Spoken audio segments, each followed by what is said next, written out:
Breaking down all of the picks from day 2, all the round 2 and round 3 NFL draft picks. That's what we're going to be doing today on a special live edition of Stealing Bananas. I'm Ben Gretch.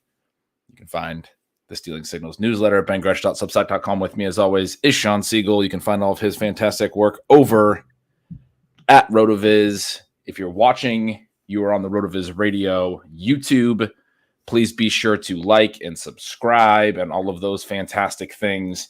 I think we have the comments set up for subscriber only. If you want to place a comment, just click the subscribe button. Doesn't cost you anything. No big worries there. Shawn, day 1 was crazy. Well, I mean, it actually wasn't as crazy as I anticipated. There was talk that there might be like 10 trades. There might be all these teams moving up. We didn't get any of those big trades where teams were, selling future firsts to move up in big ways for picks. There was some small moving around. The Bills traded back late. We'll have to talk a lot about Xavier Worthy. I think that was a really fun one to see your Chiefs move up and get a guy that we really enjoyed talking about in some of the pre-draft Stealing Bananas episodes. We didn't get any of those big trades, and frankly, a pretty chalky top 10 and early part of the draft, except for the one thing that it has consumed me for the last 24 hours. I still I can't do anything but think about the Falcons taking Michael Penix at number 8. So the two biggest storylines, I think, are directly related to things that are near and dear to our hearts. Right, we've got Washington Huskies going early into these incredible, mind-boggling spots. And then we have, the most fun pick that could have possibly happened in the draft, which would be Xavier Worthy to the Kansas City Chiefs. Ben, after all of these years of the Chiefs being very good and nothing to complain about, but feeling demoralized by some of the things they did early in the drafts, when they make that move to trade up, you're thinking to yourself, this is going to be the coolest thing ever. Please do not let it be a Clyde Edwards-Helaire or a Jonathan Taylor type of pick. And it just didn't seem possible. It didn't seem possible. It has to be for Worthy, right? Otherwise, you just stay there. There are other guys. But can you imagine how we would feel today, or especially if they traded up and taken Ricky Pearsall? You would burn all of your Chiefs apparel. You would never watch the NFL draft again. I think the other level-headed kind of main storyline behind Worthy and Pearsall, a little bit out of the blue. One of the things that constantly cracks me up is that if the 49ers would stop drafting people 3 rounds early, and that's a little bit of an exaggeration, obviously there, but would they go undefeated every year? Would they stop losing to the Chiefs in the Super Bowl? That's their one thing where they give away so much value, and otherwise they have more or less the perfect organization. I was hoping. Go ahead. I was hoping that we would see a team that is not the New England Patriots move into position for Drake May. I think that's kind of the other sort of sleeper story there, because there were rumors around that, and you talk about how it was chalky, and that was chalky in kind of an unfortunate way. But otherwise, we more or less got what we expected. Would have loved for the Jets, not the Raiders, to have taken Brock Bowers. But as you mentioned, all of that gets swamped by the Atlanta Falcons, who, and none of this is meant in any kind of mean-spirited way, but just objectively speaking, and knowing that it could vaguely work out for them. Maybe Michael Penix is amazing down the line and they get this kind of Green Bay Packers type of storyline.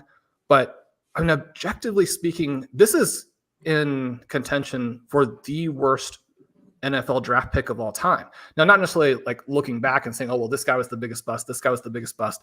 But tactically, when you're on the clock with where your organization is, the worst pick ever. Yeah, one of our viewers here, Historical Anomaly, says the Penix shaming makes me uncomfortable. I get that take of it. It's really not about Penix. I wasn't a big fan. We talked about this on the Stealing Bananas. I don't think you really were either. It's not a guy that we probably thought deserved to go 8th overall. But reaching for a quarterback is rarely going to be seen as a horrible decision. I think you want the value of a hit, the surplus value on the rookie contract, the way that does so many things for you from a team building perspective is worth the risk. You go and you make those decisions. But from a process standpoint, as far as what Atlanta is doing and where they're at right now, it's the Falcons. That's the funny story. It doesn't make any sense. even the Jordan Love comparisons don't fit. Jordan Love was outside the top 20 picks. Every year we hear the same line that there's 15 or 20 first round grades, that there's blue chip talent not through the whole first round. And that's why like nobody really hated on like the Najee Harris and Travis Etienne running back picks outside the top 20. If you take a running back in the 20s in the first round, that's different than when Saquon Barkley went 2 and Leonard Fournette went 4 and Zeke Elliott went 4 or whatever. Like those picks are going to get criticized because of the opportunity cost of what else is available at that point. The Packers took Jordan Love at a spot where there wasn't really, I mean, there were still a lot of good players available in that draft. I haven't gone back and looked at it. I'm sure people could point to players that went right after it that would have been huge helps for the Packers. I know there were some receivers for sure. And we know that the Packers were in a win now window. They had an aging Rodgers, all of those things, but they had Rodgers for a long time. He had some tough seasons, I think, prior to that. I can't remember the exact timeline, but it was more like, yeah, we were planning for our succession. You just signed Kirk Cousins this offseason to a massive deal with tons of guaranteed money to start a new era that he hasn't even played a snap for you yet. It's a 4-year deal. He's got $100 million guaranteed. And I've spent time today on his over the cap page trying to figure out when they're going to cut him. Like when's the out? And there is actually like a possibility in 2 years that they could cut him and eat. It's like, I don't know, $25 million in dead money. They have him for this year and next year for sure. The dead money is just way too large, but his salary is only guaranteed in 2024 and 2025, and then it's not guaranteed in 2026 and 2027. And there are roster bonuses due on the 5th day of those 2 league years, 2026 and 2027. And that's when he's 38 and 39 and his cap hit gets bigger and all these things. So maybe they're viewing this as a 2-year contract. But I mean, I don't think that's what Kirk Cousins was thinking when he signed. I don't think that's what anyone was really thinking. It's like you sign this guy and he's going to play until he retires. Like, why are you thinking of the next step? And he's rehabbing an Achilles, so it's not even like 2024 is guaranteed to be his best year. You're sort of thinking about 2025. You're thinking about 2026 maybe. But now it's like, well, they're going to be cutting him before 2026 or before 2027 or what have you. I mean, I didn't think that I would be looking for out clauses in Kirk Cousins' contract this morning. Well, and one of the things too is that in some way, shape, or form, they almost have to move one of these guys way before it makes sense, which when you invest that much from a contract perspective, when you invest that much from a draft pick perspective, like you don't want to do. And once you've done that, you've already overpaid to get someone else to then help you out of that at a certain point. Those things are very difficult. And you think about like the Michael Penix portion of it. I mean, how demoralizing is it to go, like thinking about it from his perspective? I mean, this isn't a criticism of him. You go top 10 in the NFL draft and you're not going to play. I mean, that part is unfathomable as well. Yeah, I mean, that's crazy. And when you talk about the Cousins signing and this roster being a win now roster, I mean, this was a big issue with the Rodgers thing, and they went on to play in the NFC Championship that year, and they didn't have quite enough to get over the hump. And a lot of people who are retroactively looking back at that, including myself, this is why I remember this, I was like, they probably could have used another first-round type rookie talent to maybe help push them over the edge and get to the Super Bowl. That's where the Falcons are at, man. Like, that's the other side of this. It's not just that you took Penix. It's that you signed Kirk Cousins to a huge contract. You don't have the rookie QB window thing. He's eating up a lot of your cap, which means you need to get surplus value elsewhere. You need your rookie picks in this window to be good players that are playing on cheap contracts. That number 8 pick is a massive thing to just not use on a starter anywhere else. Like you're not going to play him. That's what you just said. I mean, it's crazy. And then it has so many sort of trickle down effects where now the rest of the teams looking for a QB know that they're in trouble. And I mean, I had a much, much lower grade on Penix than the rest of this group. I didn't really think that he deserved a first round pick, but I would have loved to have seen him go to a situation where he was going to get a chance to compete for the starting job. And there were teams out there like the Raiders who thought that he could be their starter. So now the Raiders are kind of set with their guys. Now, Gardner Minshew is somebody who, he's a huge winner and he's a better player than people realize. So there is an element there where that offense could still be pretty dynamic. But when the Vikings and the Broncos are coming up after that, you know that they're going to go ahead and take McCarthy and Nix, which, I mean, for McCarthy, absolutely fantastic. One of my thoughts is just it's going to be actually a little bit difficult to evaluate like where he is now, because he falls into one of the greatest situations ever for a QB to start. So maybe not that different from the Michigan situation, except, I mean, the Vikings are going to let him play. Now, maybe not to the extent he'd be relied on somewhere else, but they're going to air it out. They're going to score points with this offense. I think that part is fun. And then, when we previewed this, we talked about Nix to the Broncos as the perfect situation for him. And he's one of the biggest risers. And Ben, you and I were kind of discussing some trades that happened in our RotoViz Triflex League before the draft, like immediately before, people trying to move one spot to get into the QB range or what have you. I actually moved my guys in that 6 through 10 range around pretty substantially based on the first round, because even though it was chalky overall, we got some pretty big developments. I mean, I think it's tough for your other Husky as well. I mean, Rome Odunze goes into a situation where maybe year 2, year 3, but I mean, this is just so similar to what happened last year with JSN, right down to the same offensive coordinator, which I do not love. Yeah, I'm a little bit concerned about that, but I think, I guess in the short term, but I think it's a really fun landing spot in the long term. Obviously, having being tied to Caleb Williams and the expectations there, and I don't think the expectation is that Keenan Allen's going to be. Is he a free agent after this year? They traded a 4th round pick for him, and I thought it was like, so he's a free agent after this year. So yeah, like you said, maybe year 2, maybe year 3. He's a 32-year-old free agent after this year. He's a problem for this year for Odunze. And we talked about this a little bit in the pre-draft portion of our shows, that we both thought that he's sort of undervalued at this point as well. He's going to earn volume. But he also has had, some hamstring issues. He's had some health stuff. It is, I think, a situation where it's very similar to JSN, but it doesn't have to play out the same way, where both of the 2 guys ahead of JSN stayed healthy, and they were clearly like the 1-2. And JSN's the one who got hurt. I mean, he broke his wrist. He played the first 4 games with a cast until their week 5 bye, and then things started to open up for him a little bit after that. The role was never really great.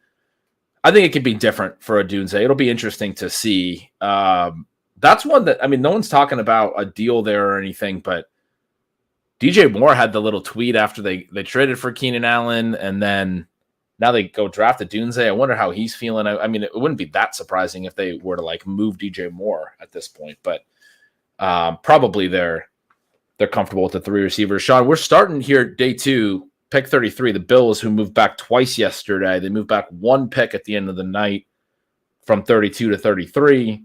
They do have a pick in. So this was, widely expected that their first pick would be a wide receiver. The chat saying, no way, Bills, what are you doing? I don't know who the pick is yet, but we got a Bills pick that is going to start us off in a fun way. We'll keep talking about, they took Keon Coleman, Shawn, the receiver that a lot of people like. We had Leone on the show last night. He was like, I just hope it's not Keon Coleman. So one of the things I said about the Bills is maybe they'll attack this a few different ways at wide receiver. They had the draft a few years ago where they took 2 day 3 wide receivers in the same draft. They took both Gabe Davis and Isaiah Hodgins, a couple like analytically interesting ones, profiles that we like to are interested in. They've seemed to draft that way a little bit, like a little more like RotoVizian in the day 3 range. Keon Coleman doesn't really fit that here at the first pick of the second round, but they have 2 round 4 picks and I believe 4 round 5 picks. So I wouldn't be surprising if they also take a receiver later. Are you going to want, I mean, I'm already thinking like, can we get Jacob Cowing there or something so I can just say that Cowing should go ahead of Keon Coleman?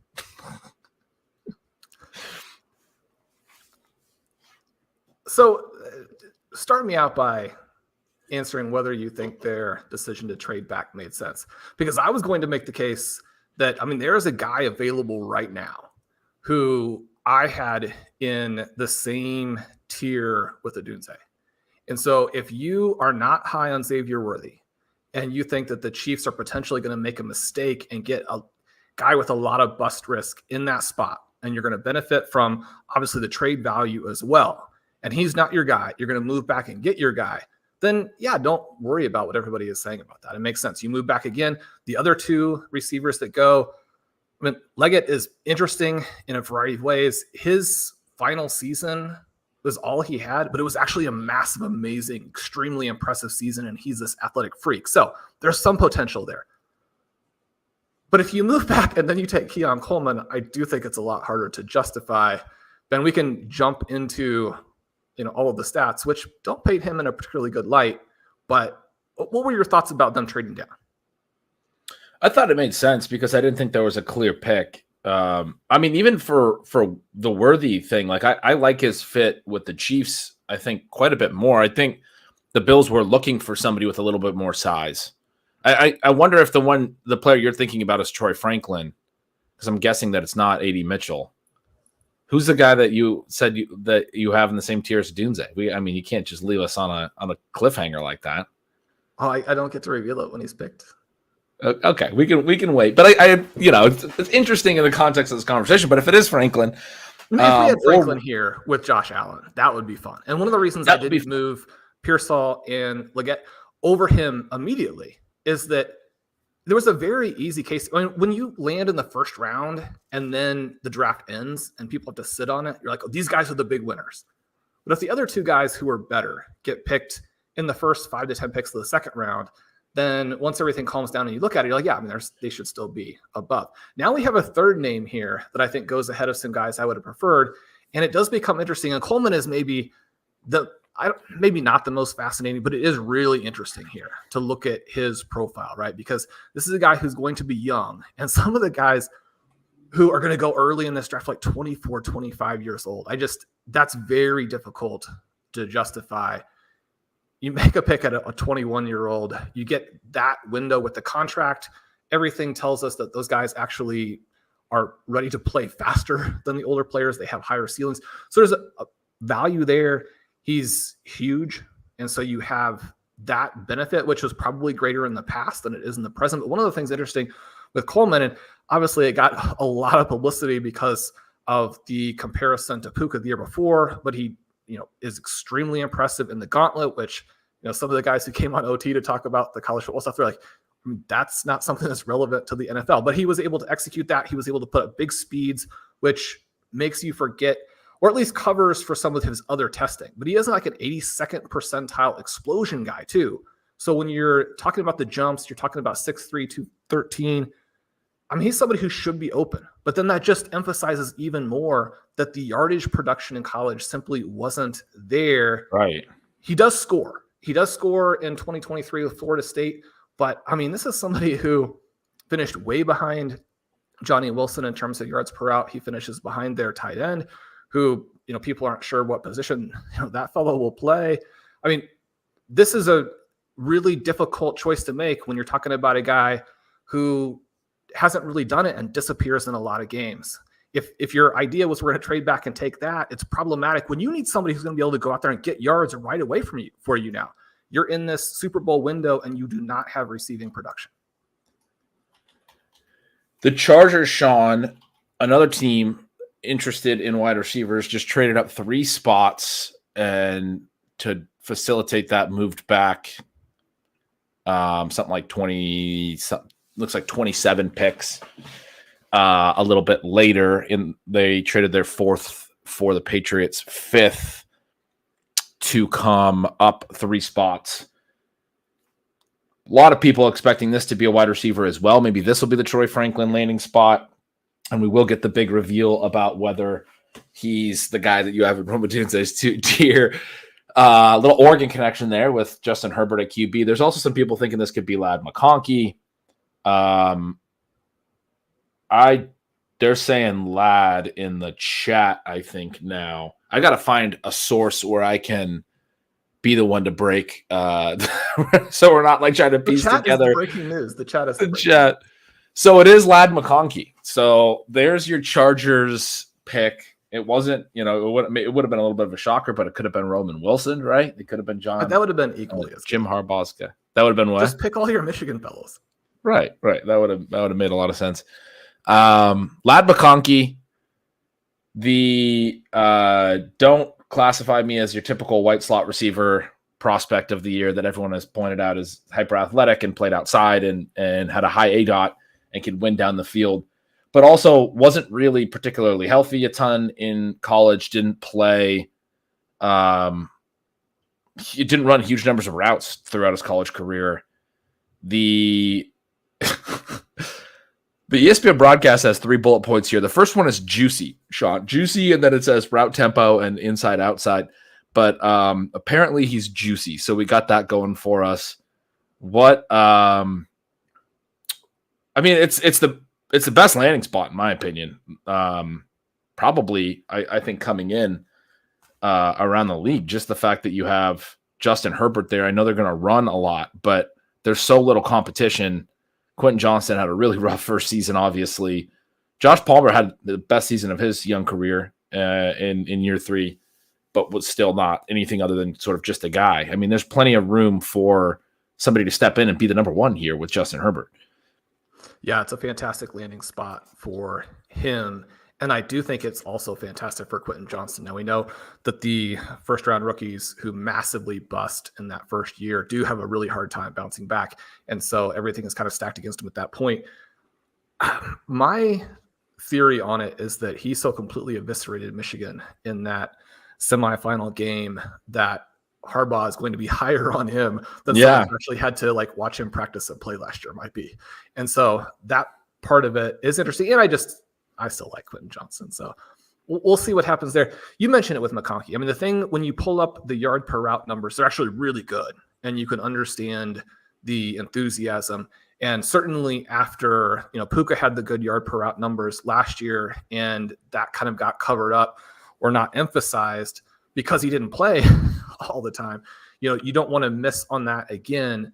But the rest of it is really perplexing because, like you mentioned, I mean, one of the things with Mitchell, for example, is that he played more than those other Georgia receivers a couple of years ago when they're all freshmen, generates more air yards, does some of those types of things. So even though the efficiency wasn't there for him, you could argue that he was the coaching staff pick. Now, especially in this very final year, the yards per route numbers are pretty extraordinary. But again, the actual volume is pretty minimal. You mentioned this out wide element. Our Workout Explorer has Garrett Wilson and Chris Olave as 2 of his closest physical comps. And so that is exciting. And one of the things I do like to note is that one of the reasons those guys actually come up is because they're sub 190 pound receivers who are really fast, but didn't impress in the jumps, right? So they actually are comps because they had some other athletic weaknesses. Now for Wilson and Olave, I mean, they've looked fantastic. You would certainly take them again in a heartbeat.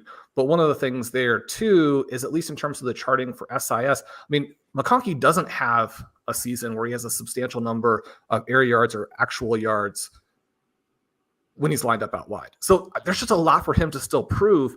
For me, I mean, he could obviously break out and be huge. It's great for him in terms of what his market share will be. It's probably not great a couple of years down the line when you're thinking about what the ultimate upside might be.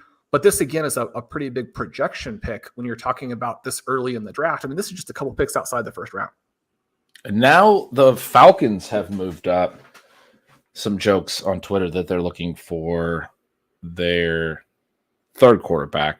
I saw a tweet from Andy Behrens earlier today, which was fantastic. He said that some rumors they were looking at Spencer Rattler to plot out the post-Michael Penix era. Never can be too prepared. Interested to see what they moved up for. Certainly all the needs that they had coming into the draft, they still have, because they've only drafted a player that didn't fill one of those needs. Seems like it might be a defender or something, but maybe it's another receiver. There was a lot of people that wanted them to take a Dunze. I think that would have been a fun pick and a good landing spot for Dunze and everything, but I feel like their receiving core is actually pretty solid. I mean, Bijan helps in the passing game. You have Drake London and Kyle Pitts. They brought in Darnell Mooney to be that vertical element. He's going to be decent at that. He hasn't been great the last couple of years with the Bears, but it hasn't been necessarily a perfect fit, I don't think, with Fields. And then they traded for Rondale Moore as well, who I think they're going to use creatively, kind of in the Tutu Atwell mold, using Atwell as an example, because Zach Robinson comes over from the Rams. They did some of the exit motion stuff and some of those things with Atwell to get him free releases. And I could see them using Rondale Moore as that kind of explosive play, motion kind of guy a little bit. Rondale Moore is one of the most athletic players in the entire NFL. And so he doesn't have to be a fantasy relevant player to be a reality relevant player who does something for you if you use him the right way. Right. Yeah. And so that's a pretty decent passing game, but we'll see. I mean, after you have two receivers off the board to start this second round, and one of them was a trade up, another trade up for me immediately is like, well, they want to make sure to get a receiver before all the receivers are gone. I mean, that's sort of what it feels like. I'm watching the broadcast and seeing the pick about to be announced. I have not seen it in the chat yet, and I have not seen it anywhere else yet. So it's going to come here in 1 second. But they go defensive tackle, it looks like. So, yeah, they do go to the defensive side. Chat's asking about Michael Mayer and the Raiders, and this is a big one that I wanted to talk to you about as well. This was the other thing in the first round that, I mean, I don't want to necessarily say disappointment. It's funny because it relates back to Penix. Apparently, multiple teams were trying to trade into that pick to get Mayer, and the Rams were the one team that we heard. Now, maybe the Falcons didn't believe they could move all the way back to 19, and some of the reporting since, I know on the round one live stream over at Ship Chasing last night, I was saying they probably could have just got Penix at 19. They should have traded back. Some of the other reporting seems to argue that the Raiders at 13 or the Seahawks at 16, who hired Penix's college offensive coordinator to be their pro offensive coordinator, Ryan Grubb. He was the University of Washington offensive coordinator last year. Either of those teams were trying to potentially even move up to get Penix, is the report. And so certainly you would think that if, okay, they stayed put and the Falcons traded back behind them, that maybe Penix does go and they don't get to draft Penix at 19, the Falcons, if they really wanted him. But it still was, I mean, it's a lot of confidence in your scouting and everything to be certain that you're right on Penix, because there's also a huge opportunity cost to just, stashing him and using this pick on a quarterback. So even if you lost him, I still would argue it makes way more sense for the Falcons to have been trading back. But my point is they didn't make that decision, in which case we were robbed of a Brock Bowers landing spot that I think would have been a lot of fun to get him into the Rams offense, get him in a top 10, draft capital spot. Instead, he slides back to 13. There was multiple reports that people were trying to trade up for him. One I saw from Rappaport today didn't explicitly say that, but he said there was the Rams and another team, can't recall who, were calling basically everyone on the clock trying to trade up, and those calls stopped after the Raiders took Brock Bowers at 13. So they stopped calling up at 14. It's a bummer of a landing spot, though. I actually kind of like Gardner Minshew. I think he's a replacement level type quarterback. He's that Ryan Fitzpatrick-y mold. It's just a perfect passing of the torch from when Fitzpatrick's career ended to when Minshew started up. It's like that's the new guy. He's going to be good enough to support pass catchers in an offense, competent enough, and it looks like he's definitely going to be their starting QB, because they didn't land one of these first QBs. 6 of them go in the 12 picks before they were able to pick it at pick 13. And so they take Brock Bowers. The quarterback element, okay, maybe. The tricky thing, and maybe it's not tricky for Bowers, but it's frustrating for Michael Mayer, who to me was one of the really exciting late round tight end options this year as a year 2 guy, really good profile. Didn't do a lot last year, but was dealing with Austin Hooper in the early part of the year. The routes weren't always really there. Bummer to see that his role's not going to expand in the way that you would hope in year 2. And now you have what you've called him one of the best tight end prospects of all time landing there. How do you see those guys split? Is it that Bowers is so much better that he's going to get his and it's just terrible for Mayer? Is this also bad for Bowers because Mayer is now going to factor into the tight end routes? How are you viewing that landing spot? I don't love it, but I didn't move him down because I just think he's so insulated being this.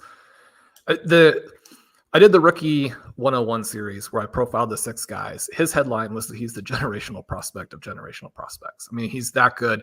My trade value agnostic pre-draft rankings had him as the 101. better than any of the rest of the guys. If you don't care about the fact that you're not going to get as much as you obviously would for Caleb Williams or Marvin Harrison, I mean, he would be the top guy. So I don't love this. At the same time, I mean, Gardner Minshew, I think you can easily argue that players with the profiles of McCarthy and Nix, almost have to hit like a 55th percentile outcome to be what he already is. And I think that Penix in his situation would have had to hit one of his top outcomes to be what Minshew already is. And so I think that he can move the offense for them. And now you have this situation where, especially if Devontae Adams is going to draw coverage, then, I mean, both of those two guys could end up with massive stats and the rest of the Raiders basically do nothing at all. The first thing that popped into my head, I don't know how realistic this is because you're dealing with different positions, you're dealing with guys at different points in their contracts, but was the situation last year when the Detroit Lions drafted Jahmyr Gibbs, and it feels like a horrible landing spot. And as things develop, you quickly find out that there are going to be other shoes that drop, and it's perfectly fine. And really for both guys, right? Mayer doesn't have the athleticism of the other tight ends who were drafted a year ago, but there were so many positive things in his profile. It would be very surprising if he doesn't end up as at least a slightly above average NFL tight end, which certainly for a lot of teams would be something that they could really use. And so it'll be interesting to see how this develops, but I don't think it can necessarily hurt Bowers because he's just that good.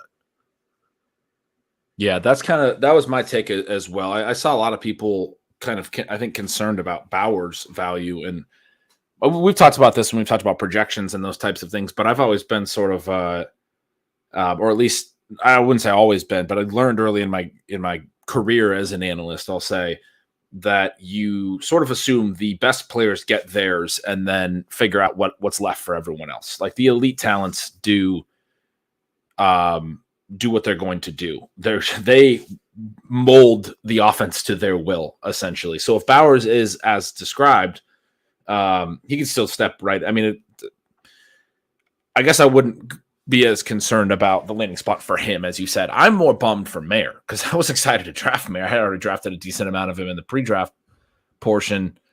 And I don't know why. I mean, I guess if you're the Raiders and 6 quarterbacks go and the Patriots select Jalen Polk. We'll have to talk about him in a minute. My Husky is going to play with Drake May. That's a fun landing spot for him. Like to criticize the high volume, potent offenses and, want to pull back and be like, well, look at these guys on a per play basis. Washington's making a pretty good argument that you want your prospects to do well in the draft.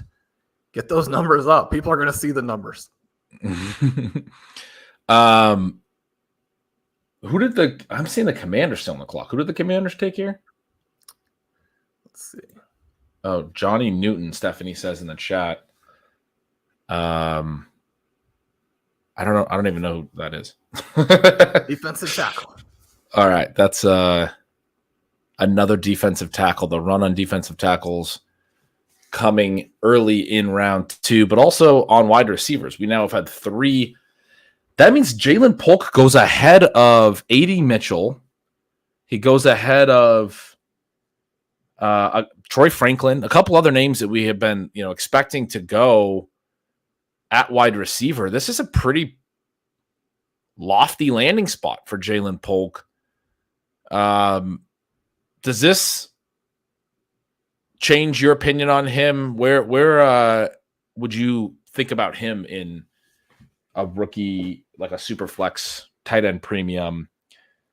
I mean, what is he, like a mid-second round pick now? Does he jump to the 1-2 turn with this landing spot? Maybe yes and no. It's tricky with him in part because, as you pointed out, as Travis May pointed out, I mean, they are very different in terms of what they do for your offense. But Jalen McMillan is probably the better when you rank those guys. I mean, this isn't even the second best Husky. Now, in my research, it kind of sounded like maybe McMillan had some off-field stuff that was going to push him down a little bit. But I mean, I had Polk at the 307. And even that, I felt like there was room for him to go later. Now, I just did a pre-draft NFL or a rookie draft where he went in the 4th round, right? So this is a pretty massive shock. It's one of the reasons why I was very concerned all through the process for Drake May if he landed with the Patriots, because not only did he not have receivers, but we didn't know what we're going to get in the Bill Belichick, the post-Bill Belichick era. And yet this idea that they still don't know how to draft wide receivers, I think you can see arguably continuing. The thing with Polk here is that he doesn't have the high yardage share. His peak yards per route benefited from that injury to McMillan this year. He's got this elite receiver rating. So when they were throwing to him, he was successful, but a lot of that is based on the other elements of the offense. When you look at where he fits in this entire top 30 group and things like yards per route and targets per route and EPA per target, it's very middle of the pack, which again, when you're talking about a guy who we're just a few picks into the second round, this is more of a mid-third round pick to me, especially with some of the other players who are available. Now, you've seen him play a lot. What should we be thinking now that he probably is the number one target for Drake May? Well, I think the first thing we should be thinking is at this stage of the draft, there's only one college that has had 4 players selected, and it's not Georgia, and it's not Alabama, and it's not Michigan. It's the University of Washington. So clearly the best possible school. That's the key number one takeaway that I have.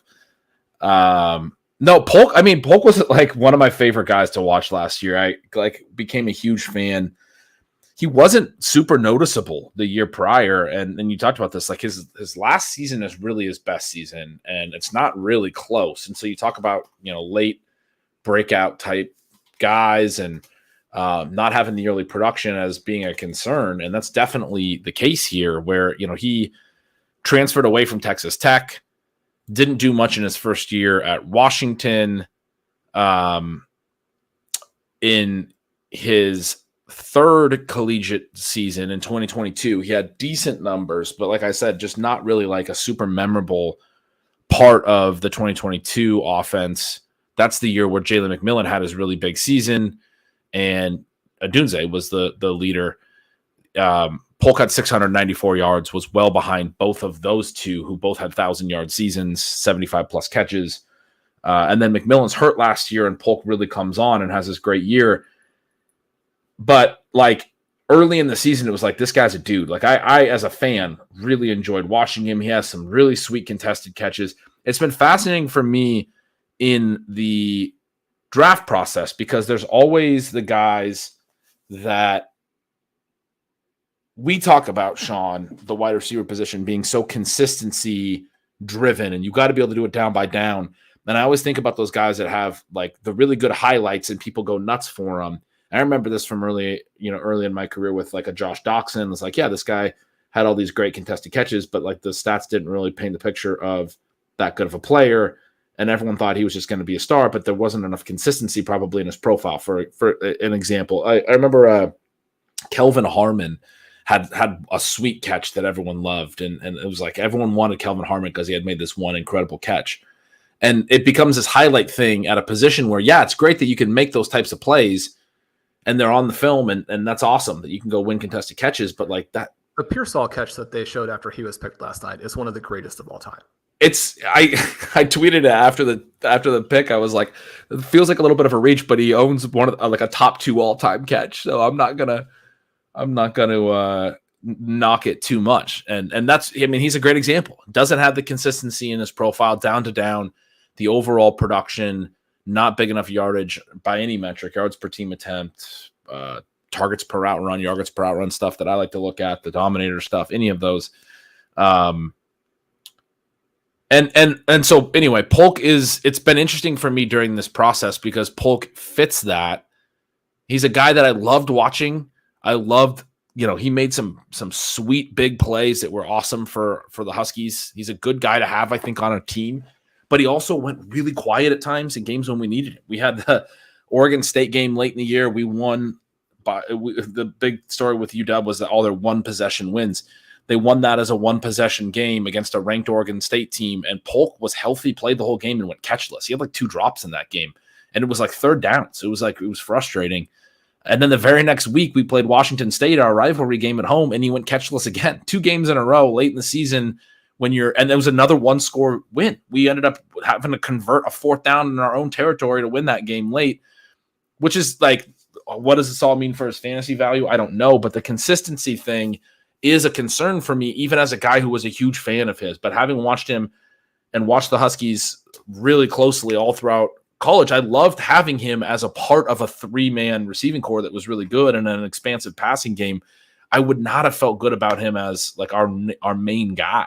And that's why a part of why I love he's going to be a main guy much. for an NFL team. Right. Now he's going to be a main guy for an NFL team. So it's tricky for me. This is, I think, a really high pick. It's going to be interesting to see. I think he's going to make some sweet plays at the NFL level. He's a fun guy to watch, and people will like him. He's a big physical outside receiver. He'll win contested catches. He'll do stuff after the catch. He's in that mold of like downfield catch plus run, break tackles of like an A.J. Brownish, right? But he's not that player. He's not A.J. Brown. He's a much weaker version of that, to just be blunt.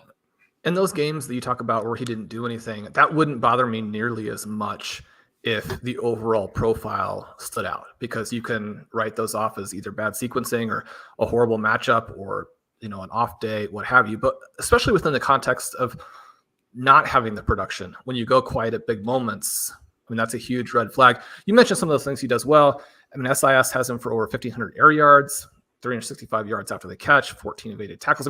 There are those things that you're talking about, but we also have a physical profile here, which, it'd be nice to see some other workout metrics in addition to what he has there. But like Michael Gallup, again, you're talking about a guy, and Michael Gallup at one point before the injury was a very good NFL player, but you're probably talking about a second option.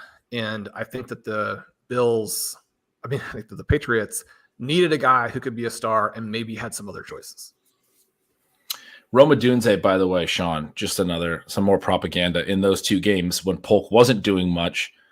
He went for 106 and 2 touchdowns and then 120 and 2 touchdowns and had a 23-yard run for the 4th down conversion that I referenced when our team needed him. He came up massive in those games. Part of the reasons that's like it's a way more of a film take than our typical stats-based takes, but like that is something that I value and I think is relevant, is like even when the other receivers were quiet, when McMillan was hurt, when Polk was quiet, Odunze with a lot of attention on him in big spots would always make plays. I feel very confident he's going to be a good pro in a way that I don't necessarily feel as confident about Polk, but there's all sorts of bias in all those things that I want to reference as well. It's really hard to separate all of that when it's like, your favorite college team, you watch all their snaps and everything.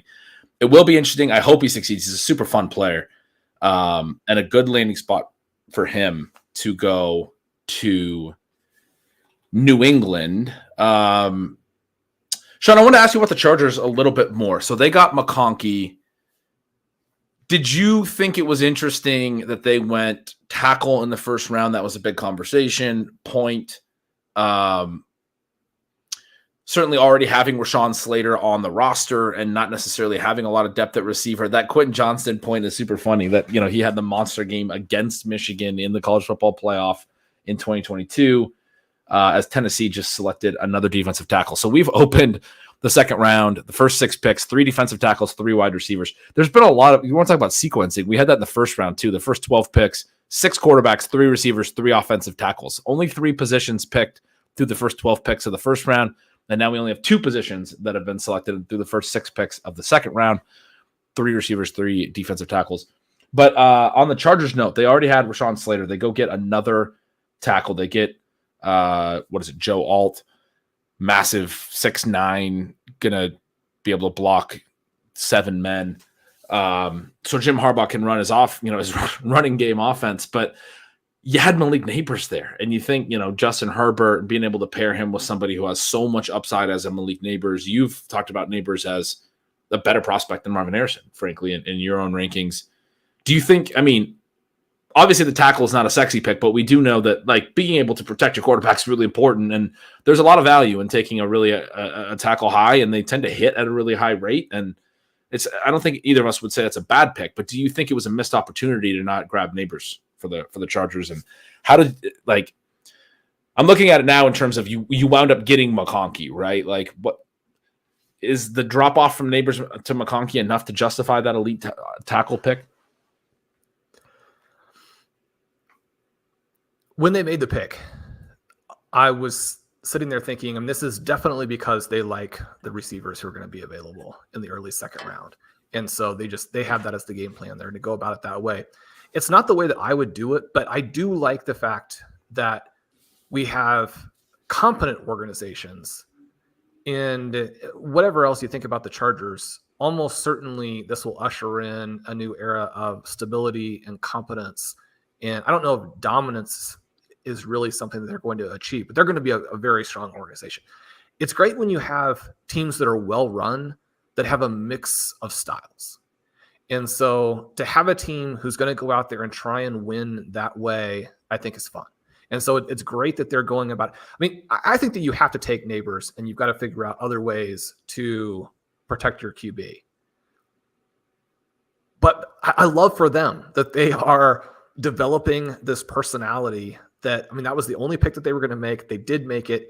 And, you know, in a couple of years, we're going to be talking about the Chargers dominating the lines of scrimmage because they make it a big point of emphasis. And then they have, again, the overall competency in the organization to actually do it. I mean, some of the times when teams hire people who were overmatched and they come in and talk about, you know, running the ball and dominating the clock and dominating the line of scrimmage, you're like, no, what you're going to do is you're going to go like 4-13, 3 or 4 years in a row, and you're going to be fired, you know, before you get to that fourth year, probably.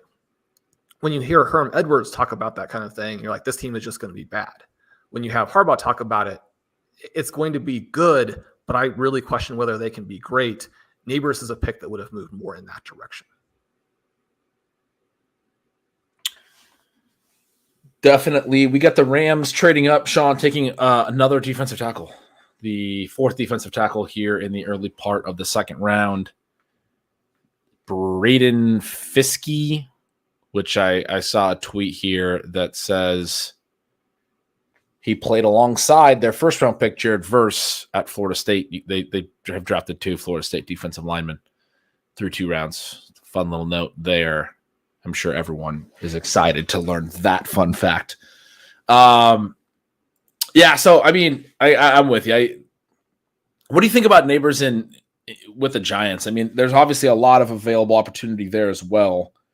And Daniel Jones, I mean, like, I kind of think that makes Daniel Jones, the fact that they didn't go quarterback, an intriguing late round QB now, because you have Neighbors and you have some mobility and all of those things.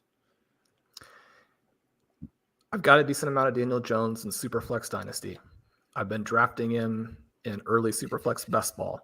I've been drafting him in the last round of regular Best Ball.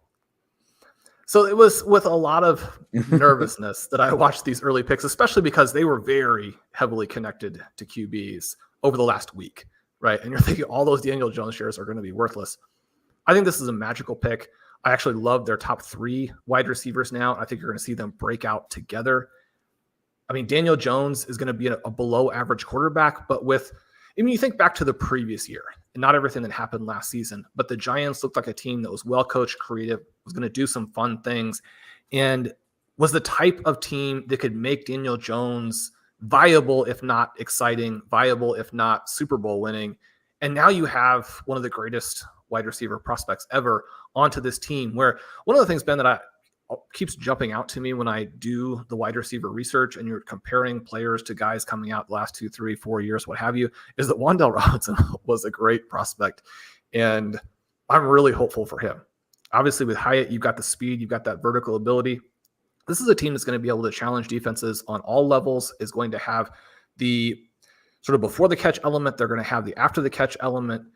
I think the Giants now get very exciting. And Daniel Jones is somebody that, I mean, assuming nothing bizarre happens in the next 48 hours, which I don't think you can necessarily assume, but he's not somebody who just moves up in rankings. I think that he skyrockets. And one of the things that I did today when I manipulated the redraft rankings was basically move all of the top QBs down, because with Caleb Williams, now I think we essentially knew what the situation was going to be, but you had Adunze on top of that.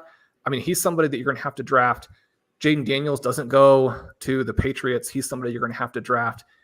And then a lot of these later guys become interesting. So maybe this is a little bit beyond the scope, but I think that from a fantasy football perspective, it's going to be hard to reach for those top QBs this season because you have so much in the window. And then even, beyond the window, you're going to have players who in individual games could put up huge scores. Is it wrong to be excited about the New York Giants?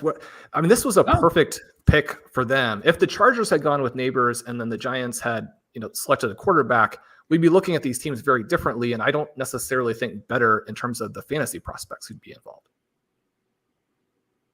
Yeah, no, I kind of dig it. You don't have Saquon there anymore, which is probably just a good thing for the pass rate, right? Like you don't feel like you have to get a lot of rush attempts to Saquon.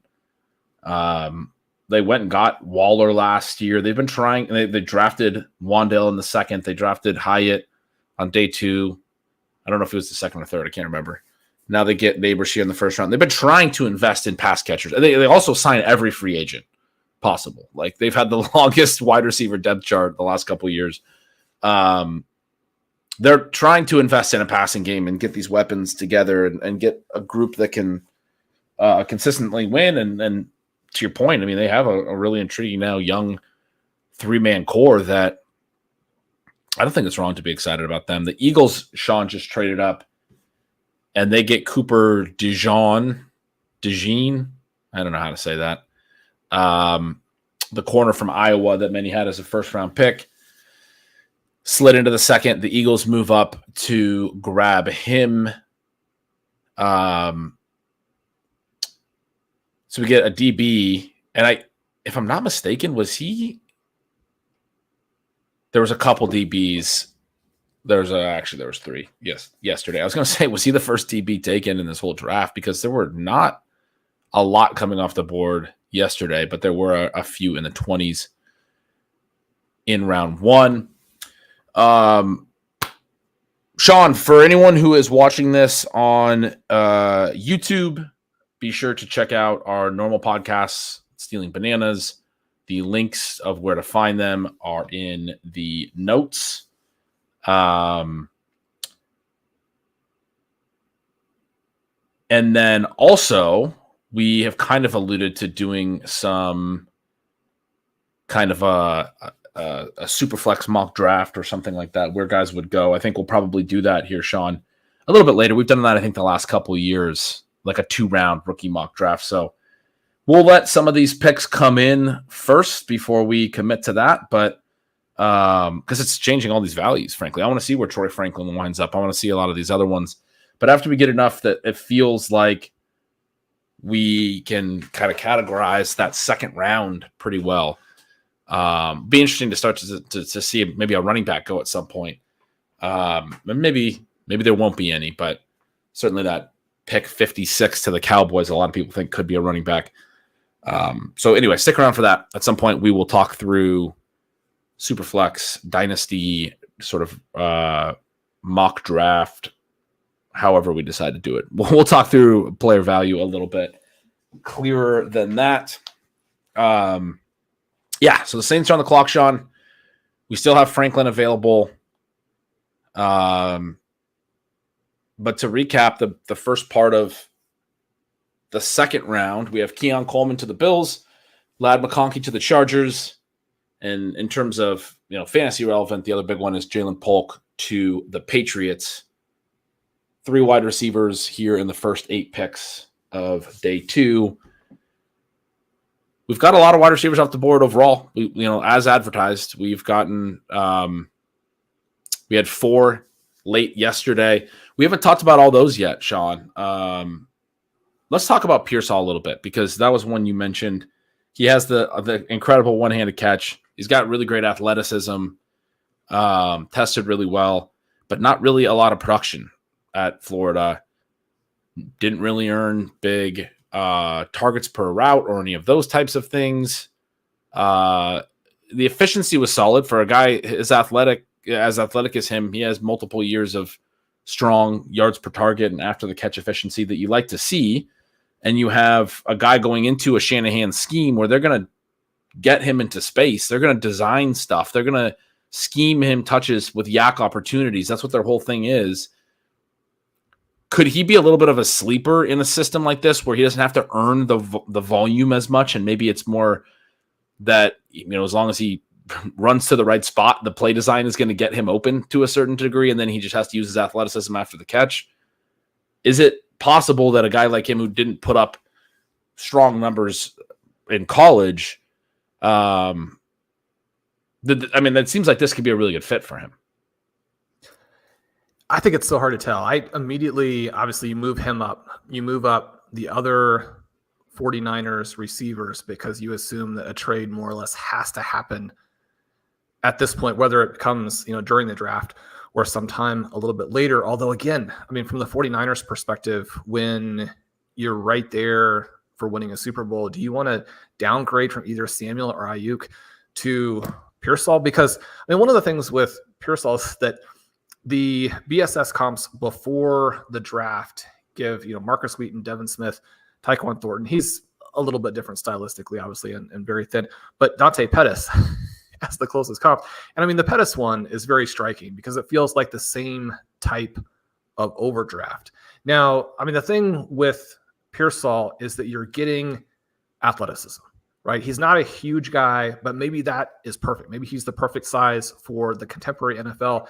Anytime that you're going to get a 96th percentile agility score and a 94th percentile explosion score, this is a person who is going to be one of the most athletic guys out there. And yet one of the things that struck me, and part of this can be offensive design. One of the things people point to is that his passing offenses in college were not dynamic. And yet, even when you adjust for that, his numbers don't look particularly good. He's one of the very last guys in this class in terms of targets per route, right? If you're in a bad passing offense, at the very least, you'd like to be a target hog within that context. And he doesn't have that element until 2023. He didn't show much with the ball in his hands. So again, that dynamic that you discussed, where that's what the 49ers are going to want. Yes, he's athletic, but he hasn't demonstrated that necessarily on the football field either. Again, that part I think could change, but you would like to see it already have been there. And unless, some of those sources are, this is going to be a 24-year-old rookie. And that part to me, you play 5 years in college and you really can't point to a standout season. Now the 5th year is the best. The 5th year, if it were your 3rd year and you were younger and you were this athletic and you went to a good situation, I think it would be different. Now, it's not that definitively says that you can't succeed. One of the things that we saw just last season is we saw some of these guys really thwart some of the trends that we've seen in the past, where you want the early declare, you want the early breakout, you want, this great age and experience adjusted production trajectory. We saw guys come through last year and maybe not have that, still have very good rookie seasons. I'm not saying it's impossible, but it's really hard to understand this pick, even when you're trying to look at it and make the positive case. We get 2 more cornerbacks here, Sean. 3 in a row. Kool-Aid McKinstry, one of the coolest names in the draft. And then Georgia's Kamari Lassiter goes behind him. And we're just chugging along with 5 straight defensive picks. Yeah, the Pearsall, and it'll be interesting to see what happens with the trade that you alluded to, and does seem very likely now. In the reports today, it's been Ayuk all offseason, but the reports today were that it's going to potentially be Debo instead that gets moved. I think that both the Patriots and Bills were rumored there or discussed there, and then there was another report that said they weren't interested. So, not clear what will happen.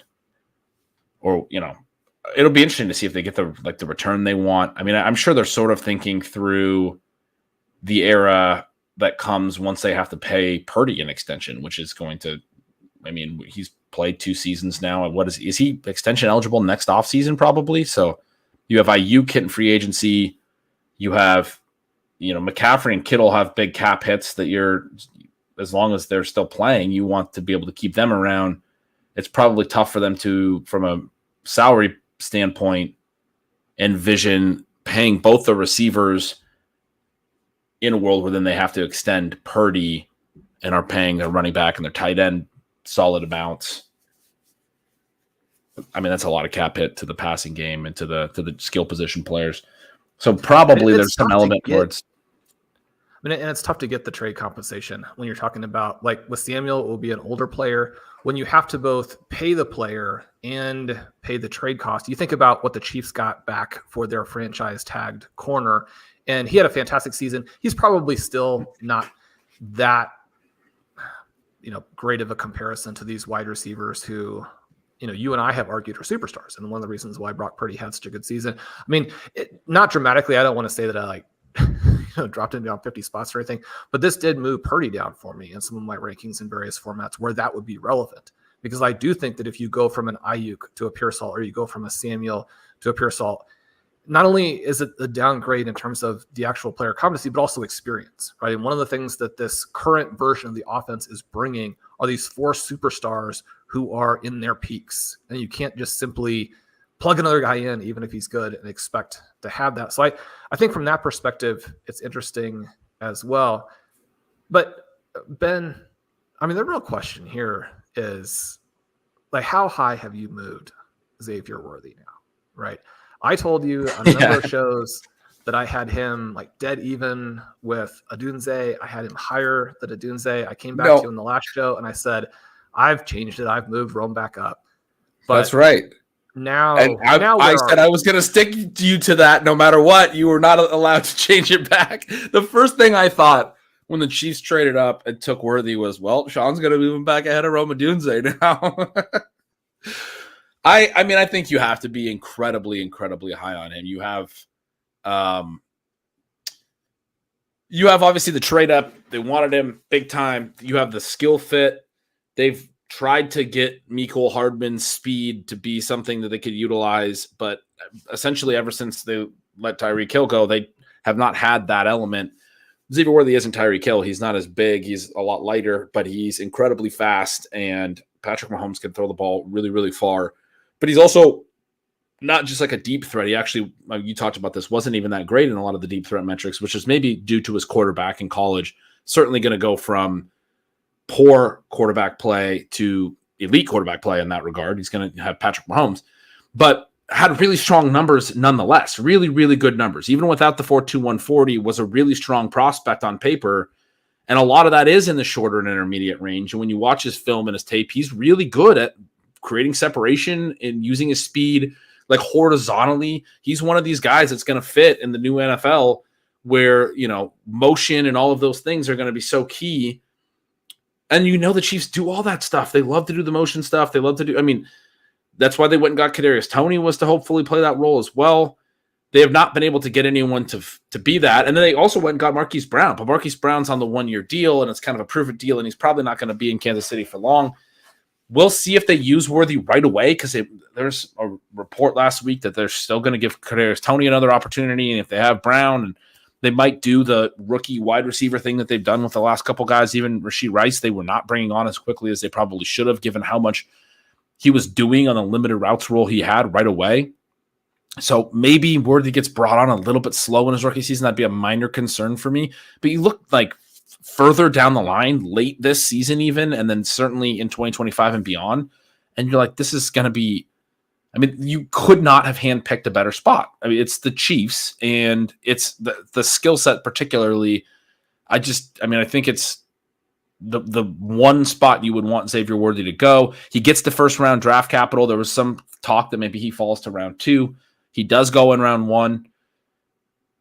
And then to our earlier conversation about Rome Odunze settling in behind both Keenan Allen and DJ Moore. And I say behind, but maybe, he's able to develop a rapport with Caleb Williams right away. Caleb Williams has not played with those other receivers either. There were some pictures of those guys together, at the draft. They already are a part of the same draft class. They played it together in the Pac-12. They know each other clearly, and we're both at the draft, and let's just say maybe they're going to build a really quick rapport, and Rome Odunze might just immediately be the number 1. Who knows? But I do think you have to really like Xavier Worthy. I think he immediately. So one of the things we talked a little bit about, Sean, is in these Superflex rookie drafts, that first tier, like where does it stop? And for a lot of people, Odunze is sort of the 7th or 8th, I guess, depending on whether you have JJ McCarthy in the top group. So you have the 4 QBs, you have Bowers, you have the other elite 2 wide receivers, and then you have Odunze maybe a half step behind, and so he winds up going as like, I guess, the 108 in a lot of these drafts. McCarthy landing with the Vikings means that I think he's definitely a part of that group now. And I think Worthy landing with the Chiefs means he's a part of that group now. So now I think you're extending that to 109. Like, you have to have, whether you rank it Worthy ahead of Odunze, they're both up here. And like Ricky Pearsall and everyone else is back there. They're in a different tier. Even for me, Brian Thomas, who goes ahead of Worthy, I have more concerns about his profile. I'm interested in the landing spot. But I mean, because you get Trevor Lawrence, but I don't necessarily think it's going to be perfect for Brian Thomas there. I think Brian Thomas, well, we should talk a little bit about that in a minute, but I think it's going to be even better for Christian Kirk. Like, we talked about this a little bit on Stealing Bananas after they signed Gabe Davis. But Xavier Worthy, the landing spot is the one that he becomes a part of that tier. Maybe not the very top tier, because as you have shown in your series where you've written about the 6 potential 101s, the elite, like 6 are really elite, but then there's that next group that's just a touch lower that includes Odunze, that includes probably J.J. McCarthy, and it has to include Worthy now, in my opinion. I'm glad you like him there. We have plenty of reason to believe on a per-play basis. I mean, Worthy's freshman season, pretty similar to Odunze's senior season. Now, so how high are you on him? That's what the people want to know. I saw a tweet that was like, Sean's going to have Worthy at the 101 now. Like, he's going to leapfrog everybody. So where do you have him? Well, he does come up a couple spots to 107, and he is above. He is above Odunze.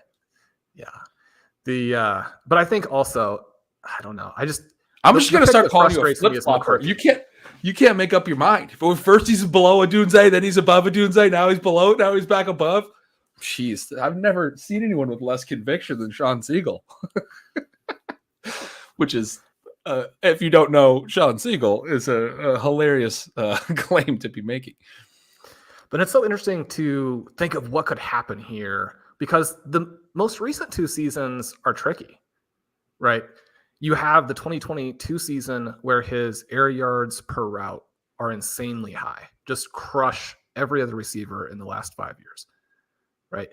But like, only 14 of those 41 deep targets were catchable, and then he also dropped a bunch of them. So the air conversion extremely low. You have Mitchell come in, and suddenly his ADOT, dramatically drops, and they're using him underneath. I think it's interesting that you go through these seasons, and each one he has at least 55 targets out wide. He has at least 30 in the slot, again, according to SIS. And so you've got some scheme versatility there. One of the things that you would certainly like to see from Worthy would be a lot better efficiency and catch metrics. We know that the hand injury was a big part of that, at least for a significant stretch, right? I think there's some bust potential here. And yet the fact that the Chiefs are going to be able to use him in so many ways, I think that when you're small and you run a 4-2 flat, then people are thinking that you're a track guy and maybe you bring some certain things to the table, and those things will help. I mean, frankly, if the Chiefs had just drafted a guy who is the fastest player in the NFL and can catch a little bit, and you just have him run straight down the field, that would do some things for their offense. And I do think that that's the floor.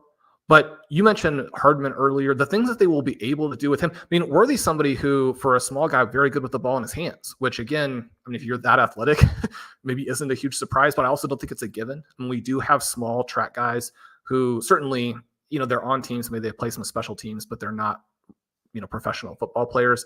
That's not the situation with Xavier Worthy. So you said 107. The chat here saying the real question is Bowers or Worthy, and then we have another comment that says May behind Worthy is hard for me to get behind. But if you're saying 107, you're saying Bowers and May are both ahead of Worthy still, right? Am I following that right? Well, here's the tricky part, which is that now the trendy player in J.J. McCarthy is going to be playing in a dome, throwing to the best receivers in the NFL. And so that has been the struggle for me. Bowers is still 5, right? Bowers is too good. But I do think then, and this will be the fascinating thing for rookie drafts as well, it's going to be to a certain extent team dependent, because we know that a lot of teams are going to need QBs in Superflex. a lot of teams are simply going to want the best player available, right? So that's going to be your Worthy and Odunze versus McCarthy and May. But the other thing here is that I don't necessarily think, given the dramatic differences in their landing spot, that we can even – now I still do have May above, but I don't think that we can conclusively say that May is even above Nix. Interesting. Yeah, the next landing spot we got to talk about as well. We were both intrigued by him potentially in a Sean Payton system. You had a lot of really great thoughts on him as a prospect and why we should be really interested in him. And I think you said to me before we went live, but maybe not during that episode, but that maybe Nix should be like considered the QB2 in this class. So now that he lands with Payton and goes 12 overall, even though he was the sixth quarterback to go, not surprising to hear you say that, at least for anyone who heard our recent show and heard you talk through Nix that favorably. I guess I kind of left him out as well. Oh, we have our first fantasy relevant pick in a while here. The Panthers just selected Jonathon Brooks. So we got another running back there. They were an interesting running back spot, but they're still on the hook for a lot of money to Miles Sanders. I kind of thought that was going to prove to be a little overblown because they have other needs, but they decide that, they're the Panthers. So they're going to go ahead and take a running back with one of their top picks. Prior to that, we had a fourth straight cornerback, the Raiders taking a center and the Packers going a linebacker. So Jonathon Brooks, an interesting one to discuss as well. But yeah, no, bringing Nix into that conversation, it's maybe like goes to 109. And so so really what you're going to say is you're going to have a Dunze at 109 because you're finding any reason you can to push him down. Probably going to move Troy Franklin above him too when he lands somewhere. I mean, when he gets in a good spot here in a second. Just, any random spot he lands in will be good enough to move a Dunze down further because you just have a huge bias against Roma Dunze. But we're finding ways to move him down. You got him at about 109 now. Then I have him at 110. 110? He's below Nix. What am I missing? Bo Nix makes. Did I miscount? You can't have him behind. Do you have him behind Penix too? No, but we've got McCarthy, we've got Worthy, we've got May, we've got Nix, and then we have. Oh, yeah. So we got 5 QBs, 3 receivers because you have Worthy ahead of him, and then Bowers. So 9 picks ahead of him. Odunze is your 110. I mean, seems like a bad spot to rank the greatest receiver of all time, but you do you.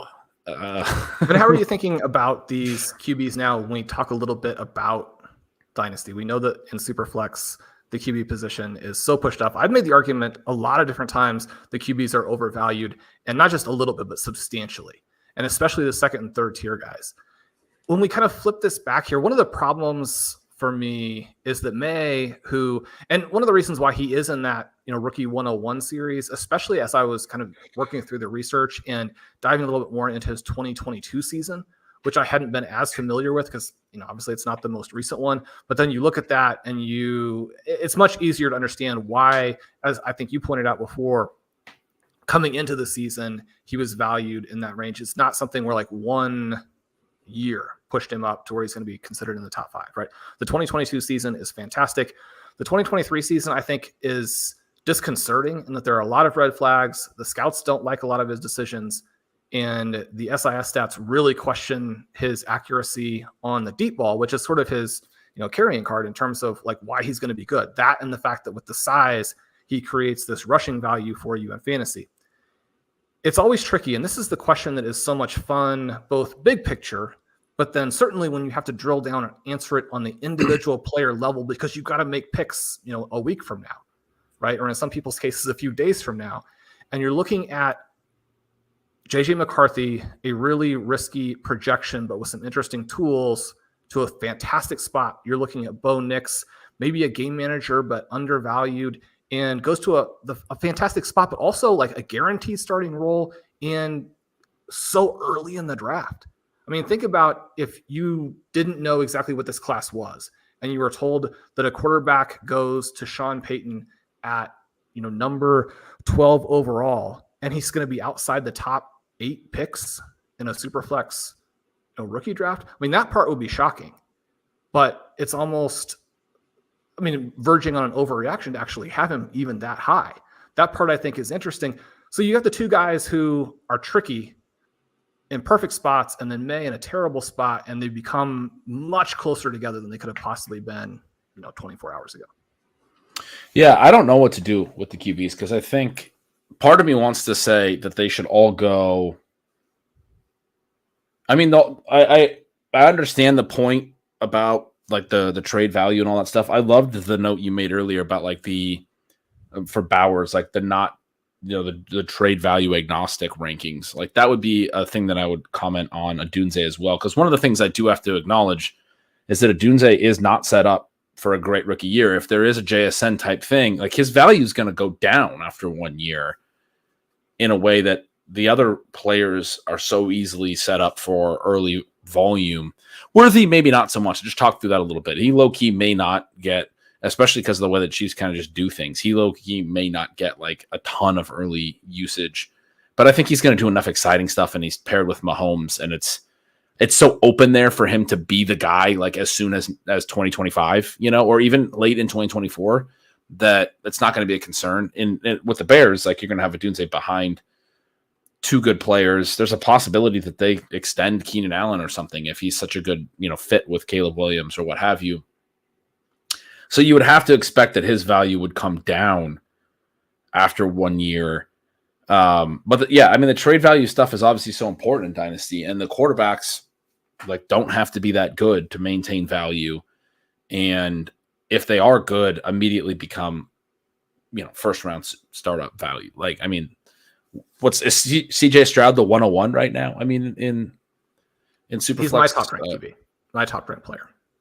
Top ranked player in Superflex startups. And Caleb Williams is number 5 without having played. Without even having played. The value is so high.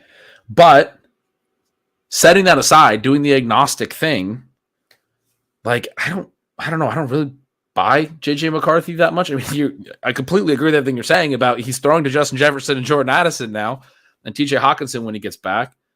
And he has Aaron Jones out of the backfield. Like, this is an incredible landing spot in a dome. Like, it's great. Weird note, but like in the region of where he played college and all that stuff, there's a little more of the like familiarity. Like he made a comment in his presser, like he is comfortable in the Midwest. Like I think we probably don't talk about those human elements as much as we should. We talk about it when it's like New York. Some players like have to go live in New York, and that can be tough on them. But I think it can be tough on a lot of different types of players to go live in a different region of the country and some of that stuff. Anyway, McCarthy's set up to succeed. If he's good enough, he should. A fantasy friendly or a quarterback friendly system with Kevin O'Connell and that McVay tree and everything. But I don't want to be betting on him from the perspective of he scares me, like watching his tape and stuff. It's just, he wasn't that great. And there's been a lot of red flags and a lot of things that have been discussed there. Drake May. I don't think the New England thing is that horrible of a landing spot, especially now that they get another receiver. And I do think that Demario Douglas is like undervalued. I took a ton of him. He's the new Jacoby Myers. I'm going to have to convince you is really good, but he had a really strong targets per route run for a rookie last year, was pretty solid. So they had Jacoby Myers and the number 3 Washington Huskies receiver. I'm not saying it's good. I'm saying there's room to grow. And if Drake May's good, I kind of think of it like, he might struggle early, but it could be similar to early career Josh Allen, where it's like he's going to have to run a little bit more too. And Josh Allen would have like 10 rushing touchdowns his first couple seasons. Now, Josh Allen's passing metrics were really bad the first couple years until Stephon Diggs got there. It's hard to throw to a bad receiving core. So maybe that's not a great comp necessarily, but anyway, McCarthy, May, even Jaden Daniels with some of the health stuff and the way that he's so reckless with his body. He took a lot of hits, but obviously has a lot of clear ceiling with his rushing ability. It's the quarterbacks are so tricky. Like those are not fun picks to be making. Jaden Daniels is, but May and JJ McCarthy are not. Bo Nix is definitely not a fun pick to be making. He's just a very solid quarterback. I think he's going to be good for the running backs because they're going to catch like 90 passes. Like it's going to be awesome. But does that mean Bo Nix is going to score a ton of fantasy points? I mean, I have my doubts. I want to be taking guys like Rome Odunze, who I believe in from a talent perspective, ahead of those guys. But the game is the game. Like the trade value is the trade value. You have to play it a certain way. That's a really long-winded way of you asked me about how I feel with the quarterbacks, and I'm saying like I don't know. I have not decided where I'm going to land on that. And probably when it gets down to it, like I'm going to err on the side of not taking the quarterbacks because I have done that and have been burned. I have taken Zach Wilson at 108 and because of this argument about, trade value and all those things. And then I was able to trade him the next year for like 2 seconds, which is like a pretty great argument for this point. Like even when Zach Wilson had a terrible rookie season, I was able to get out of that and still recoup pretty strong value. But who wants to draft Zach Wilson? Who wants to draft JJ McCarthy? Like that's not fun. I just want to have fun, Sean. That's I guess the conclusion of my point. Yeah, we concluded Ben thinks that JJ McCarthy and Bo Nix are the least fun players in the 2024 NFL draft portion of the show. Yeah. It'll be interesting to see. I'm not a Denver Broncos fan. I know you're not an Oregon Ducks fan. And yet look out for Bo Nix. So I do think there's a massive then tier break. So 105, a huge tier break, I think, after Bowers. And then after 110, a massive tier break. But the guy who would be in the next mix was the receiver you talked about. But before we do that, then we should get to this player who did go here, Jonathon Brooks. This to me is a bummer. And the running back selections are often very disappointing. It would have been really cool to see him with the Cowboys because then you have an additional guy who's worth a very clear-cut first-round pick. And you want as many first-round talents as possible in these drafts to make them fun. Chuba Hubbard, vastly undervalued. They have a couple of guys here. You mentioned the Miles Sanders contract. They're obviously trying to do the thing where they surround their young quarterback who had a devastating rookie season with as much talent as possible. I would argue they haven't gone about it the right way. But one of the things I kind of stealthily thought was a possibility would be the Kansas City Chiefs pulling another trade up to go get him. Because I do think that the teams who have the luxury to make some of those picks, like the Chiefs, would really benefit from having Brooks. The more that I looked into him, the more I realized I hadn't been high enough. I do think that he was a guy who was this kind of first, second round, kind of borderline pick, that he could have gone in the first handful of picks in round 2, and that would not have been a reach. Then I was shocked to work through some of these per game numbers, some of the actual profile pieces for him. I did this in a way that actually overstates a little bit how good he is. But when you look at the per game elements, the per attempt elements, the yards after contact elements, the evasion elements, and then the receiving elements with those particular portions as well, for the closest recent seasons to what he did. And again, his season was truncated by the injury. But the massive season from Travis Etienne, the season from Javonte Williams, the season from Bijan Robinson, and the season from Jonathan Taylor. Now, I would say that especially the seasons from Etienne and Williams were definitely better. But we're talking about guys who either went in the first round or, like Taylor, very weirdly dropped, and teams probably are second guessing it.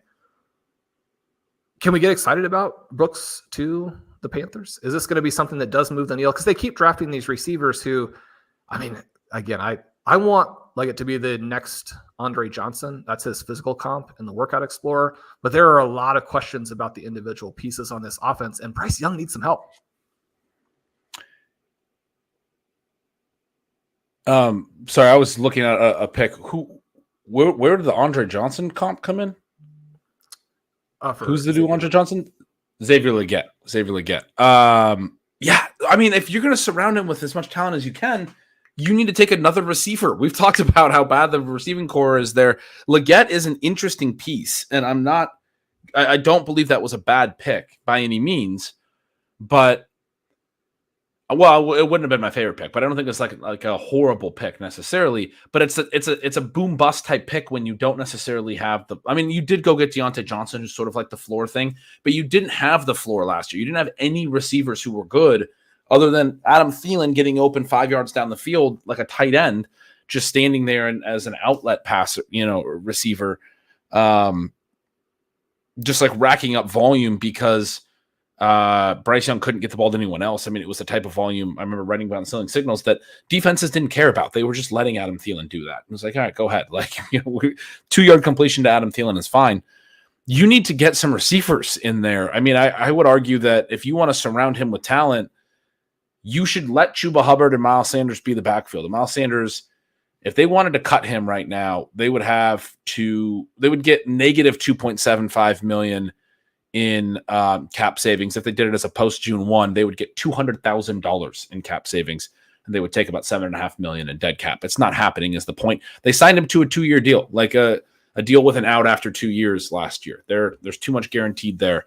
I think you have to stick by that, especially when you have Chuba Hubbard as an effective running back alongside of it, and take 2 receivers here. Like, you took Leggett.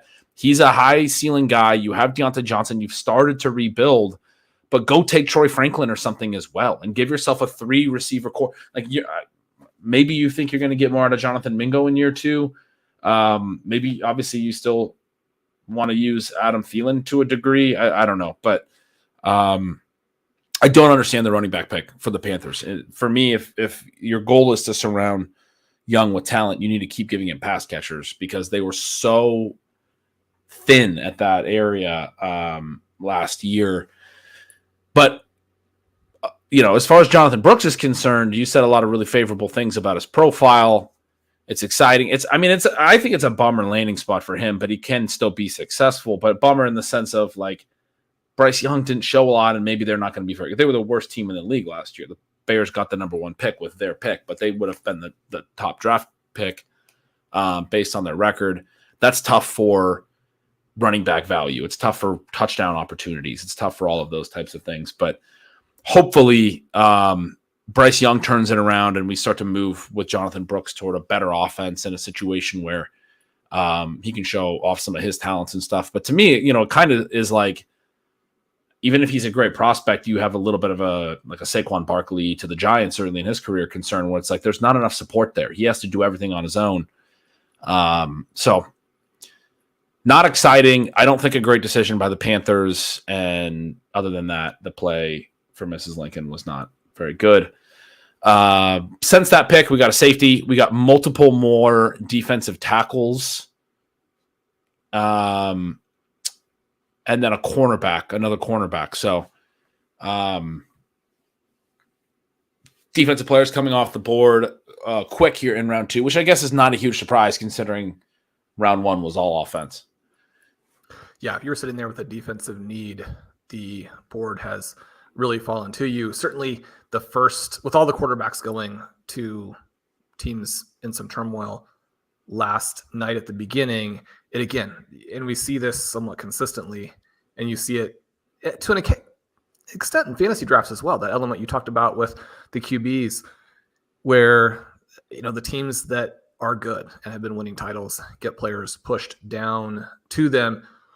But then we both said that Brian Thomas Jr., probably not the guy we would have taken. I think we both like him as a specific role player, but the Jaguars, I think, have a bunch of niche guys. You could argue that they fit together. You liked the Gabe Davis signing. That seems redundant at this point. Is that the way to look at it or no? I said on last night's, or there was a comment, I guess, was put the best way on last night's draft stream that I was talking about through this a little bit, and the comment summed it up really well, that they now have Gabe Davis and fancy Gabe Davis. Because Brian Thomas is just, in my opinion, is sort of a fancy Gabe Davis. He isn't much. He's much fancier. I liked the Gabe Davis signing from a team building perspective, not necessarily for Gabe Davis, but I really liked how that could open things up for Christian Kirk and Evan Ingram underneath. I think, he's a vertical threat that is efficient after the target, but doesn't earn a lot of volume. But when he does get the volume, like, he makes plays. Like, as much as we bash on Gabe Davis, he does have strong yards per target, strong touchdown numbers. I mean, when the ball comes his way, he does make a good number of plays. Like he's not a wide receiver without any skills or any value. But that to me is how I'm reading Brian Thomas. And we talked about this a little bit, but I have some real concerns about Brian Thomas. And I think in talking with you that you didn't have as many concerns. And I think in talking with most of the people that I trust from prospect evaluation, that I'm like kind of on an island there. And I don't mind it, Shawn. I do feel like pretty comfortable in this take that Brian Thomas is not like a legit. He's not going to suddenly be able to earn a ton of volume at the NFL level when he never even had a 20% targets per out run in college. I don't give enough of a discount to, oh yeah, he played with my league neighbors. Like I think that's relevant, but I still think you have to be able to get to at least 20% targets per out run. Like I was saying this about Jalen Polk and having concerns about where his targets per out run was, but at least his last year he was at like 21.3%. It's not good, but at least it was up over 20%. Brian Thomas 2 full percentage points behind that even in terms of earning volume, but it's at a high A.dot, but still just so low. Even when I look at the weighted targets per out run number, it's very low in terms of his ability to earn the volume. And the first 2 years, he doesn't actually show a lot of efficiency with that and has really weak yards per out run, like really weak for college, for like a legit prospect. We're talking sub like 1.5. And then, which is by PFF's numbers, obviously, when we chat about this, your numbers are running a little higher with the SIS, the little routes differences. We always talk about that on the show. But in 2023, he has the really strong season, strong yards per out run. It's all yards per target base. So I talk about yards per out run having the two sides, the targets per out run, then the yards per target, the before target, can you earn the volume? Then the after the target, can you be efficient once the target is on its way? And he was incredibly efficient, 13.5 yards per target. Had like 17 touchdowns too. So it wasn't just yards per target. It was like the massive TD rate. He was incredible, but it was a bunch of explosive plays. He had all these long touchdowns, and that's great. I'm super intrigued by that. And that's where you get the fancy Gabe Davis thing, but the Gabe Davis thing still fits where it's like, you're not earning volume. You're in a downfield role and you're not separating so consistently that you're able to rack up 20 plus targets per run, or ideally 25%, something like that, like a number much higher than where he's at. I don't see how that suddenly happens at the NFL level when you have 3 solid samples, 3 seasons where he never did it in college. And this last year, the efficiency goes with the limited target volume. And so you at least get that. But it is a very, now you have Gabe Davis to not earn a lot of volume running downfield. Brian Thomas on the other side running downfield, not probably earning a lot of volume. And I look at that and I go, man, that is such a perfect situation for the underneath receivers. It just opens up the field for Christian Kirk and for Evan Ingram, who I think are going to be really valuable players this year, in kind of a boring way, but I'm going to draft a lot of those guys. It's always interesting to go back and forth and chat on those. The conversation about the teammates and whether teammates will benefit or not, and certainly teammates who are very different stylistically or in terms of what the role is, right? How they're going to be used, what the usage is. And so from that perspective, I mean, if these guys are running wind sprints and they open up the field, I could definitely see it. My initial thought is that you make this pick and you're forced into trying to get the volume there, even if it's not there. I mean, you've got to make this pick look good. And I think it goes both ways. One of the things, just to kind of put it in the context of what I was seeing there, you talk about the low targets per route, and in the kind of the top 30 draft prospects from this class. And I'd be interested if you're saying the exact same thing. But the only guy he bettered in that targets per route was Jermaine Burton, right? So again, I mean, the vertical guys who are getting a lot of the deep targets, you're going to see it skewed a little bit more in that direction. But I mean, Pearsall is another one where, again, the targets per route, not good. I think there's a difference between like a third-year breakout with no production before, even though you would have preferred to see it, versus some of these guys who are like a fourth-year breakout or a fifth-year breakout, and you had no production before. maybe we can excuse a little bit more in year 3. And part of it may have, again, just been that usage you just mentioned with Kirk and Ingram. I mean, Thomas was an absolute force out wide, right? According to the SIS splits, I mean, out wide and going deep, he outgained Marvin Harrison, which again, I mean, those are some of the specific things that Harrison is doing really, really well and is the reason for the enthusiasm about him. So if you can beat that, then it's impressive. The other thing then that I think is interesting is you take it to the Jaguars and you look at the situation where Trevor Lawrence's numbers were actually terrible last season on a per play basis. They were they were better deep. And yet you think about Calvin Ridley and some of the shots that he took at the team as he's departing, and he's talking about the lack of creativity in using him and how difficult the targets were because they were so one-dimensional and they required him to make this sort of miracle deep sideline catch over and over. My concern for Thomas would be that they're going to ask him to do a similar type of thing. And then even if Lawrence throws those passes well, even if he gets open, the structure of it is a very much a boom bust sort of thing, especially for a receiver, we may have some questions. Shawn, we got another big landing spot here.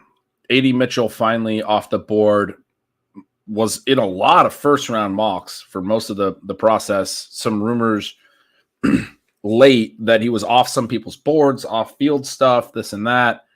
Lands in a pretty intriguing spot here with the Colts. I mean, you've talked a lot about Josh Downs, probably better than I think a lot of people recognized last year. Michael Pittman, solid. And now they add AD Mitchell.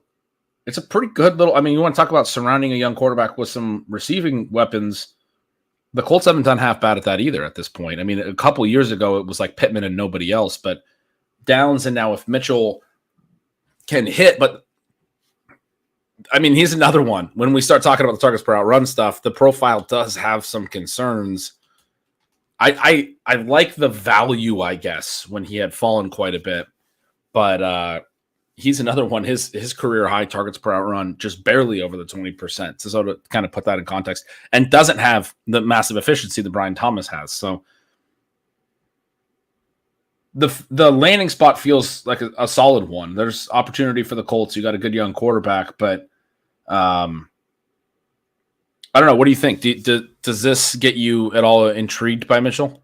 I mean, I think it's got to be a free fall situation, right? Because you just mentioned they've got two guys. So this is a big difference between reality and fantasy, where I think it is exactly what the Colts needed. And it's something that will help Richardson, and the throws that he does make or has the potential to make with the big arm are those deep throws.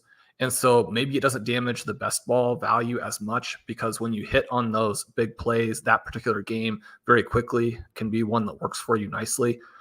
But I mean, I think you have to love it, as you mentioned, for the Colts, because now they have these three levels taken care of, right? You could have one of the better deep threats, and certainly Mitchell, one of the things that he brings to the table is just a very unique and high-end athlete.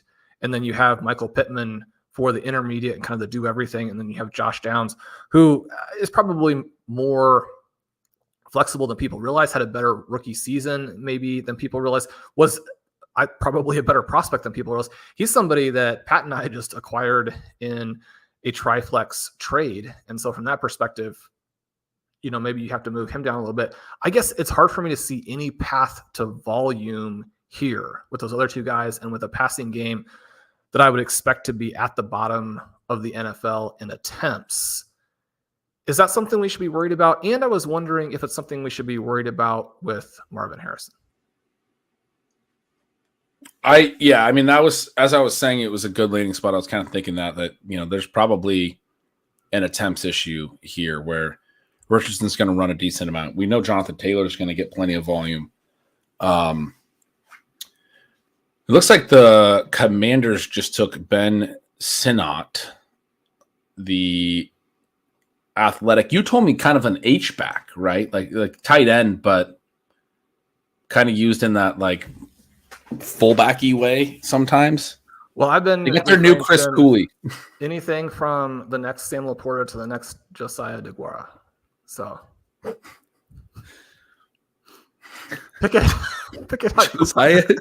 Josiah DeGuara reference. Was not expecting that one. Yeah, no, that seems like a good landing spot for him as well. We'll talk about him in a moment. But yeah, no, I agree with you. I think the Colts passing volume is a concern. The Cardinals, maybe less so because Kyler's kind of getting a little older. You think the mobility maybe starts to – I mean, he's still going to scramble a decent amount, but I guess I don't know. I think Kyler can be a little bit of a drop-back passer at times. And then also you have less – you don't have three guys. I think you have two. You have Trey McBride and Marvin Harrison. Rondale Moore's gone now. I'm not really that concerned about Michael Wilson's impact. Maybe I think with the Colts, probably not volume. Yeah. Like he'd be kind of like what we were describing with like Gabe Davis and Brian Thomas, where probably more of a vertical and efficiency play if he hits, but not a big targets per out run kind of guy that's stealing a bunch of volume. So I think there's enough room for both. Like if Harrison's an immediate hit, for both Harrison and McBride to both be like really good on the same team. I don't think like one will make it too tough for the other one. I'm excited about the Cardinals because I mean we Sean share that enthusiasm for Trey McBride, but it like feels to me a little bit like the Chiefs early in Mahomes' career when you had the Tyreek and Travis Kelce thing where it could just really be those two guys getting everything and they're both so dynamic and it's just like an incredible two-man receiving core. You usually want at least three good receivers, but if they're that good, I mean, if Marvin Harrison's as good as Bill and as good as I think Trey McBride is, I mean, you could try and double cover both of them, but like I feel like one of them will beat double coverage, on a given play. I mean, it's an exciting development, and so maybe I'm colored a little bit by bias, but I guess I feel that they're both going to get what they need to, and Harrison in particular to that question. Mitchell, with the lack of volume earning in college, and then you talk about the lack of potential pass attempts with the Colts and a little bit more competition. And, I wrote that RPO article last year, the RPO heavy offenses that tend to consolidate volume to the number one receivers in those offenses because it's basically a read where it's either a run or it's a pass to that play, to that player. He's the only, it becomes a first read target or it's a run attempt. So the only ones that become passes on RPOs do tend to go to the guy that they were designed for. It's not one where you get through your reads. And often those are going to be the number one receiver. The Colts with Steichen coming over from the Eagles, who were really RPO heavy. They did have a really RPO heavy offense last year. Even with Gardner Minshew taking over, they were second in the NFL in RPO pass attempts per Pro Football Reference. And I think that really helped Michael Pittman's target share and is definitely another part of this discussion. There's not a lot of pass attempts and a decent number of them are off RPOs and going to Pittman specifically. I think that's a part of why Josh Downs, especially later in the year, had a hard time keeping up with Pittman from a target perspective because a lot of those were these RPO type looks that go to the first read. So that is another kind of tough thing for Mitchell. He does, again, though, to your point, from an NFL perspective, he does bring something to their offense. The Colts are kind of fun. I think they're going to be kind of good. It's going to be interesting to see how, because I think Steichen's a good coach. It's going to be interesting to see how their offense develops. Certainly, I would probably take the Texans to win the AFC South, but you have the Colts as a really reasonable candidate to sort of overperform modest expectations. I think you have the Jaguars as a candidate for a bounce back. I mean, that AFC South is, I think, going to turn into a pretty good division pretty quick. And we have a show planned to kind of discuss these divisions post-draft, look at some of the win-loss over-unders. I'm really looking forward to that. The Colts, a team that could generate a lot of explosive plays. I think that, what Richardson brings to the table and then what you get with another explosive athlete like this, space for Jonathan Taylor. He's going to bounce back and have some really big gains. Then we did get the tight end here, and there were we really wanted to make the case that he could be like the next Sam Laporta. And one of the reasons for that, you have 94th percentile agility. You have 98th percentile explode. He does early enough. I think that there's not a lot of concern that he's being drafted to just be a niche guy. You're smiling. You've got some fun stuff over there. Our buddy Pat Gray just tweeted in all caps, "Oh God, my Zach Ertz bags. Oh no, baby, get the car. We gotta go. We gotta go now." It's a pretty good tweet. It's especially fun because you could kind of imagine it. I mean, if Pat played that out for a while, like 3 or 4 hours, we find out half a day from now he's in some other country. Ben, you've got some Zach Ertz. Are you concerned? Yeah, I'm concerned. I took a little Zach Ertz because I traded for him and immediately cut Logan Thomas. And I didn't want to draft Zach Ertz, but I was like, look, he's incredibly cheap. There's not a lot of tight ends you like late. And I think he's going to run a lot of routes. He already played under Cliff Kingsbury in Arizona and ran a lot of routes under Cliff Kingsbury in Arizona. And they weren't really complex routes. They were the same thing I was just describing with Adam Thielen. It's a lot of just 5-yard stops, and then he would get targets and then fall down. But, like, he caught a lot of balls. So, like, in terms of a 20th round tight end that has the potential to catch 60, 70 balls, I took him in a couple of spots. I did not take a lot of him. Shawn, I ended up taking a lot more Noah Fant because I was like, at least I can tell myself that he's athletic and like he might run more routes. I mean, he's got a lot of target competition ahead of him, but I didn't want to take a lot of Zach Ertz. At this point, they go draft another tight end like this that's intriguing, that's very athletic. I imagine they'll make him sit a little bit behind Ertz, and we know tight ends develop a little slower, which is going to be annoying. But you can't take Ertz anymore.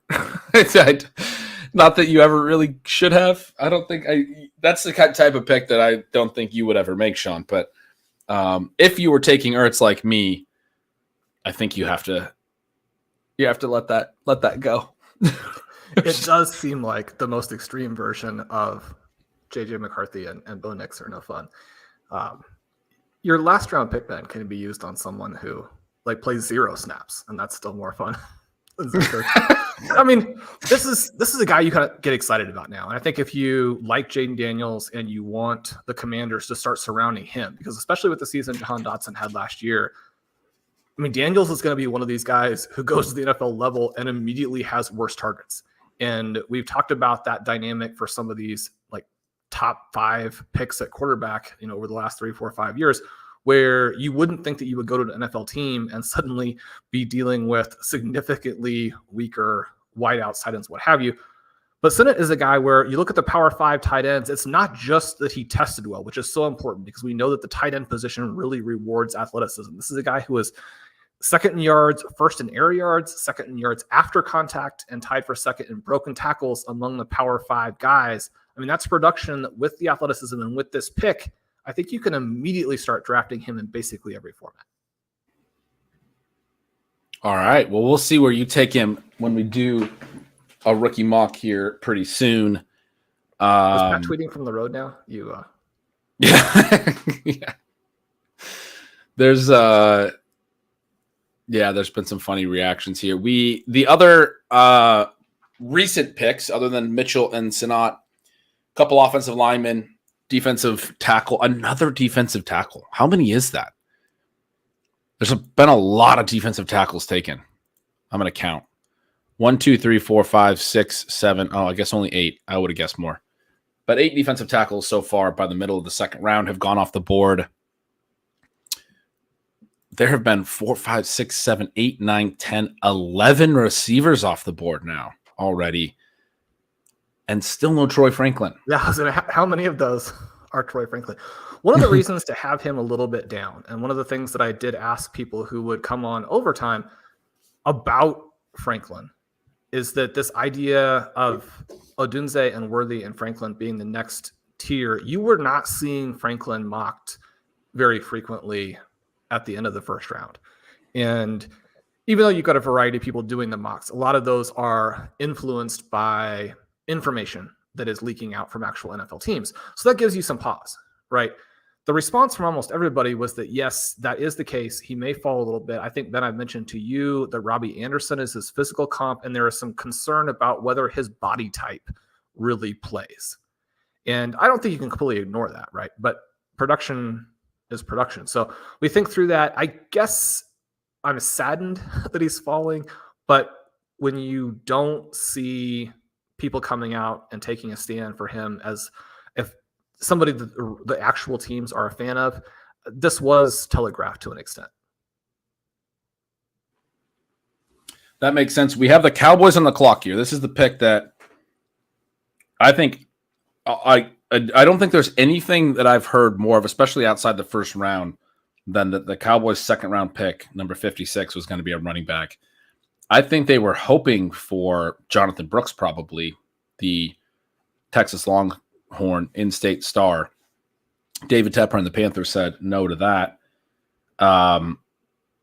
If this is some other running back, there's a lot of opportunity there and a good offense for the Cowboys. It would probably be Trey Benson, right? Shawn is the other one that when we did our little running back show recently, you talked through. There's also the possibility there's been some smoke there because I feel like Jerry Jones was almost trying to get everyone else to take running backs with how much he was talking about his team wanting running backs. Like who does that after day one of the draft? Like, yeah, we're definitely going to take a running back next round. I mean, if they actually take a running back here, like it could be argued that they cost themselves a shot at Jonathon Brooks by like making it so clearly known that they were going to go running back here. So maybe they I was thinking maybe that was all just to, throw everyone else off the scent and they're going to go some other direction here. But yeah, a potentially huge pick on the clock right now for fantasy implications for sure. And in the pre-draft mock, I have Brooks and Benson at that 1-2, not exactly a turn in rookie drafts, but right on that edge. I mean, to your point and the conspiracy theory idea there, it's really hard to believe that Brooks wouldn't have been their guy. But if they wanted Trey Benson, then maybe you point another team in the direction of the other player. The guy that I got increasingly comfortable with as the process went along, because several people, I think, including Pat, when he came on, mentioned, we have Allen being like such a bad athlete that his production doesn't tell us what he'll be at the NFL level. But you're talking about a guy who, 235 pounds. And when you check out the boom scores, they're actually pretty good. I mean, one of the things here, his 2021 freshman season, he averaged more yards after contact than Bijan Robinson, was stuffed on a lower percentage of carries than Jalen Warren, and had identical boom rate to Breece Hall, right? That's him as a 17-year-old. And so I guess I wouldn't be stunned if Allen goes earlier, in part because he's a confirmed workhorse, whereas the more athletic, more exciting backs in this class are not. The pick is in. They ran their clock down. It's not like they race to the podium. They went with a Western Michigan defensive end, MarShawn Nealand. So no running back yet for the Cowboys. They're going to go running back in this draft. Obviously, they have telegraphed that with their lack of interest in the running back position all offseason. But we don't get that Ezekiel pick. Elliott's going to resign. We have heard a little bit about that. And they have two more picks on day 2, if I'm correct. That's what I'm trying to dig into right now. Yeah, so they pick within. That's great. We're going to get them on the clock twice more. They have the 9th pick of round 3, which is coming up here in only another,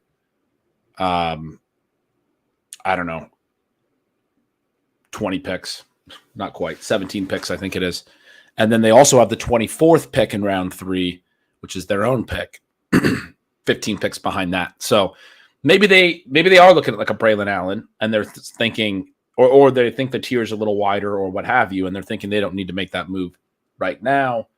I'm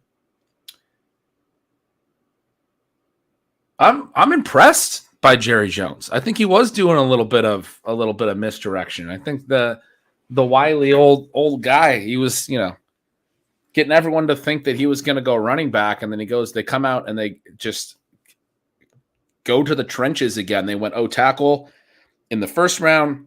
They go edge in the second round, trying to bolster their lines, which is never really a bad philosophy. If you have your quarterback in place, you have a star wide receiver, you have your passing game in place. They got good cornerbacks. There certainly have been plenty of games over the last couple of seasons where, and dating back to the success that Ezekiel Elliott had running the ball, where when they're successful, they've dominated teams on the line. And when they don't, they've struggled because still lots of questions, I think, about their coaching staff, even as we get through the end of last season. Certainly the playoff meltdown, again, is fresh in their minds, I'm sure. I didn't get you completely confirmed on Ben Sinnott as somebody you're going to take in every draft on. In every draft? Oh, get because a 40% exposure promise. No, I'm not that excited about him.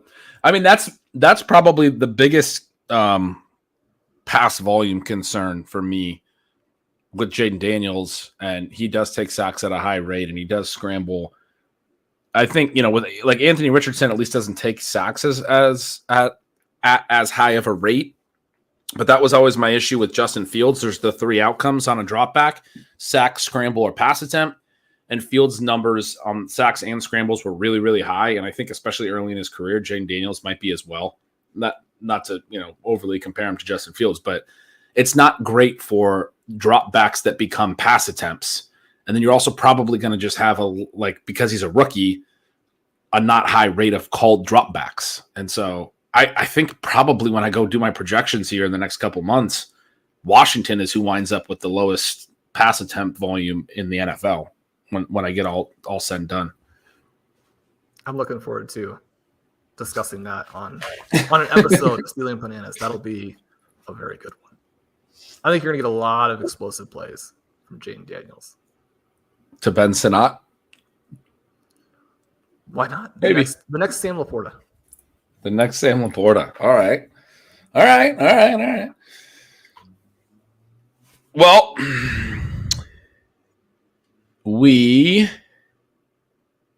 I always like these ones where I have a little take like that and you disagree and you kind of just like try to nudge me back in the other direction. But don't say that. Don't go the other direction with that. Bucks on the clock. Packers, Texans, and then Bills again. Would be really fun if the Bills took another receiver, like, I don't know, Troy Franklin, and then we could all just fade Keon Coleman and pretend like that pick didn't happen. Blair is in the chat. Sinnott's top two comps in the RotoViz box score scout. Number 1, Kelsey. Number 2, Andrews. Is that good?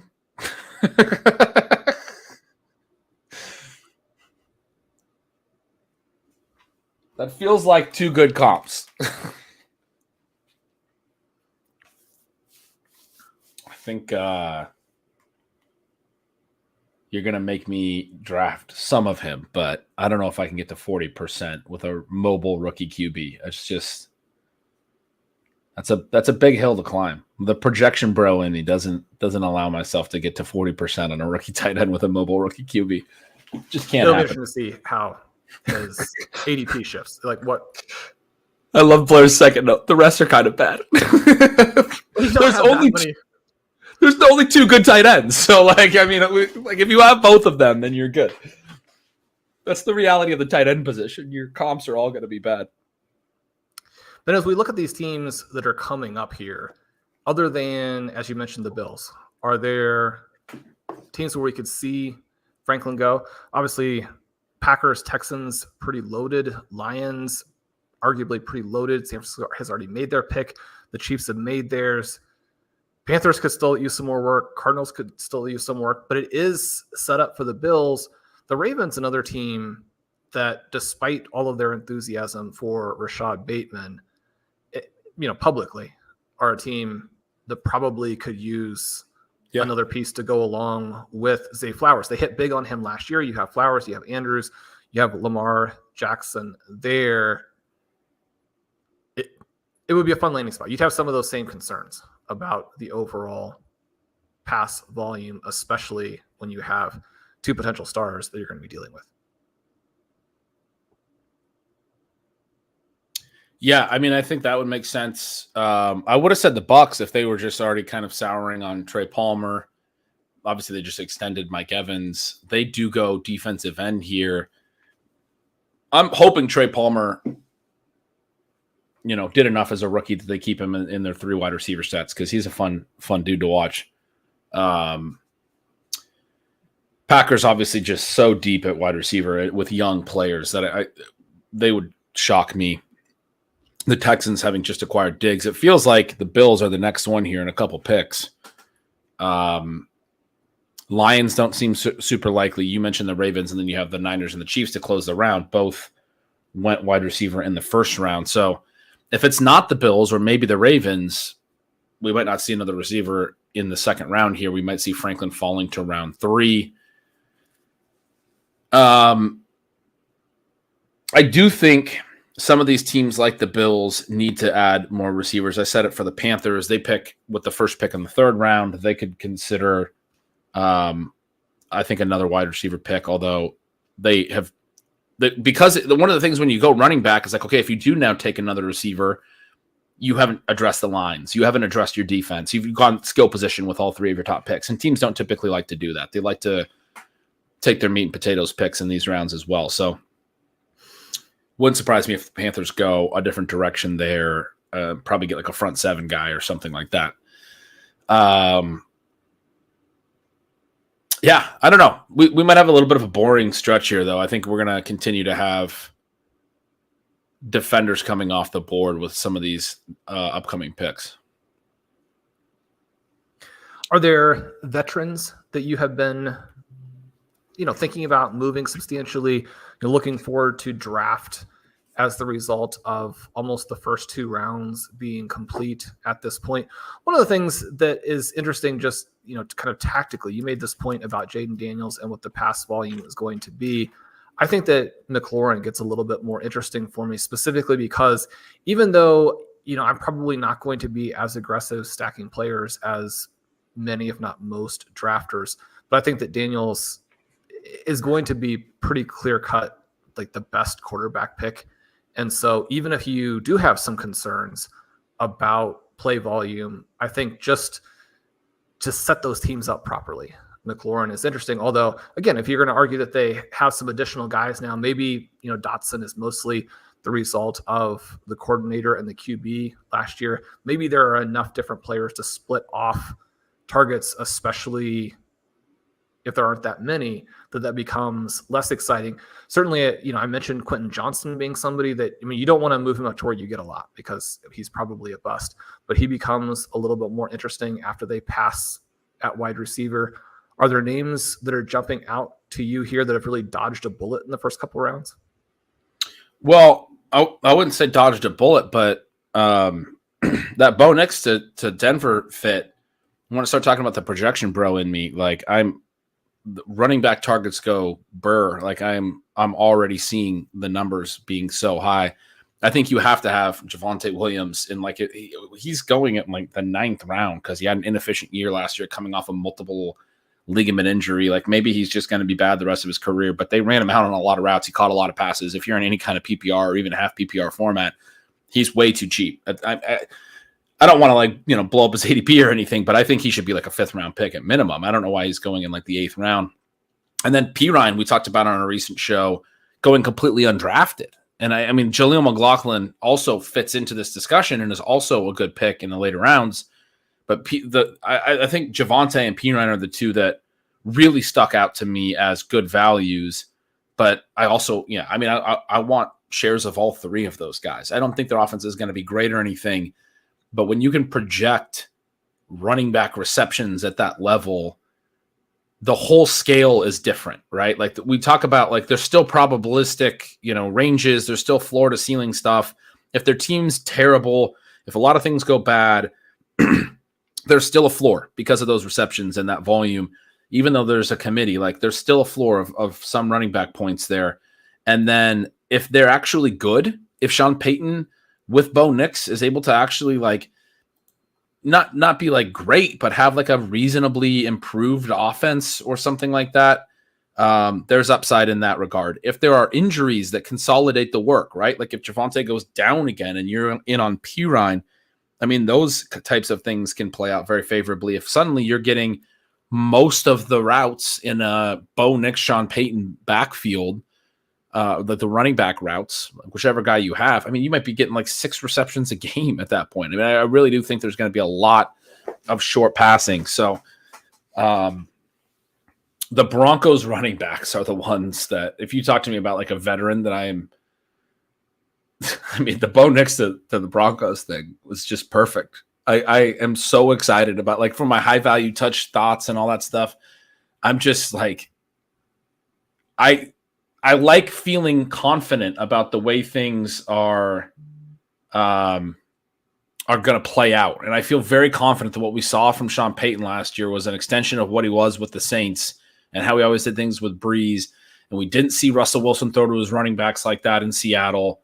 And it's a Sean Payton offense thing. And now they went and drafted the quarterback who did that, whose whole thing, he broke the college completion percentage record at a low ADOT. And everyone said, well, his ADOT's too low. It's like, well, that's what Sean Payton wants you to do. He wants you to throw these short, catchable passes all the time. I mean, there's probably other veterans, but all I can think about is the Broncos running backs.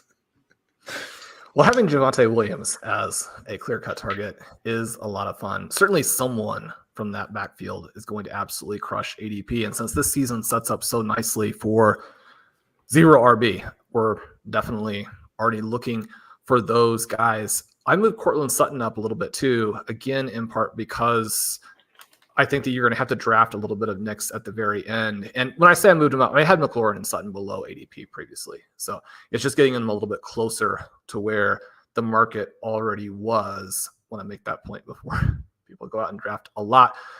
Something that I do think is relevant is the Jets selection and not taking Brock Bowers. I think that you can make the argument now that Garrett Wilson actually even jumps on Monroe. And you're starting to look at him at 105, 106. There's this balance. Can we just take him 102? Well, I mean, there has been some frustration with Jamar Chase and the whole Bengals element. We know we're getting a quarterback neither one of us are that excited about for Justin Jefferson. I don't think you could rank. You don't want to running Wilson back too high. Pass on Christian McCaffrey. Yeah. So we're down to CeeDee Lamb versus Garrett Wilson for the 101. Yeah. I mean, if he was like the 104 behind CMC, Lamb, and Tyreek or something, I would take him there every time. I'd be very comfortable with that. Is that as absurd? I guess. No, I mean, I still want to take Justin Jefferson. I still want to take Jamar Chase. Like, those guys are really good.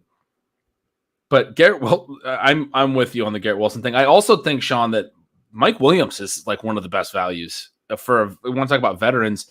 You want to talk about them not getting Bowers. I think part of the reason he was down where he was strong expectation they would add Bowers or maybe add another receiver. Mike Williams' skill set, you've always talked about this, doesn't separate well. Kind of has to be thrown open. It has to have a quarterback willing to try to fit something into a tight space. That's literally Aaron Rodgers. Like, that's what he's been his whole career. I've argued that's a big reason why, like, Christian Watson had a really good rookie year with some of the things that Rodgers was willing to do on some extended plays, put some balls up. I think he's good at that too. He's got both the accuracy and the willingness to take some of those shots and kind of the ways that he can throw away from defenders and those things. I feel like Mike Williams has the potential to at least have some splash weeks in best ball, and he's going behind sort of the end of the wide receiver window, it feels like. Or like, to me, I ended up taking a decent amount of him because I had some teams where I took some early tight ends, maybe took an early running back, maybe took a QB already, and I'm like, man, I need to get some more receivers, and the receivers are drying up because they do. And it's like, if I can get Mike Williams in round 9, I actually think he's a pretty solid. I mean, like, they're thin. If Rodgers stays healthy, Garrett Wilson's going to absolutely smash. Mike Williams is going to have some spike weeks. Tyler Conklin's probably going to be viable. Like, I don't know. The Jets passing game definitely seems like one to target, especially without the Bowers. That's a great point. Another one. I just lost. Who was I going to bring up? What do you think about Mike Williams? What are your thoughts there? Yeah, if it comes down to him being completely healthy and then the beneficiary of all the coverage on Garrett Wilson, then there's some potential there. I've been moving him up in the rankings. I had him too low with some other expectations for how the targets might be shifted away, and that hasn't come to fruition. So I think you can definitely look there. I mean, he's one where we've been close on him as a potential guy several times. I mean, you want to look at each year separately, but I guess even with the extreme difference in price, I think just loading up on Garrett Wilson is probably the way to play it. But there's still, even with what Wilson has done, there's some projection there yet in terms of getting to where you and I want him to be. For sure. Bills don't go receiver, Sean. They go safety. The Ravens, I believe, are now up. So we'll see if that is a possibility. The other one I was going to mention, we already talked about, though, but the Brian Thomas landing spot, I really did like for Christian Kirk and Evan Ingram. Probably too excited about that, to be honest. And then so far, the Cowboys not taking a running back has to be seen as somewhat of a positive for like Rico Dowdle or maybe Zeke if he ends up signing there. Somebody's going to carry the ball for the Cowboys. I'm not sure who at this point, but Dowdle was low-key pretty decent last year. Like, what if they're just going to go with him? What if they don't draft a running back until like round 5 or something? You could see Rico Dowdle being a really nice hit. He was going in like round 16 or something like that in the pre-draft era. But if they don't take a running back until day 3, I think you could justify Dowdle rising, being basically one of the biggest risers post-draft. We'll see. We talked about how they have 2 round 3 picks, including one coming up here in about 10 picks. So all these words I'm saying might be proven to be words that I should have kept in my mouth in about an hour. Yeah, I don't think that anybody other than Brooks at running back was necessarily a player I expected to go here. It's always a little bit tricky when you do the live updates. Blair and I had a fun time doing that last night. And if all goes to plan, I'll probably have another update out tomorrow. I say morning, but I'm on Pacific time. So for a lot of people, it won't be that early. I'm kind of looking through the guys who are in the first, say, couple of rounds of my rookie rankings. And outside of the running backs, where we know they can land later and still be very viable, it is Franklin, who's the obvious guy. Now, one of the things with him, I would say, is that he's not a guy that I think is as draft slot dependent. You come into the draft, and for me at least, the players who have risky profiles are the ones that I want to get a special confirmation from the NFL teams that they either like them or that they've drafted them early enough that they have to play them. They're in a spot where there's going to be immediate opportunity. So if you have one of these 4th or 5th year breakouts, you've got a 23, 24, 25-year-old, you have someone who's extremely athletic but doesn't have production. All of those things, I want to see the NFL tell me that they like him. And for a lot of these guys, they have.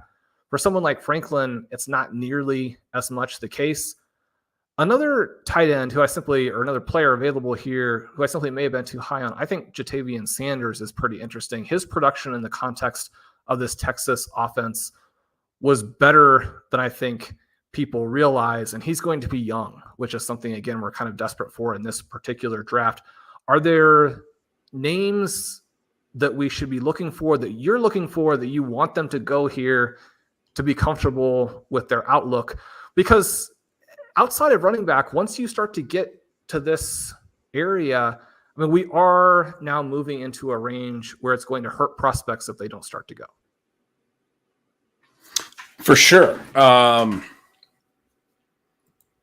I don't know if I have those types of names this year. The receivers that I like later, I think I was telling you I'm buying into Luke McCaffrey a little bit, but I think he'd be fine if he went in round 4 just because of the clear slot skill set, and we sometimes see that in day 3. It would depend on the landing spot, I think, more than the capital. Jacob Cowing, I would go nuts if he went in round 3. I don't think he's going to, but he's the other one that I really like. So I'm, again, just sort of hoping for a good landing spot. Like, I'm like, maybe the Bills will take him, and I could just like him over Keon Coleman.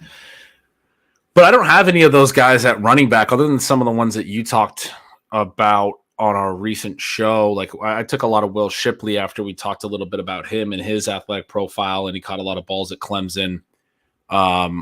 If he were to go reasonably early, I mean, I don't know that he would have to go by round 3 either, right? Like, he could be a round 4 guy as a receiving specialist running back. Again, I think it would matter more about the landing spot. So some of the skill sets that I like, I'm not really itching for like massive draft capital. Yeah, I don't know. Do you have any that we've already had all the relevant QBs go? I don't. Spencer Rattler doesn't really do it for me. I know some people claim that he's low key good. Joe Milton's got the huge arm that people are kind of excited about him, but I mean, I'm not really into those QBs. There's not really any tight ends that I'm super into. I'm doing a good job selling why everyone should stick with us and listen, watch the stream and listen to the pod for the next couple hours. We're definitely going to get some wide receivers. And for some of these guys, like, if they do go in round 3 is a big deal. It's just that I don't have any huge personal rooting interest on them. You wrote up Devontae Walker as a guy you really like. Like, he would be a really fun one to see get into round 3. And we're hoping for that. Do you think there will be many running backs in round 3, or you were saying to me the other day that even today isn't that big of a deal. Once you mentioned Shipley, though, then that's all I could really think about. I was thinking about Shipley to the Cowboys, some team coming out and basically saying, we don't care about his 3rd season. Because if you just knew about the first 2 seasons for Will Shipley, I'm not saying they were extraordinary, but they were certainly good enough with his recruiting pedigree and his athleticism. And then the profile, which is a hybrid profile. I mean, you're talking about high value touches, right? If a team would come out and say, we like him, that would be absolutely gigantic.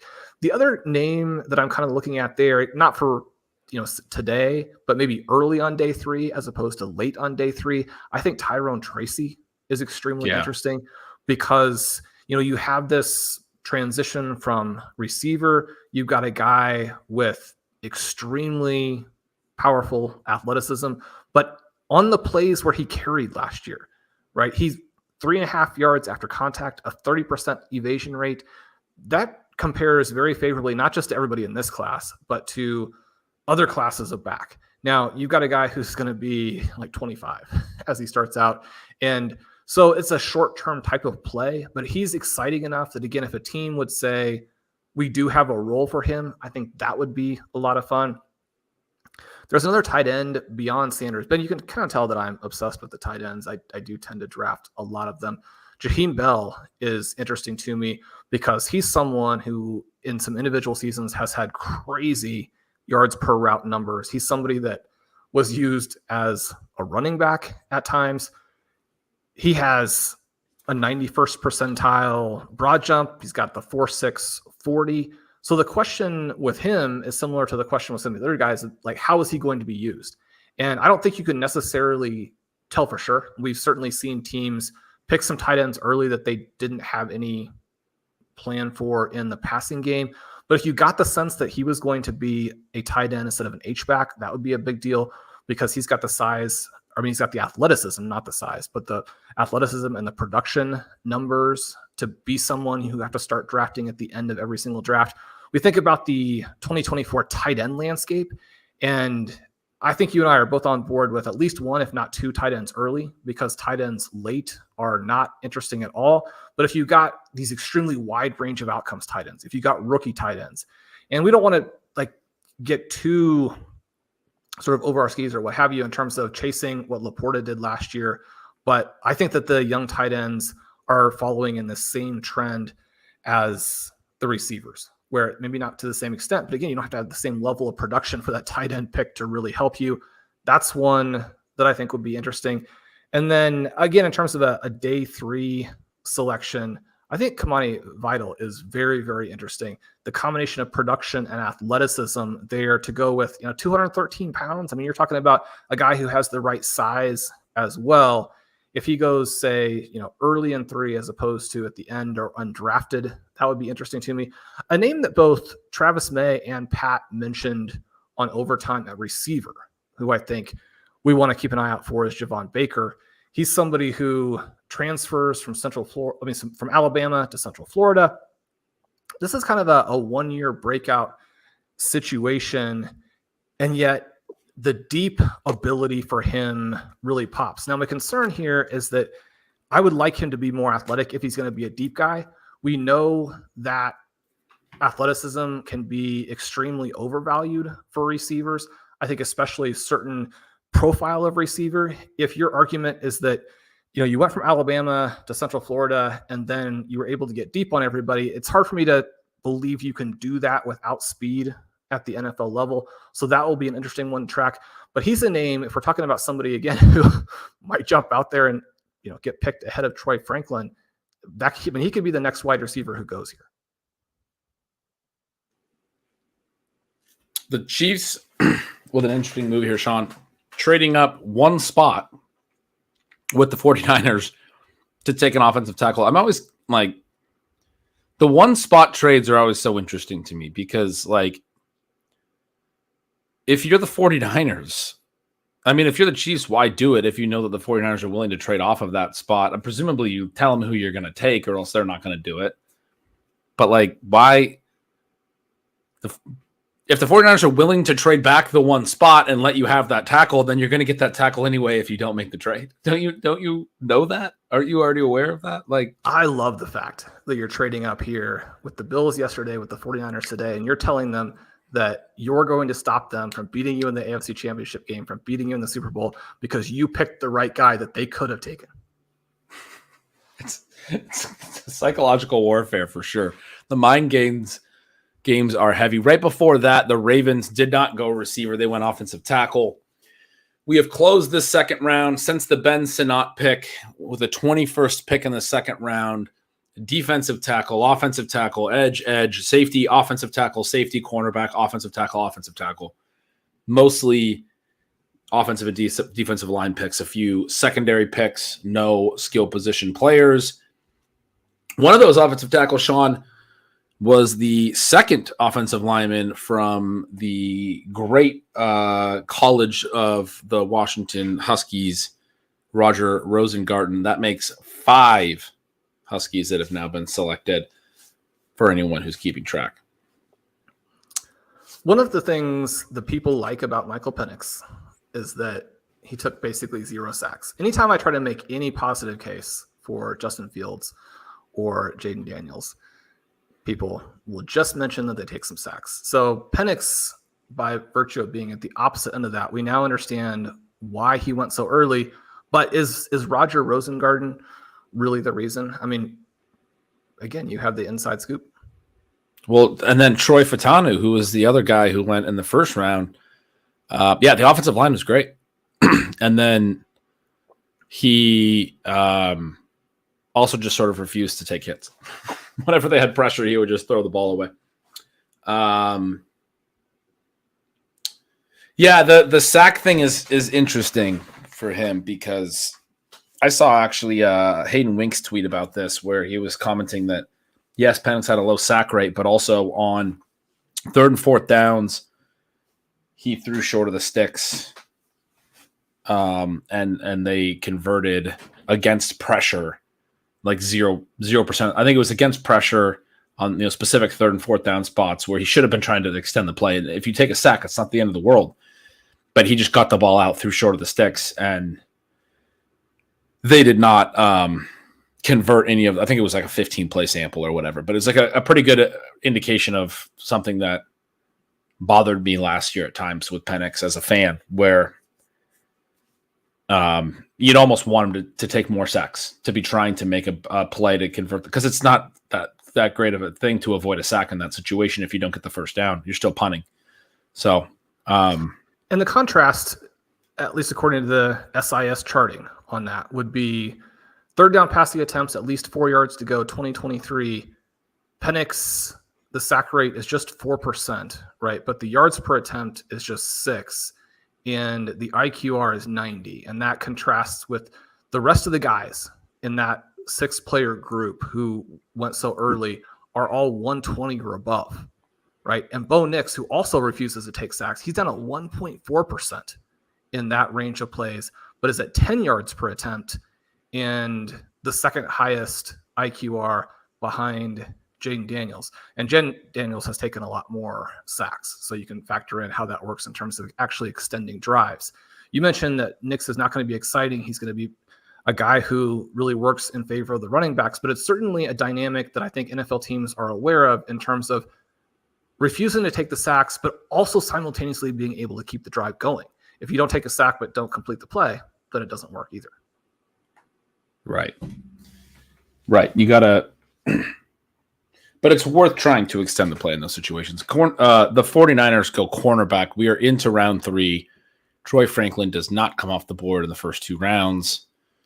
And we've had a long stretch here without any skill position players at all, frankly. But the Panthers are back up. They've taken 2 skill position players already. The Cardinals are behind them. That's an option. Commanders probably not. And then the Patriots at 4 in this round. And the Chargers at 5, I think, are both probably options as well. There's a few here. We were just talking about the Jets, how they didn't address receiving depth. They are at they just traded up. The chat had said it as a question, Jets trade up. I just saw it adjust on my screen. So they move up with the Panthers. They are now picking. They were previously the 8th pick of this round. So I assume that the Panthers just moved back the 8 slots. Will be interesting to see who the Jets are coming up for. It wouldn't be surprising if this was a wide receiver.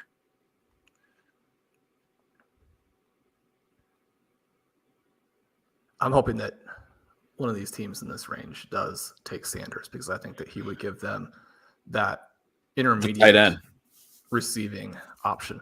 And one of the stats for he would be a good fit here. They didn't go Bowers, so take Jatavion Sanders here would make sense. Yeah, I mean, one of the narratives surrounding it's Malachi Corley to the Jets. Well, that's a manufactured touch underneath, run with the ball, which again, if you're saying we've got the throw open guy down the field in Williams, we've got the superstar in Garrett Wilson. I mean, you can at least argue that it makes sense stylistically and in terms of what the Jets might be wanting to accomplish on offense.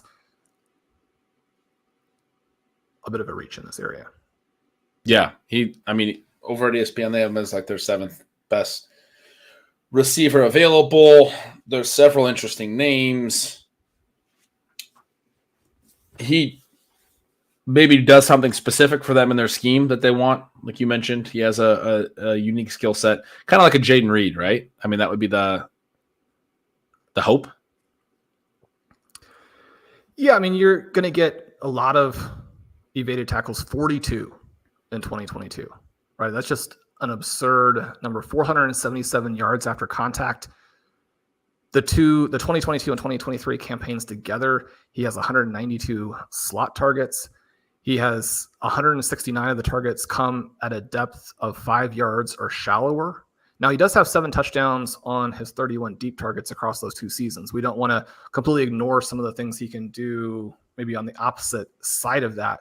But this is a guy who has an extremely high yards per route, but also weirdly, again, off the field a lot. Now, his team threw the ball an absolute ton, so there's a limit to how many routes you can run in that situation. But it is an interesting profile. Some people definitely like him.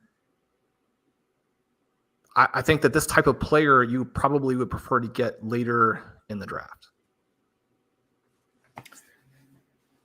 Yep, agree there. They trade up to do it. Must have really been into Corley, and I mean, at least probably a positive note in terms of his, in terms of his early opportunity. their willingness to go up and get him, I would imagine, means that they're going to be ready to play him early in his career, and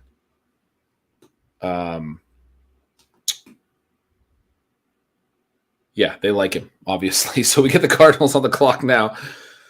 We did the day one stream last night. Some of the chat were watching that. They're talking about I drank a little bit on that stream. Now we're through round 2. For me, it's been a lot of hours of streaming in the last 24 hours. I'm starting to wind down. People want to know how you're doing. What's you've been sneaking some power food off camera here. I had my wife brought me a chai tea and some banana bread from Starbucks. It's been uplifting. I needed a little caffeine. Are you going back to the other later to the other what? I don't know what you're asking. Oh, going back to the drink later on tonight? No, I don't think I'm ever drinking again. The Michael Penix thing set me into a spiral yesterday, Sean. Listen, when I was gonna drink slow, and I only had a couple drinks, and I was doing pretty good, and then the Falcons take Penix, and my mind is just completely consumed by that. Listen, if it's definitely the Falcons' fault that I got as drunk as I did. That's the. But at least some people are looking and saying you'd only had a couple 7 picks in. Fair. Oh, we got Trey Benson to Arizona. So James Conner gets that's a really that's a really nice landing spot for Trey Benson. You got James Conner as the presumed starter still, but older, a little bit injury prone, and certainly the potential for the young guy to step right in and be an immediate part of the backfield, handcuff, all that good stuff. Good enough offense, good enough quarterback, good receivers. What do you think? Well, it's a question of how quickly he would beat him out and what your expectation would be. I'm interested to hear you discuss it from that projection standpoint, right? Because Conner is up there in terms of yards after contact last season. He's a guy who in many ways is actually kind of peaking. He's a 21% evasion player last season. I think that his efficiency was one of the most surprising and to an extent kind of under the radar storylines last year because the Cardinals just weren't that relevant overall.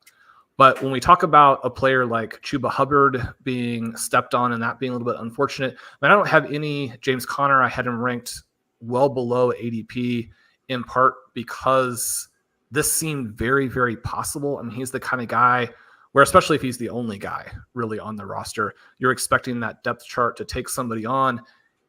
It's a little bit of a bummer for both guys from the perspective of, Trey Benson could be really good, right? You're talking about a player with plus size who, 216 pounds. He has that 4.39 40. I've mentioned before that guys like DeMarco Murray come up in his workout comps. He was spectacular in 2022, right? You have the 4.5 yards after contact. That's just a huge number regardless of what level you're on. College, the same. It's a massive number, a 32% evasion rate. Again, a massive number. That's the kind of guy you're looking at as potentially being a star. Then he takes the step back in 2023. Blair's talked about it a lot. The RB dominator for him is so low. I think that you would have loved the team that took him to be taking him clearly to be the guy. So maybe you don't have to worry as much about the committee. This now seems like a very even split to where both players. Again, with running backs, we have all the injuries. Any time that you think that you can make any statement like that, it turns out to be not true very quickly. I could see both of these guys being great 0 RB picks because once one of them does unfortunately get hurt, the other one is in a great spot in the offense, and they're going to be suppressed ADP-wise. But for those first couple of weeks when everybody's healthy, it doesn't seem like maybe the perfect situation for either guy. Am I looking at that the right way?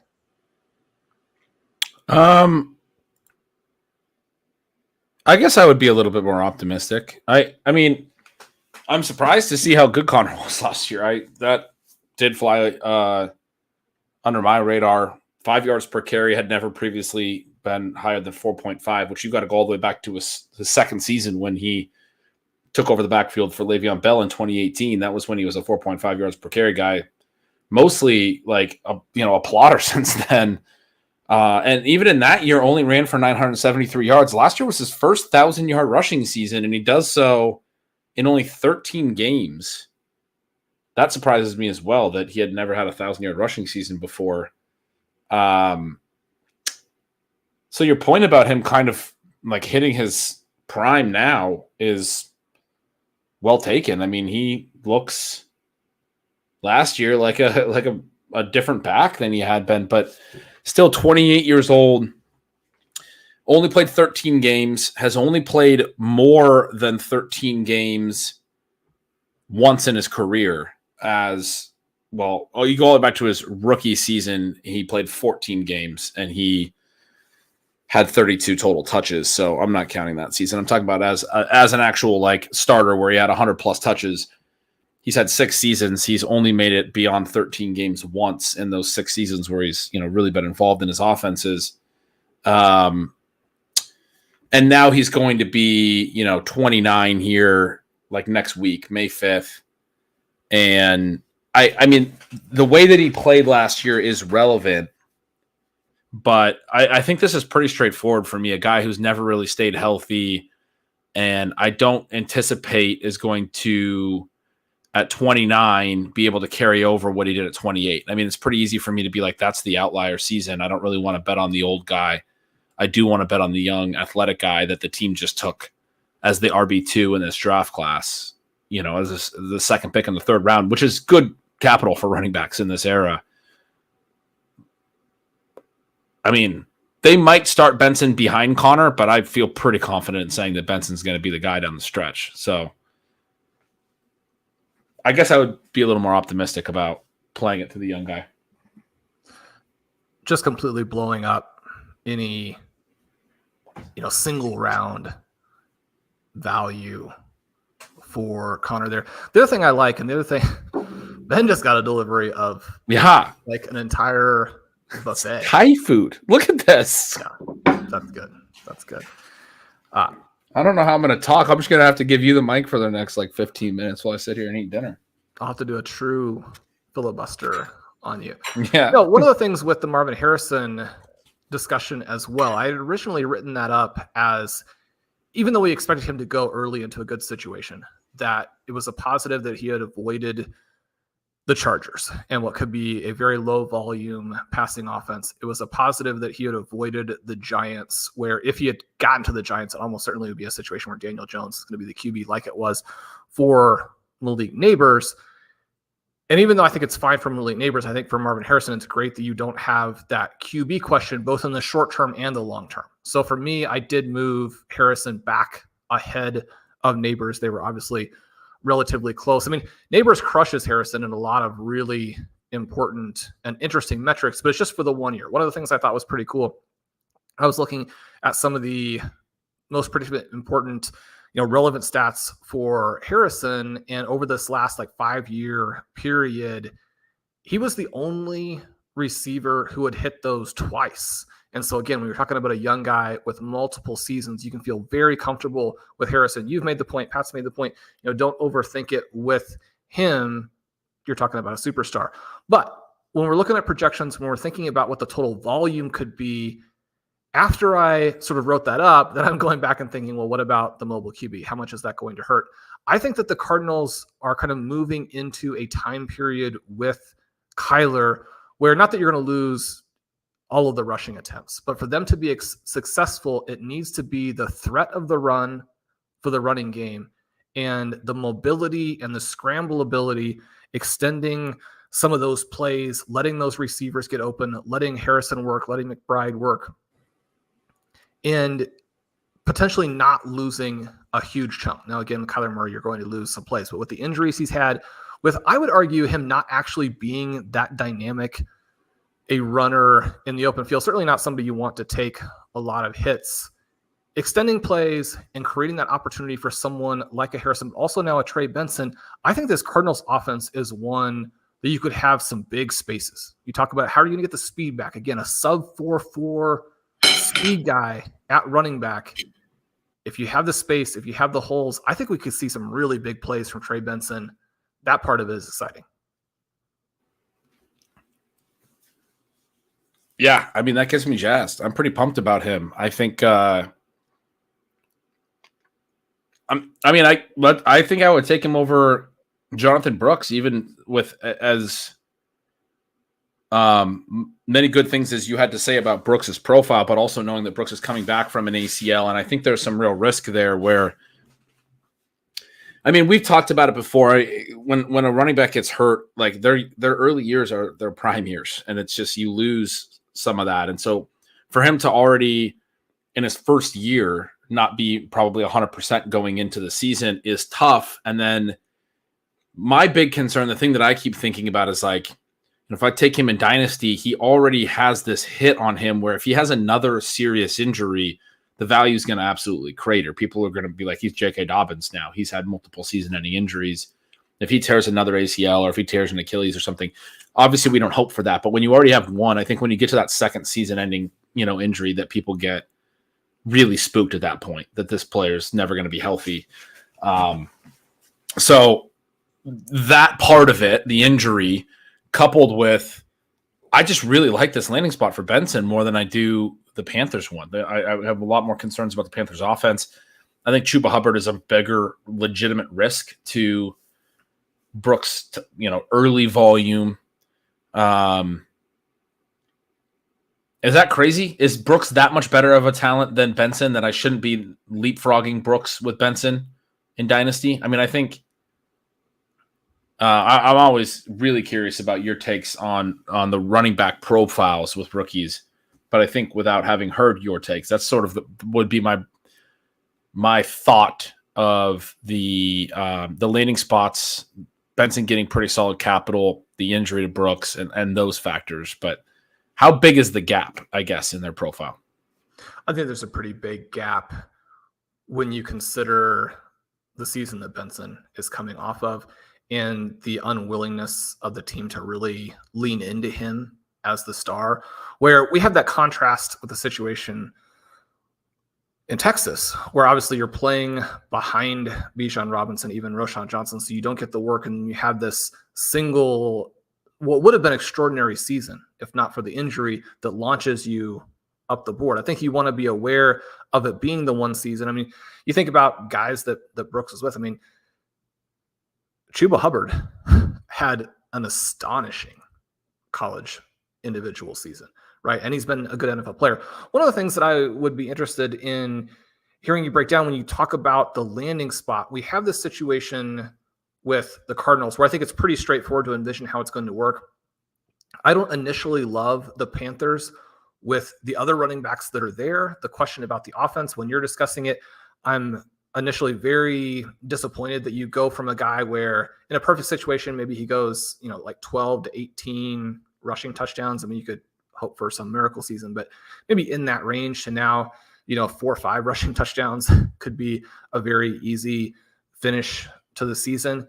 And yet you have the head coach who dealt with a situation last year in terms of designing this offense for the Buccaneers, where they get off to a very rough start running the ball.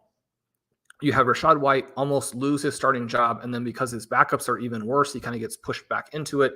And as the season develops, they figure out a way to get him the ball, a little bit in space, but they definitely get him the ball as a receiver in a way that is very potent, or at least palatable for fantasy. Rachaad White becomes one of the stories of the season. I wouldn't say exactly a league winner, but on the edge of being that. And almost certainly there's no comparison between his talent level and what we have for the rookie here with Carolina. Yeah, I mean, there are things about the Carolina offense that we don't love, but going into last year, when you have Baker Mayfield, people are not that jazzed up about the Buccaneers either.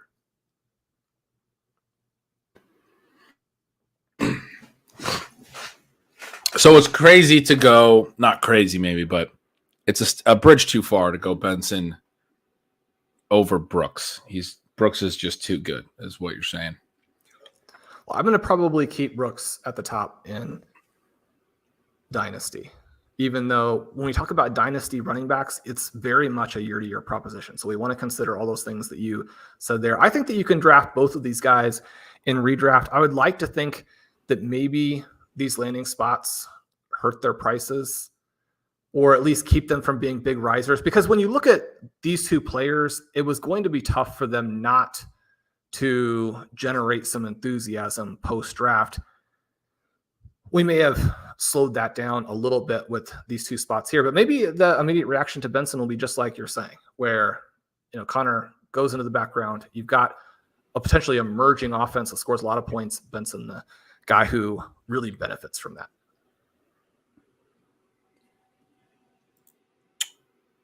That makes sense. We have gotten a couple offensive line picks, a couple defensive picks. Jim Harbaugh selecting a Michigan linebacker to make sure he gets one of his guys with the Chargers. Nothing too exciting. We are up to the Cardinals again, though. So this could be another receiver potentially if they feel like they want to keep building out behind Marvin Harrison. Well, one of the names that, as you just mentioned there with the Chargers, that I think does become a little bit interesting, or it's interesting that you get the pass there for a team, and they may look at it very differently, that needed him, but Roman Wilson, somebody else who, not having gone at this point, I don't think is great for him, because he's somebody that I did think, with the trajectory that he was on, that he needed to go, well, before now, right? You're talking about someone who averaged 3 yards per route. He was number one among the draft prospects in final year boom percentage, number 3 in EPA per target. He's got a top 5 first down percentage. He's got the best mix of on-target catch rate and drop percentage. He, on the intermediate depths, which certainly you need receivers who can win in that range, and talking about him as more of a pro-style kind of guy, he leads the group in receiver rating. He ties for the lead with 7 scores. There are things about the profile that you like, and he runs this 4.3940, right? So you get Percy Harvin as one of his physical comps, but you just don't have the volume. You don't have the raw yardage. You don't have the yardage share. You don't even have the routes, right? He doesn't lead his team in that category. And for someone who's athletic, and they actually did give some carries to, he also didn't do anything after the catch. I mean, this is a guy who SIS charted him with either 1 or 0 evaded tackles in 3 of his 4 seasons. Right. And so when you have that kind of a mixed profile, you'd love to see his coach stand up for him. You'd love to have somebody else come in and say, this is, and one of the things you hear all the time is, Roman Wilson dominated the Senior Bowl. He showed to people that what he did in this final season was what you were going to get, somebody who was going to win off the line and could do these pro concepts. It's too bad that he hasn't gone.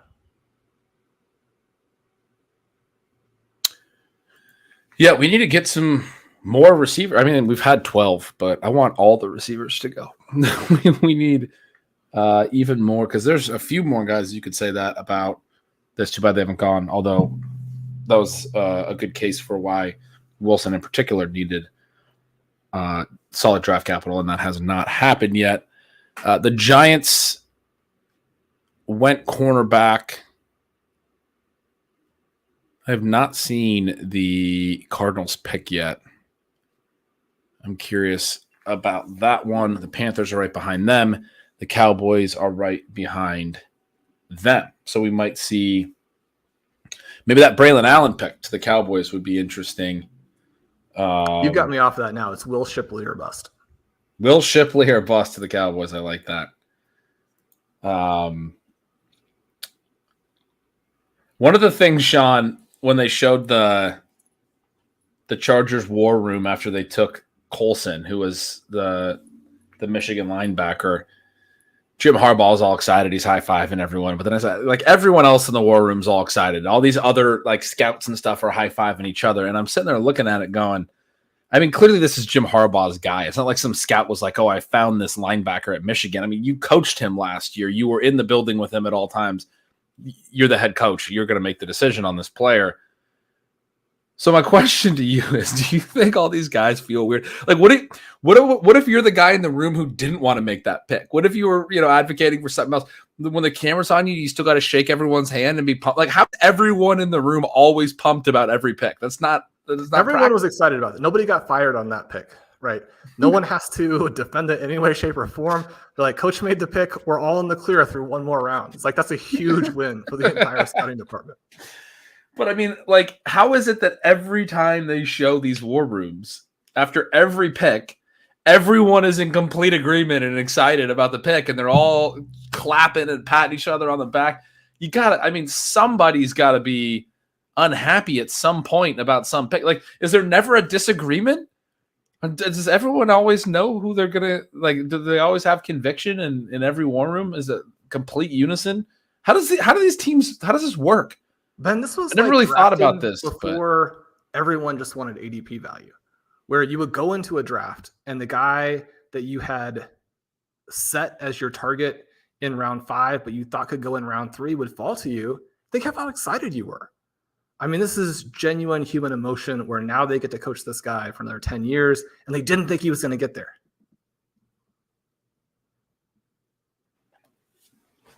Okay, but when we draft, we have guys like that, and we're excited that we got him, and you and I pat each other on the back virtually. And then there's other picks. Because we're in different places, and then, those are inevitably the picks that cost you the $1 million, but they're the ones you high-fived at the time. There's other ones that the chat's got a couple good examples. There was some interesting Falcons war room pictures with the GM and owner. They seem to be in a more serious discussion. And Vrabel, after the AJ Brown trade, walking out was legendary. That's another good one. But I mean,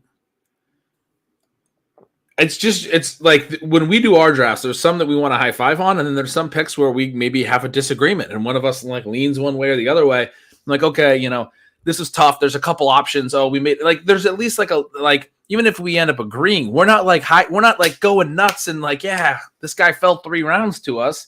We're like, that was a little bit of a tricky pick. But that doesn't happen for NFL teams. They're just always getting a 3-round value. They're always right. Well, they're never in a situation where they're taking a 34-year-old tight end in round 16 and trying to decide if they can high five or not. It's like at the very least, all of these guys are under 26 years old. Oh, so that's also not completely true, but. Oh, so this is about Zach Ertz now. Is that what you're saying?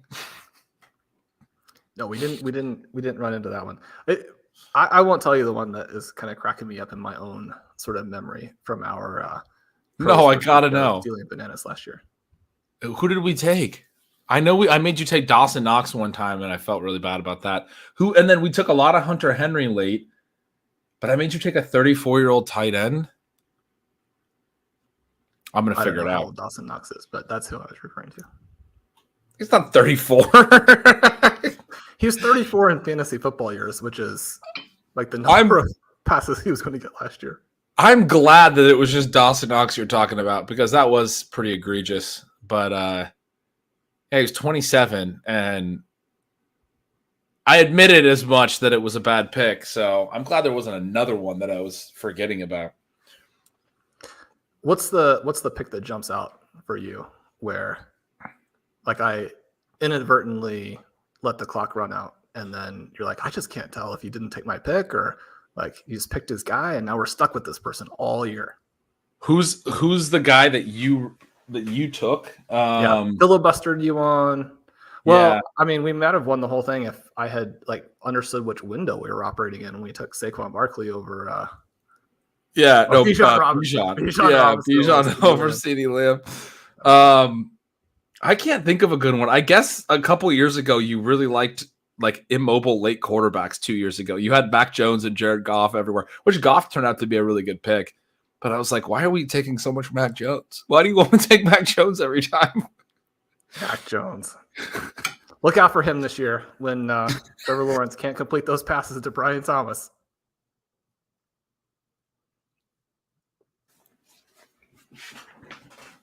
So Ben he's occupied. He's got a full mouthful in there. Ben, you had the Giants pick. We have the Cardinals. We have the Panthers. Neither of those are skill position players. We get a tackle. We get a linebacker. Am I looking at it here? Do we have Cowboys on the clock? Do we have any spoilers from the chat? I've been linebacker. I've been following I think it's Ari Merov on Twitter from PFF. He's been tipping all the picks on Twitter, but he hasn't tweeted in 13 minutes. He just apparently stopped. He's got some Thai food going as well. He's got some Thai food going as well. So I don't know. Now I'm completely out of the loop. I got to find another source. He was my one source.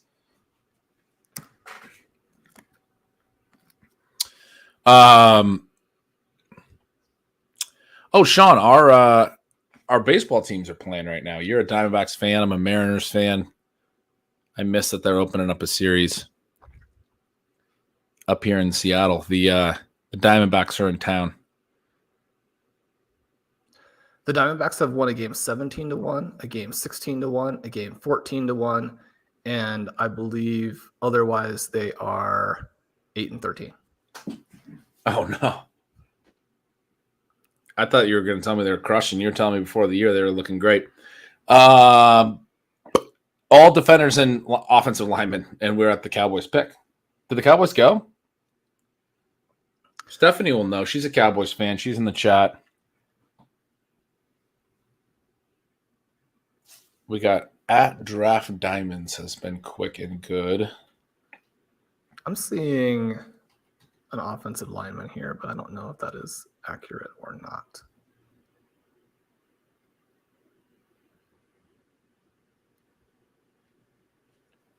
Cooper Beebe.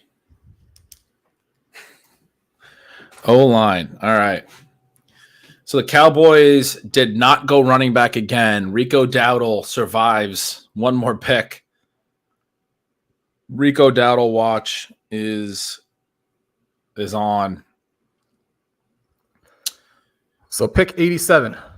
That's what we're looking at. We have one more selection here for the Cowboys in day 2.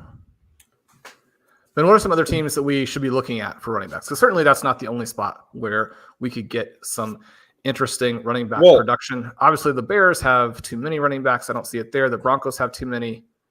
The Raiders might be an interesting spot. The Eagles are set. The Cardinals are set now. What are you thinking about the Cincinnati Bengals? Yeah, that would be fun. Although Chase Brown, I mean, if they don't take a running back, then that would be, I think, a vote of confidence for Chase Brown, which would be really exciting. The Chargers, I'm just seeing they only had the one pick in the third round. They just took that linebacker. That means that unless they trade back in, they won't be going running back until day 3, which they went and got J.K. Dobbins, who's going to be coming off an Achilles and has had all those other injuries. They obviously also got Gus Edwards.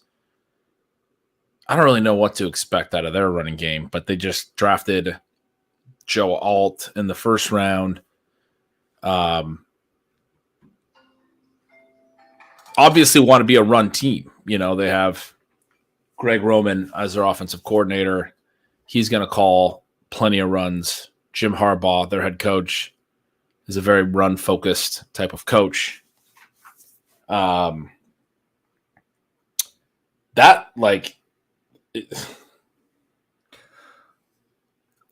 see who they take. I think the main thing for me is that there are a lot of backs, and there's no real race to pick them up. But it is interesting because the Gus Edwards, even rostering him, I think is a little bit odd. When you look at his peripherals, they're really ugly. And so obviously they have plenty of discussion there with the Ravens. They know vaguely what they're getting, but I think this could be one where some personal connections are maybe letting you down in terms of what the scouting report is for a back. I wanted your take on J.K. Dobbins because he's been one of my favorite players. I think that if he hadn't had the injuries that you alluded to earlier in the show, we would be talking about him as a superstar, but they have completely destroyed his career. And now he's in the position where you would expect him to come back and be just a guy. You have this sort of conflicting or competing type of situation where he meets with the Chiefs. They choose Clyde Edwards-Helaire instead. I don't know that means very much, but it is odd because, I mean, at this point, the Chiefs know what they have in CEH and it's nothing. You can't even really play him. So to go that route is tricky. Are there things about the contract there? Are there things about that situation that I'm missing or that fantasy managers need to be aware of? I guess it's impossible for me to not be intrigued by Dobbins with the Chargers, even if it's just for the second half of the season, because he's been so dynamic. He was so dynamic even as a limping player, a guy who obviously was like 70%. And you think about a team that maybe is going to open up massive holes in the running game this year. They're going to run a lot. They could split the carries even between three players. I'm trying to talk myself back down on J.K. Dobbins because certainly most of the breadcrumbs suggest that's not the way to be going. Well, I mean, other than the fact that they haven't drafted a running back yet and only have – I agree with your take on Gus Edwards. I mean, I haven't drafted him once, even though it's pretty clear he's going to have some touches and some role, because I just don't see where the efficiency is going to be there. He's not going to catch passes. It's just not. I think he was, mostly benefited from Lamar Jackson and the threat there and how that helped him be a pretty downhill runner because they had to respect the rushing of the quarterback on the edges, but not like a special talent or anything like that. And then has gotten old and has had his own injuries. And so I don't know what he brings. And so that's why I've really wanted another Chargers back to be interested in. I think I took Dobbins a couple times. I certainly considered it, but every time I did, I was like, man, like, am I just taking a zero here? This guy is coming back from an Achilles tear. Like, I mean, even if anyone ever does come back from an Achilles, it's usually 2 years later. He's obviously had a ton of other injuries. We probably aren't going to see, I mean, it's really sad, but like, we're not going to see a great version of J.K. Dobbins again, probably.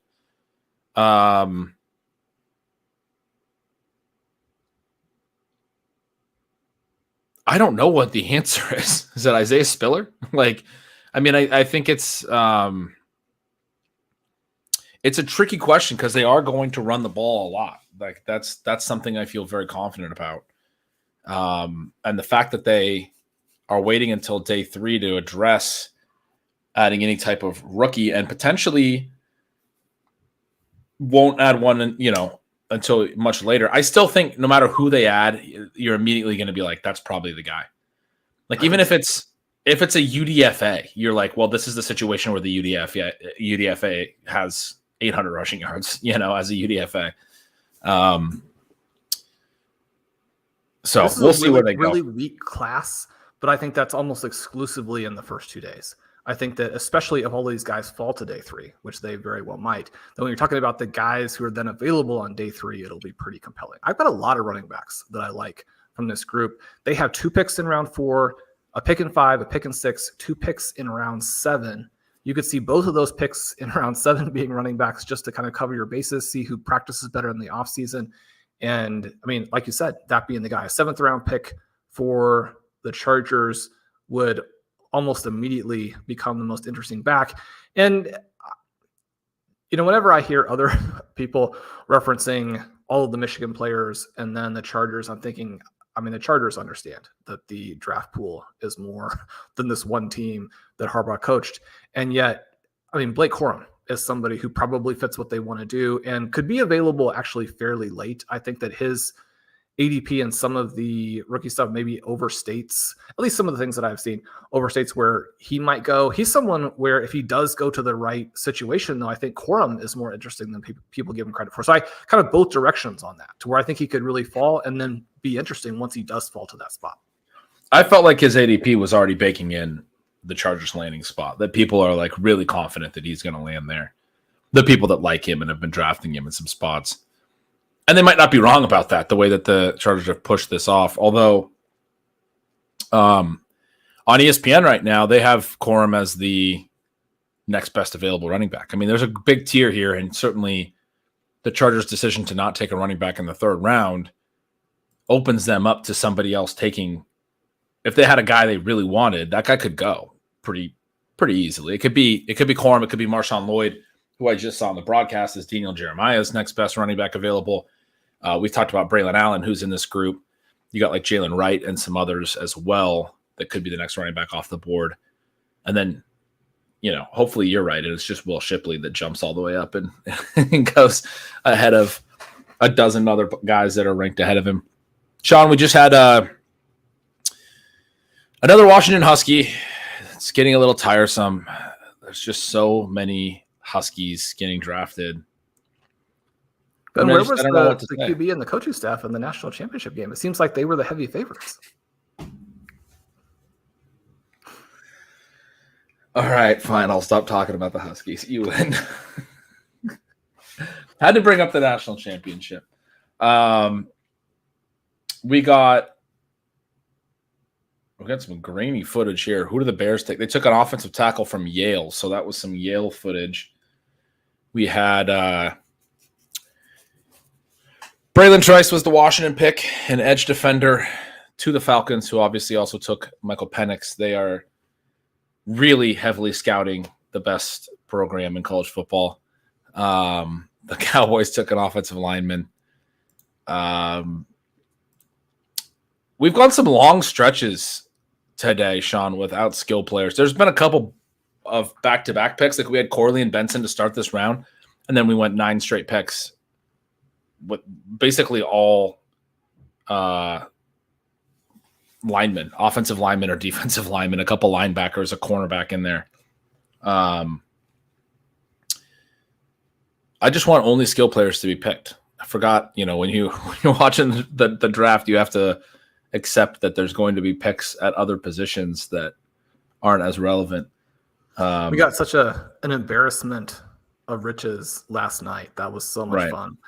And you come back today and you're thinking, well, it's going to be entirely offensive players again. That's the way that it works. Work out that way. I just want to have a couple of guys picked here so that we can do our draft, because I don't want to do a couple round mock. And we probably aren't going to know the running backs, but I don't want to do it here without Franklin.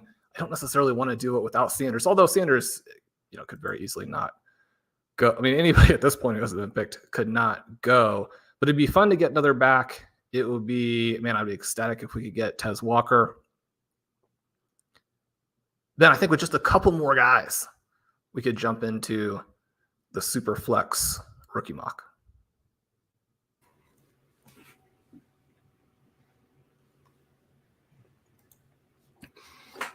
Sean Steph asks, what happened to Franklin? There has to be something we don't know about, right? This can't be all weight related. It's definitely surprising, I think, to see him fall this far.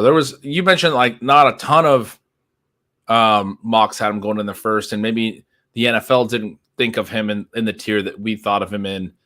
But you did hear his name floated in that group. I would have thought he would have gone before Malachi Corley, and certainly when you get to the point where Corley is going off the board, that we wouldn't be waiting 15 more picks for Franklin. It seems at this point like he's not a lock even to go in round 3 on day 2 here. So do you think it is mostly just weight related? I think so. I think people are looking at the body type that works. You have the workout comps here in my article on the site, kind of looking at, where I think these guys are going to go. And I put this one in here a little bit just to kind of keep myself in check, because you're looking at the positive results coming from guys like Robbie Anderson, D.D. Westbrook, Russell Gage, Dennis Northcutt. I mean, if those are the positive results, that's not great, right? You want to see some stars up there at the end. There are going to be a lot of guys with your same body type who failed. But when it's Emmanuel Sanders, who's a little bit actually further away from him in terms of how close the comp is, as like really the guy you're going to be most excited about. And even there, sort of situational, the Sanders succeeds. That part I think is tricky. At the same time, I mean, Franklin's profile is just so good.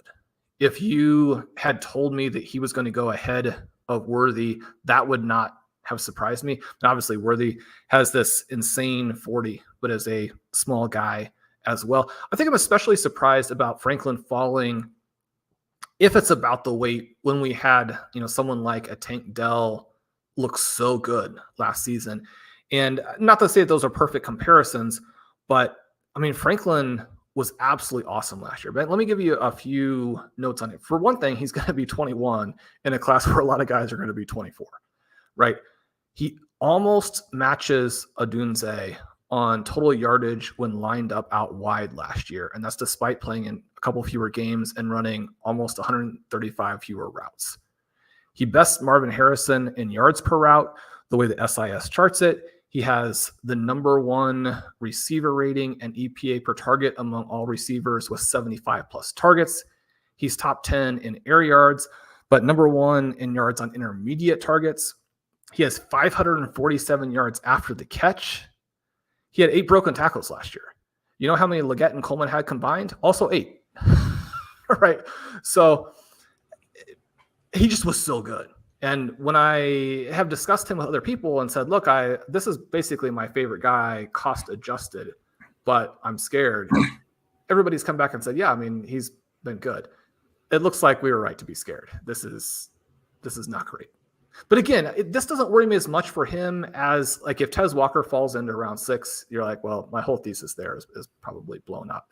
You'd like to see these guys who aren't actually really good or haven't definitively demonstrated. I just think that, I mean, Franklin is a lock. Somebody needs to get in there and take it.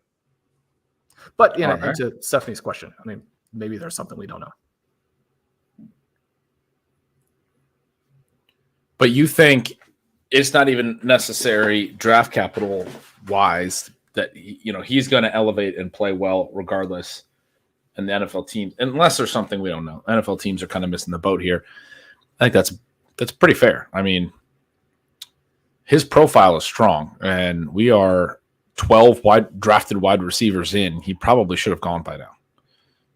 There just isn't really any comparison, I don't think, between someone like Franklin and someone like Corley.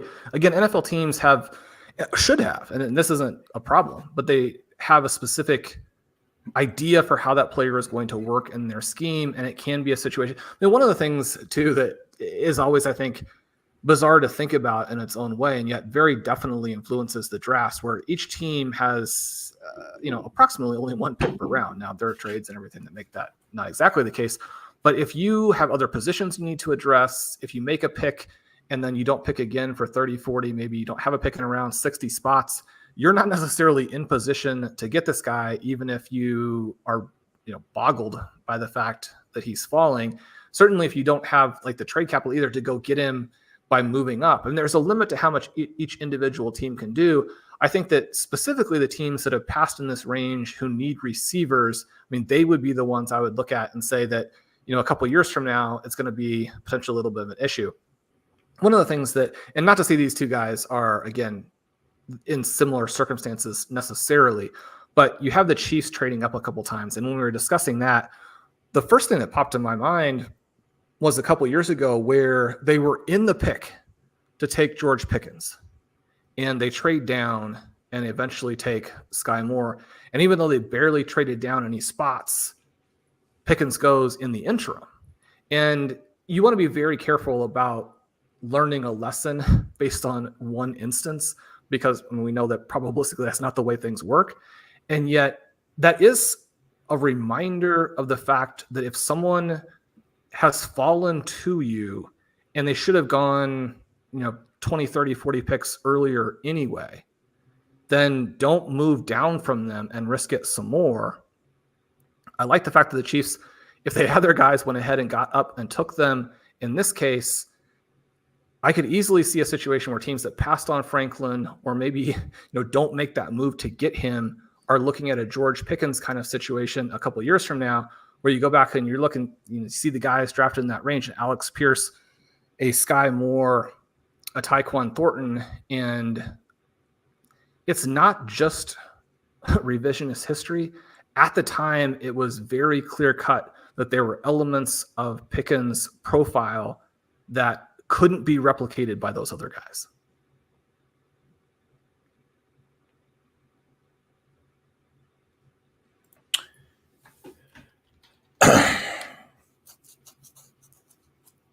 I just hope he goes soon. I'm just sitting here like trying to figure out where off the board we could see him. We've had no other skill position picks. Who's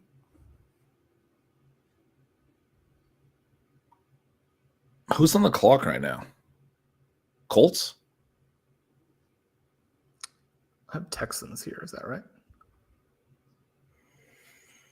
Texans? Did the Colts go? Oh, Texans took a safety from USC, it looks like.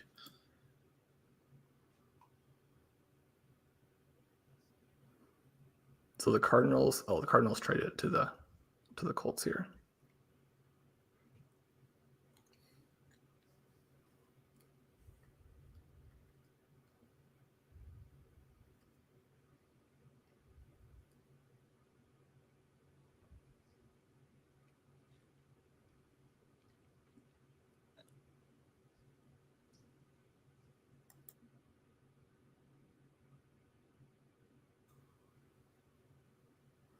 The other element with Franklin that may worry some people is that Franklin, despite running well and having a 39-inch vertical, there were also some disconcerting physical measurements that he also put in there. And he's the player where it's kind of the exact opposite end of the scale from Coleman, where it looked it didn't look like he was comfortable doing the gauntlet. So you have some elements there. One of the things that people have talked about with him is he's a little bit of a build speed guy. And so if you're a build speed guy and you're also 176 pounds, people are going to sell even some of the positives with that physical profile. But one of the things that jumps out about this ability to win at the intermediate level, and one of the things that the college football people have told me, is that despite the build speed element, he wins off the line extremely well, one of the best guys in the class. And so there are some possibilities that people are emphasizing the wrong things with Franklin, or there's the possibility that I am.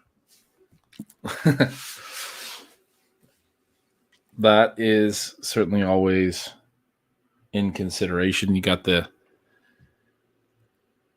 humility-based drafting point, right? Like, we may be the ones that are crazy here. We get an offensive tackle to the Colts. The Bengals are up. There may be a candidate for a wide receiver. Oh, they're saying in the chat that we got Jermaine Burton to the Bengals. So there's another receiver off the board that's not Troy Franklin. Burton, some of the knocks were some off-field stuff or some rumors of off-field concerns there. Played at both Alabama and Georgia. Another guy that just, again, didn't really have the strong per route stuff, but he did compile decent enough yardage. He led some pretty good wide receiver rooms in receiving at times in his college career.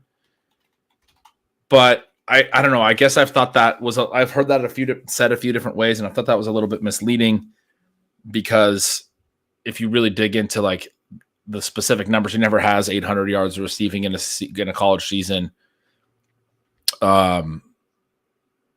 His targets per out run not particularly strong. His efficiency is pretty good actually, but like not necessarily enough to make up for that. But high ADOT guy actually has pretty strong yards per target numbers that do in some ways make up for it. The low targets per out run, so that he ends up with like a pretty good yards per out run overall in a couple of those seasons. But his best season is his senior season, his fourth year in college. I don't know if we've talked about Burton before. Where do you stand on him? Is there enough context to his profile that you're willing to give to look past maybe some of the less than ideal numbers? Yeah, he's somebody who I think probably was hurt by teammates in a way that isn't always discussed. And yet, when you think about some of these guys who were at Georgia and went elsewhere, they weren't able to separate from each other. And then the things that they did in a positive vein later are still not that positive, right? But when you talk about, again, a role that someone can play, you've got a guy here who's got a 4.45 40 at 196 pounds. He's got that 96th percentile broad jump. We have reason to believe that Burton is a big time, or at least a clear cut NFL athlete.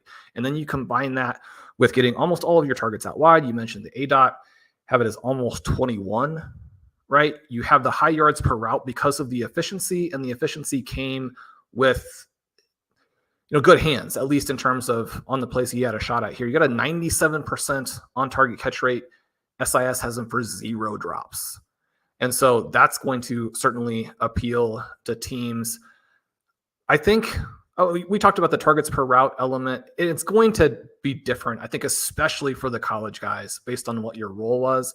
But when you're very low with that, and you also don't have like the overall career, it does really raise this red flag of, okay, you're going to go to an NFL team, you're going to be a third or fourth guy, you're going to be a reality player who does something that maybe helps the team tactically on Sundays, and then it doesn't show up in fantasy. And you would really never expect it even to show up in fantasy. So you have to be careful about drafting that player. On the other hand, if you're talking about a boundary receiver to Joe Burrow, right? And it seems, correct me if I'm wrong here, but the Bengals have been very definitive about Higgins being a part of this team, that 2024 is a Super Bowl season for them. And yet this would be maybe post Higgins. It would also be an element where if things kind of break down further in that relationship, maybe it gives you a little bit of an out. If you're talking about the complement to Jamar Chase, then maybe it's more interesting. I mean, Burrow doesn't have the big arm, but he has the great anticipation. He's got the great accuracy. You get a guy behind the defense, maybe you score some long touchdowns. Does the fit work for you? I mean, do you like him here with the Bengals if you assume kind of, the better version of him? If you assume that what he did in this last year actually does carry forward, would you be pretty excited? I mean, I think, yeah, it all hinges on T. Higgins, right? Like you could see scenarios where he's the number 2 behind Jamar Chase. And if he's good enough, that's a pretty good spot to be in. I think it's trickier if he's the number 3 behind Chase and Higgins.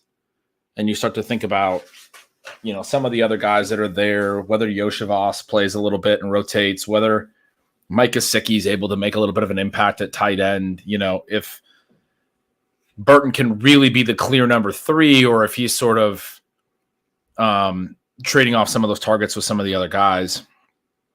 But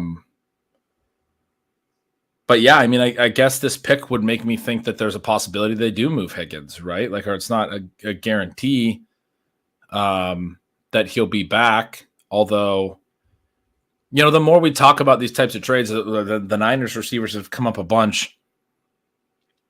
If it doesn't happen by the draft, like, there's not a long history of trades that happen like after May, there's like, they do still happen, but I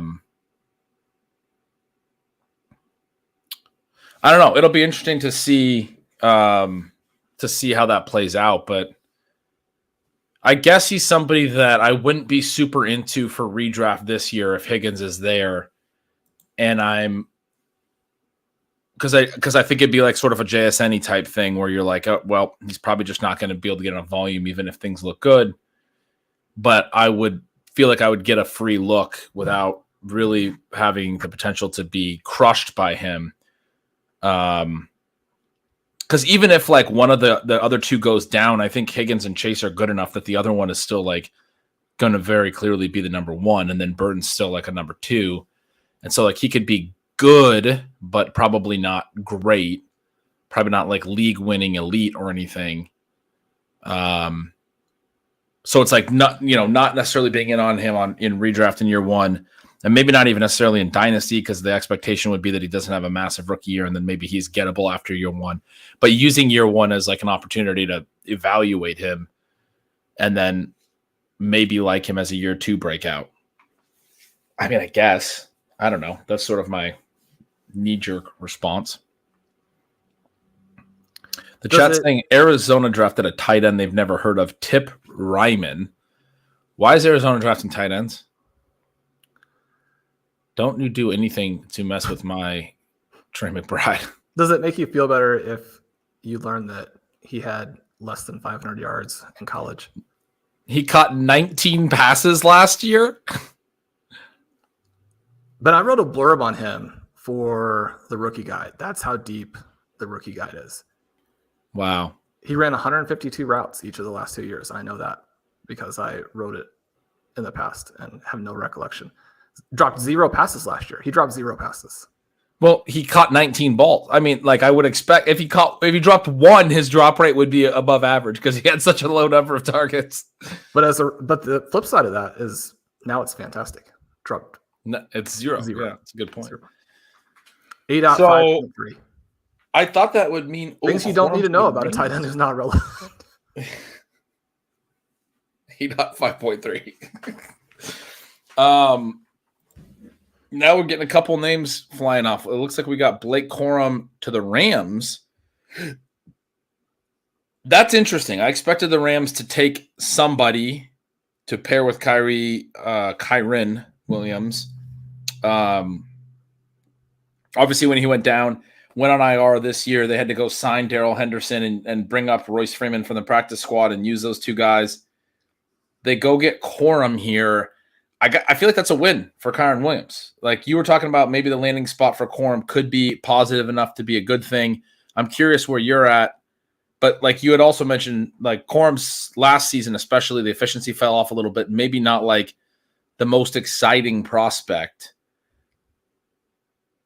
I feel like he's a backup in this spot. It's not that much of a damaging. Like he's not likely to just come and steal Kyren Williams' role. And I've been kind of down on Kyren Williams' price to this point, but knowing that it's Corum, this is reasonable capital. Pick 83 in the 3rd round is not nothing. What does this mean for Corum? What does this mean for Kyren Williams? Well, it depends on what version of Corum you're going to get, right? Because in 2022, everything is, or a lot of things are very, very positive. And then he has the injury at the end of that year. 2023, you get the 27 rushing touchdowns, but the peripherals are terrible. And basically talking about your ability to break tackles, your ability to force missed tackles. And the forced missed tackles in the 2022 season, like 31 of them, right? And Blair has a great piece that's from last year. You can go check that out, talking about how forced missed tackles are one of the most exploitable pieces for running backs. It's obviously very easy to focus on broken tackles, and they do matter. But your ability to make guys miss is also important. One of the things that I really like about Corum, and this goes back, basically to 2013, 2014, he's got great agility. And he does have a season in there back in 2021 where he's actually fairly involved in the receiving game. I think that Corum is actually very similar to Kyren Williams. And so if you wanted to make the claim that the Rams have a type of player they think maybe is a little bit undervalued and works within their scheme, does what they want, can handle 3 downs, can be a high value touch guy, then I think Corum could be that for them. I think this is fantastic for him purely from a contingency purpose, where if he then gets pushed to the final rounds, you can take a guy who, if Williams got hurt, which he got hurt middle of last season last year, and obviously all of the guys get hurt, then you're in a situation where that pick could pay off for you in a huge way. If you have a lot of shares that are based on him being the guy to start, then it's pretty problematic, because I guess based on the trends that they have exhibited as a rushing team, and then based on how this whole thing develops with Williams just having been so good last season, I guess I wouldn't expect this to be a committee. I mean, this would be a handcuff type of situation, but the handcuff who could do what your starter does if he goes down. Is that the right way to look at it?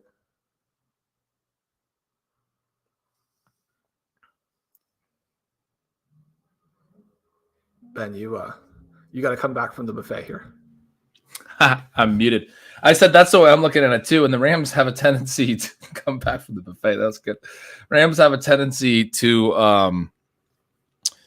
lean on one back. And I think, like you said, they like Kyren and they needed running back depth regardless. And so it's not that surprising to see them use a 3rd round pick to get a running back. This is, like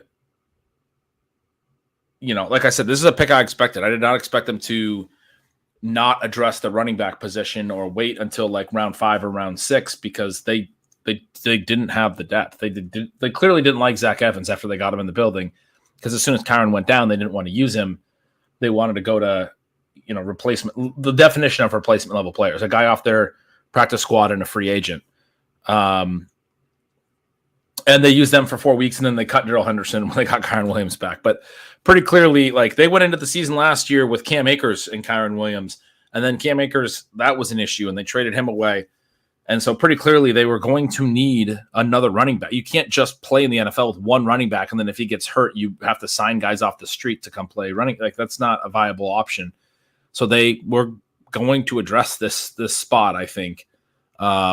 And doing so in the 3rd round and with Blake Corum, I don't think is anything more than, like you said, like a handcuff. Like I don't think it's like it could be more than that, but it doesn't have to be. And I don't think it's something where so this is an interesting question. Billy asks, do we think this has an impact on best ball ADP? I mean, I think it might knock Kyren's ADP down. There are people in the chat here. Kitmo says RIP Kyren. Justin says this is not good for Kyren. They drafted Corum higher than they drafted Kyren. I mean, you got like Kyren Williams had an incredible year last year. He's the incumbent. Like they're not like that's not just going to go away. Like I have not taken Kyren at his current ADP. I'm not a huge Kyren fan. He's not super athletic. But I mean, I think you're going to be hard pressed to convince me that Sean McVay, who's often had a workhorse back, one back, a guy that he trusts, his starter that he's playing quite a bit. That's the way they've done things. Even when it wasn't Todd Gurley, it was like CJ Anderson for a stretch and different guys like that at times. I think you're going to have a hard time convincing me that they're making this pick in the 3rd round to go away from the guy that was really productive for them last year and make Blake Corum that guy or make it into a true committee of sorts. I mean, I think you're talking about Corum as the backup. But to your point, if he's a good handcuff to have. If Kyren were to go down, then he's the guy getting all of the work. He's the guy that's getting the benefit of that tendency of McVay's to kind of lean on one guy and go with a workhorse. Maybe there's like a little bit of a committee. Maybe Corum's playing more than the backups last year. I think they should ease Kyren's workload to some respect, to some extent. I think that's probably a positive for an undersized back that he's not going to be a 300 touch guy. But I mean, I think you still really like Kyren as the lead in a good offense. And I mean, I don't know. I think it might impact his ADP, and it makes me more interested in getting some exposure to Kyren. I think he has the potential to have a really strong season. The chat's also mentioning Roman Wilson did come off in the 3rd here, Sean. It goes to the Steelers. And that's an interesting pick, one that I definitely had kind of priced into my Pickens ranking. But before we get there, we have the question about the value for Williams. He's at the 1-2 turn. You have Achane kind of in the middle of that round. You have Josh Jacobs in the next round. You think it's more he falls below Achane, he falls below Jacobs? I'm seeing here Corum at the end of around 11. I think that he would have to fall into that, around 14-ish range where you have Kendre Miller, you have Braylon Allen, if not a little deeper. It'll be interesting to see how the Rams talk about this. One of the things I think is that, again, Williams, even last year, he has some minor red flags in terms of how much is actually him versus how much is the coaching staff, the scheme, all of those types of things that will show up in his peripherals. And yet, because he was such a late round pick, because he's not athletic, it's easy to overlook what he actually did as a college player, which was very impressive. I don't think that anything about what Williams has done is a fluke, so I don't know why a team that loved him would go away from him. It's interesting, I think, because we always have these situations where we think that a second player being dropped into a depth chart is priced in, and then we find out that it's not. It's not. The chat, I mean, based on what I'm seeing from the chat, it feels like Kyron's going to slide. The people are not buying what we're selling here, Shawn. Okay. And that's fine.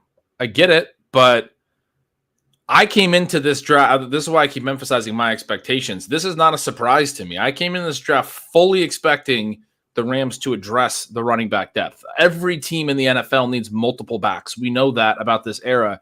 They were very clearly hit on this last year after Akers left. And then Kyron got hurt. They didn't have anyone else they trusted, and they were literally signing guys to play the next week out of free agency. So that's like there was I don't know. Like Kyron's a smaller back. He's not a clear workhorse. They were going to address running back depth one way or another. And so if you came in with that expectation and they take a guy in the middle of the third round, he's not the first running back taken. He's not one of the very top profiles. He's good, but he's pretty clearly the next tier. Yes, he was the third running back taken, but like Jonathon Brooks went in round 2. Trey Benson went with the second pick of round 3. No other running back went for almost 20 picks. We're now into the latter part of round 3. You know, you're at pick 19 of round 3, 83rd overall, and Corum comes off the board. I mean, the Rams maybe really liked Corum. They had another pick later in round 3. You could say that because they took him at 83 and didn't wait until their pick at 99, that's a selling point for, they had to have Corum specifically. But man, I mean, I said this before, but I didn't think they were going to wait until round 5, round 6, round 7. Like running back is a position that they needed to add a depth piece, and probably an important one, because if Kyron, a smaller back, isn't able to hold up for 17 weeks, you got to have somebody else to take some of that work. And so, I think Kyron's snap share comes down a little bit, but I do think, like Center 425 here asks, what percent of snaps do you think Kyron plays? And there was games last year where he was like way up there. You don't see a lot of guys that play 90% of snaps. I'm going to look it up right now, but I think there was some games where he played in that 90% range. And that's happened before with the Sean McVay offenses. That's something that is not new. Yeah, I mean, he played 100% of the snaps in week 3, played 95% in week 2. After coming back from his injury, he had two 94% games and a 90% game. He played 5 different games at 90% or higher of the snaps, those are like monster snap shares for any running back. And part of that's because they just didn't like their depth. They didn't have anyone else they wanted to use a lot. And part of it's because McVay's been this way before with other backs too. I don't know. I mean, I guess I don't understand why Blake Corum as a 3rd round pick means that Kyron is not at least going to be like an 80% running back or have the potential to be. That's it's putting a lot of weight on Corum's profile and on 3rd round draft capital and all of that stuff, I think. Well, I have Williams ranked at ADP coming into today, and yet I have 0% shares. So that's often a good indication that you either really love some other guys who work out even better, or your ranking is not actually where it should be. Yeah. And so I can understand people thinking, he needs to fall. You guys say you're on him here, but that's not what you're actually doing in drafts either. It is interesting because Williams had the 2nd highest EP per game last year, the running back position. He had the highest rushing EP, and the receiving was a great balance. And I only point that out because I really like the guys who have the chance for the sky high expected points and then the talent to also, put a big number in terms of fantasy points over expectation on that. You have the ability for these big plays, all of that kind of thing. But we're talking about Kyren Williams doing that. He's not somebody who, is like a Joe Mixon or a Najee Harris or a Josh Jacobs, and they're going to come in high and then underperform that, maybe underperform that in a bad season by 2 or 3 points per game. He outperformed like 3 points per game. And so, maybe you end up getting a better price. That works out great because I guess my point would be he could actually come down in volume and still be if you want to draft running backs at all. I think that there are some questions about doing that from a structural perspective, especially in 2024.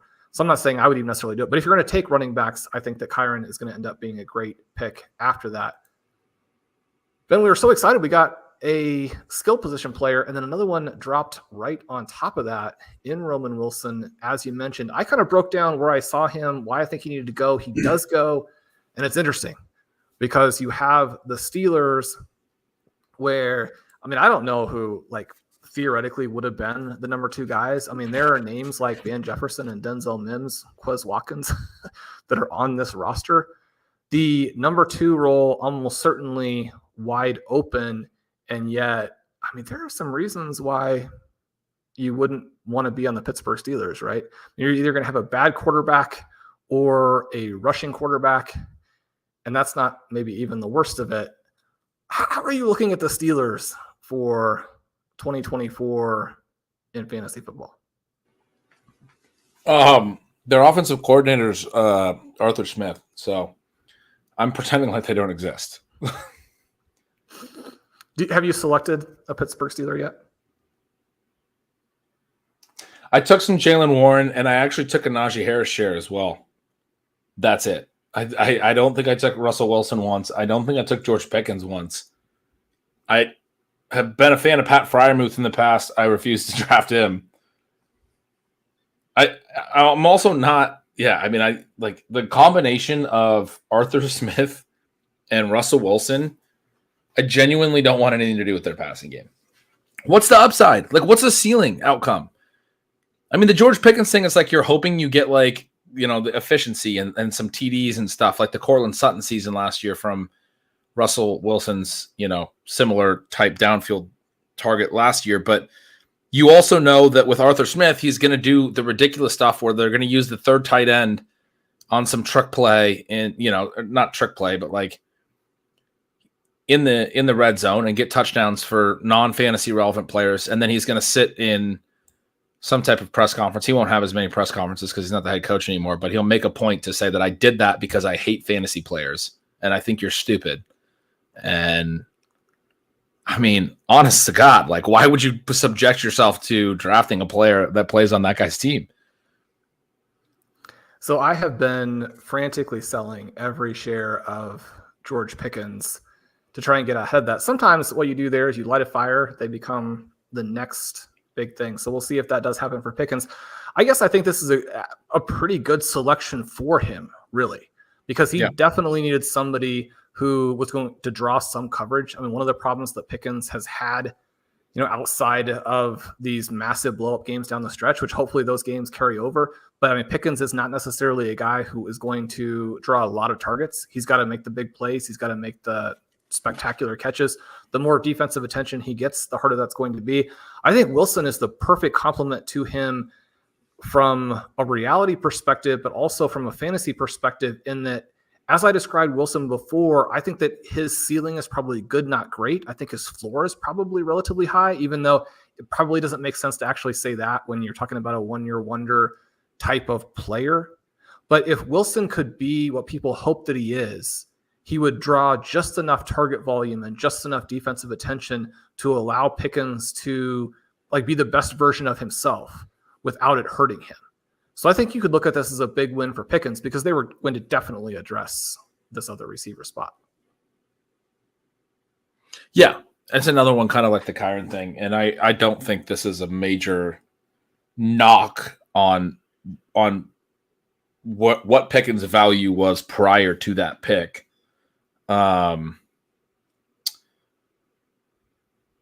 Yeah, I mean, I guess in some respects, it's a little bit like the Sutton and Judy thing last year for Russell Wilson, just stylistically, I guess. I mean, Roman Wilson feels like sort of like a Judy comp, and Pickens would be more like the vertical high A dot, Cortland Sutton type thing, but obviously different offense. But those are the guys that Russ was thrown to last year, and I think you like if you're taking a Russell Wilson receiver, I think you like the downfield option. Although,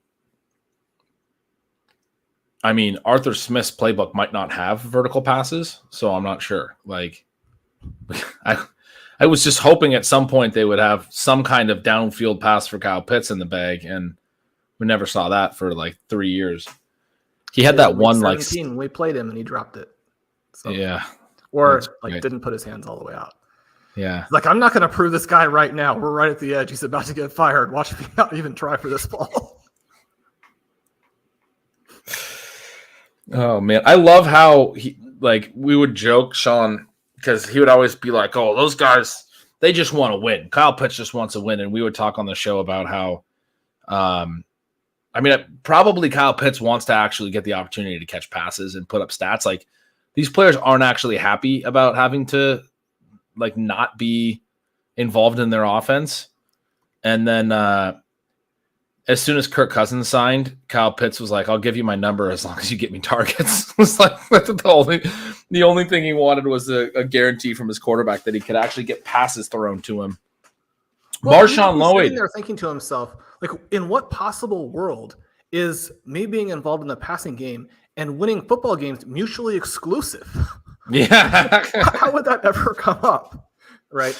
So Ben, my guy here, he did go. Who did he go to? The Packers, which is weird because they ended up bringing AJ Dillon back after signing the Josh Jacobs. I mean, Jacobs, you signed to a pretty solid deal to be the workhorse, and then I don't think AJ Dillon is much at this point, but you do end up bringing him back, and he seems like the backup. And now Marshawn Lloyd is probably ahead of AJ Dillon. I mean, I think it's just, they'll probably end up cutting AJ Dillon in camp or something. And you're probably looking at Jacobs and Lloyd, but he's probably the pretty clear backup, right? Yeah, you would think so, except, I mean, Jacobs has been bad. And so I think that does open the door, even though it's certainly not what the Packers would want. The Packers are a team that will, kind of the opposite of the Rams. They will use multiple guys. The note that I had for Lloyd is that he didn't play a ton South Carolina, didn't play a ton USC. Those are big red flags. And yet in some ways I felt like that was going to insulate his value because he doesn't need to play a ton at the NFL level to score points. Right, this is a guy who led college football last year with a 37% evasion rate. He averaged 4.3 yards after contact. He finished second in boom rate at 18%. I mean, it's a guy who was so explosive that his combine being good, not great, was a disappointment, right? I mean, this is a big-time playmaker, and you would love for him to fit into a situation where he could be the star, but he's maybe the perfect guy to be a complementary piece. Because on those plays, he's going to score you fantasy points. Nice. That sounds promising. And just the contrast between him and Jacobs when they have the ball is enough. I think it will get him some more touches. But, I mean, I guess Lloyd's one that I'm not sure I'm going to be following you on. Don't you have concern? I think, what was it, last year, 2 years ago when Charbonnet was coming out, you had concerns about how he had to transfer and all that. Why were his numbers, why was he not good at South Carolina? His numbers were still, better than, you already told me this. His yards per carry isn't great, but, they didn't have great blocking and a great offense there, and he still had some good evasion and all that stuff. But yeah, I mean, the issue is just they didn't play him a ton, right? I mean, this is the one where the tight end gets all of those carries. And, yeah, but a 29% evasion rate, that is just below elite, one of the best boom rates. He's the guy who at two different situations was very similar in that he was electric on a per play basis, and yet his coaches wouldn't play him.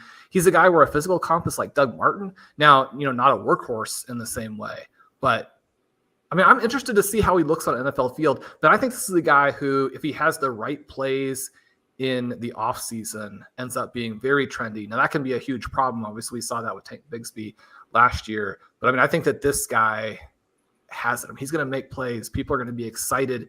And I mean, Jacobs is somebody that I moved way up. I think the situation there with the Packers was fantastic. I've never drafted him once, I don't think, in a draft. And sometimes, obviously, to my detriment. I was thinking about doing that this year. Now it's going to be more difficult. I was thinking about drafting a running back, but now I have a reason not to. Well, Sean, we have 10 picks left. If we're going to do a kind of mock draft, we should probably do that. I was hoping we would get Troy Franklin.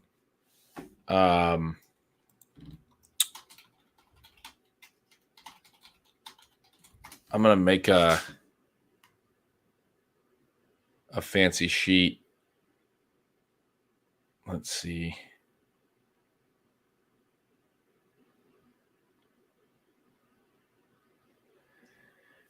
I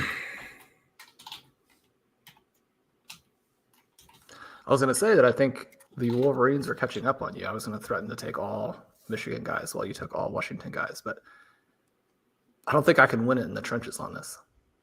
The chat's asking if we're doing this tomorrow too. We did that one year, do day 3 also. We did not last year. We are not this year. We're not quite that big of sickos. We're gonna allow ourselves some room. Like, I'm sitting over here trying to like eat some food and like really need to go to the bathroom, but it's just the two of us on the live stream, so we're just powering through.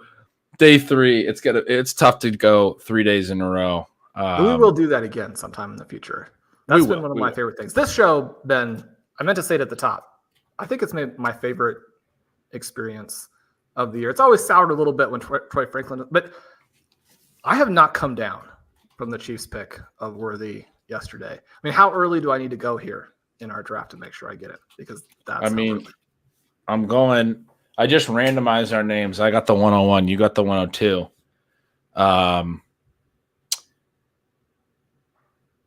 So we'll just go back and forth all the way down and do 12 teams. 1, 2, 3, 4, 5, 6, 7, 8, 9, 10, 11, 12. I'm going to make this a lot bigger so people can actually see it.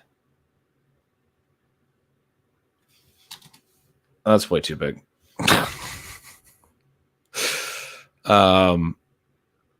That's still too big.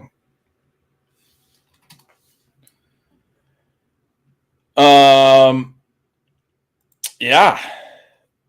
This is our. Can you? Oh, you guys can't even see it. I thought it was on the screen. I'm gonna take Caleb Williams. I think it's still got to be Caleb Williams at 1. However, I don't believe that you would have necessarily done that. Is that accurate? I wouldn't have necessarily done it before some of the specific things that happened in the draft and before he got Odunze and that just further floor. Oh, that's the best receiver of all time. Changed your opinion. I got it. That makes sense. Yeah. So he is now my 101. But then I'm going to take Jaden Daniels at the 102. It is really hard to pass up on Marvin Harrison. I think that I would love to be sitting here in a situation where my team is loaded enough at QB that I can go ahead and take the wide receiver there. I don't have the Cardinals hat on currently, but sitting here in Tucson, we are big Cardinals fans. And it looks like 2024 is the breakout season for them. But then Jaden Daniels, I mean, he's Joe Burrow and Lamar Jackson put together, right? The rushing numbers are second to Lamar Jackson. Why don't you just throw Peyton Manning and Tom Brady in there? Well, because he's not as good as those guys. Just Lamar Jackson and Joe Burrow. Just Lamar Jackson and Joe Burrow. That's where we draw the line. I'm going to take the Marvin 101 Harrison article on him, Ben. It is fun, right? And the thing I think that people miss is that his final year passing production, the accuracy in the situations was fantastic. Now he's old and he's throwing to superstars. You have to consider those things. But also, Nick Saban, basically word for word, said in my article on the telecast yesterday. I mean, who am I to disagree with him? I mean, he knows football better than I do. I mean, Jaden Daniels is the guy. Apparently, you guys know football the same because he said your article word for word. I like it. I like that pick. I can't justify the other QBs. I talked about some concern over JJ McCarthy from a skill perspective, though he gets the good landing spot. Some concern over Drake May's landing spot. If I wasn't going to take Harrison here, I mean, Neighbors is fun, but I'm still Harrison over Neighbors. The pick would be Bowers if it wasn't Harrison, but also, I mean, as much as I do believe Bowers gets his, and it's worse for Michael Mayer, relatively speaking, that Bowers landed there on top of him. It's not great. It was like, it's basically the worst possible landing spot. I mean, Gardner Minshew is a pretty good quarterback. I just, like you said it well earlier when you said that Bowers is good enough that you still want to just trust him. But there's a lot of other spots that would have been like, oh, this is really fun. Like if the Rams would have been able to trade up to get him, you're like, oh, hey, he gets to play with the Rams now. You know, he plays alongside Puka Nacua and Cooper Kupp. Well, I went on a border. I mean, diatribe's not really the right word, but I mean, I pulled out all the stops to convince you that you had to draft Bowers everywhere in best ball and that you were going to have a huge share. As soon as he went to the Raiders, I was like, well, all of those things were lies, right? You don't now have to have him. You're just taking George Kittle we got instead. Sean, we do while we're doing this, we did get Jalen McMillan just now to the Bucs. We were talking a little bit about earlier about whether Trey Palmer might survive as their wide receiver 3. He does not. Jalen McMillan seems like he's probably going to take over that spot. Although, I mean, Palmer was pretty good. Maybe he can still compete for that spot. But they're certainly those two guys are a similar type. They're slight. They're more vertical. And so they're certainly going to have one of those guys out there, I think, to be more of a field stretcher and open up sort of the underneath stuff. It's probably not a great landing spot for Jalen McMillan. I felt like Palmer at times last year didn't really have a real chance to earn volume because if they were going vertical, they were just going to Evans, even if it was covered, you know, like a contested catch situation. Baker just kind of putting it up and trusting his guy. You have Godwin underneath. Cade Otton also had really low targets per out run. Basically, no one else was really earning volume in that passing game. Not a great spot for McMillan from my perspective, but certainly an opportunity for routes and to get a play alongside those two guys. And if either of those receivers were to miss time, maybe that opens some things up. But yeah, another Washington pick, the second of the round. There's been at least 2 in every round. If you're counting at home, that's 7 Washington Huskies that have been selected. I mean, probably the greatest college of all time. So I took. I was wondering, do you think that there could be any Chris Godwin ramifications here? Because, I mean, Jalen McMillan is kind of that vertical slot, right? He's got 19 slot targets last year of 20 air yards. I think that was actually 2022, right, when he wasn't hurt. He's got. We've talked about how he has this cool profile that maybe translates better than people think.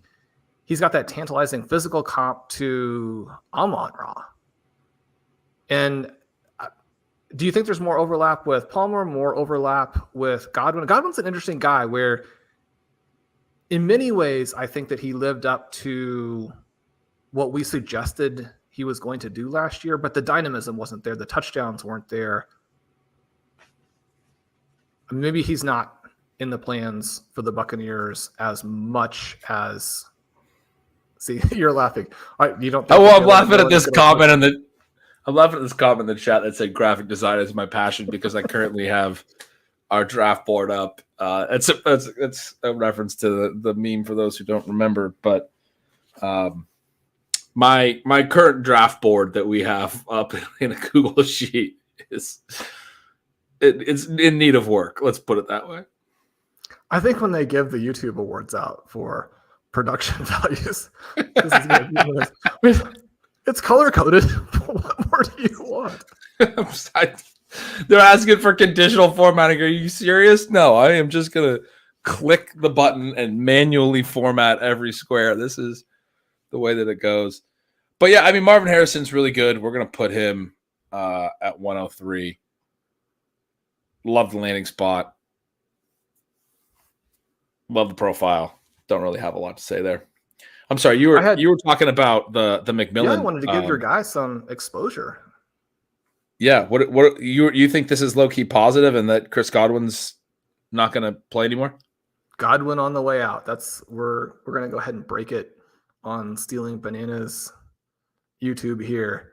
It's an interesting play, and I want to track him, as there were signs in both directions there. Again, I mean, Travis May said he's clearly the number 2 there, and it depends on what you want, right? Because a different profile than with Polk. But if that is a fit for the Bucs, I mean, just because you generated production out of the slot, now there are some areas in which it can be manufactured, and at the same time, we're thinking no one's going to turn their nose up at Amon-Ra St. Brown. Then I'm going to go take Malik Neighbors.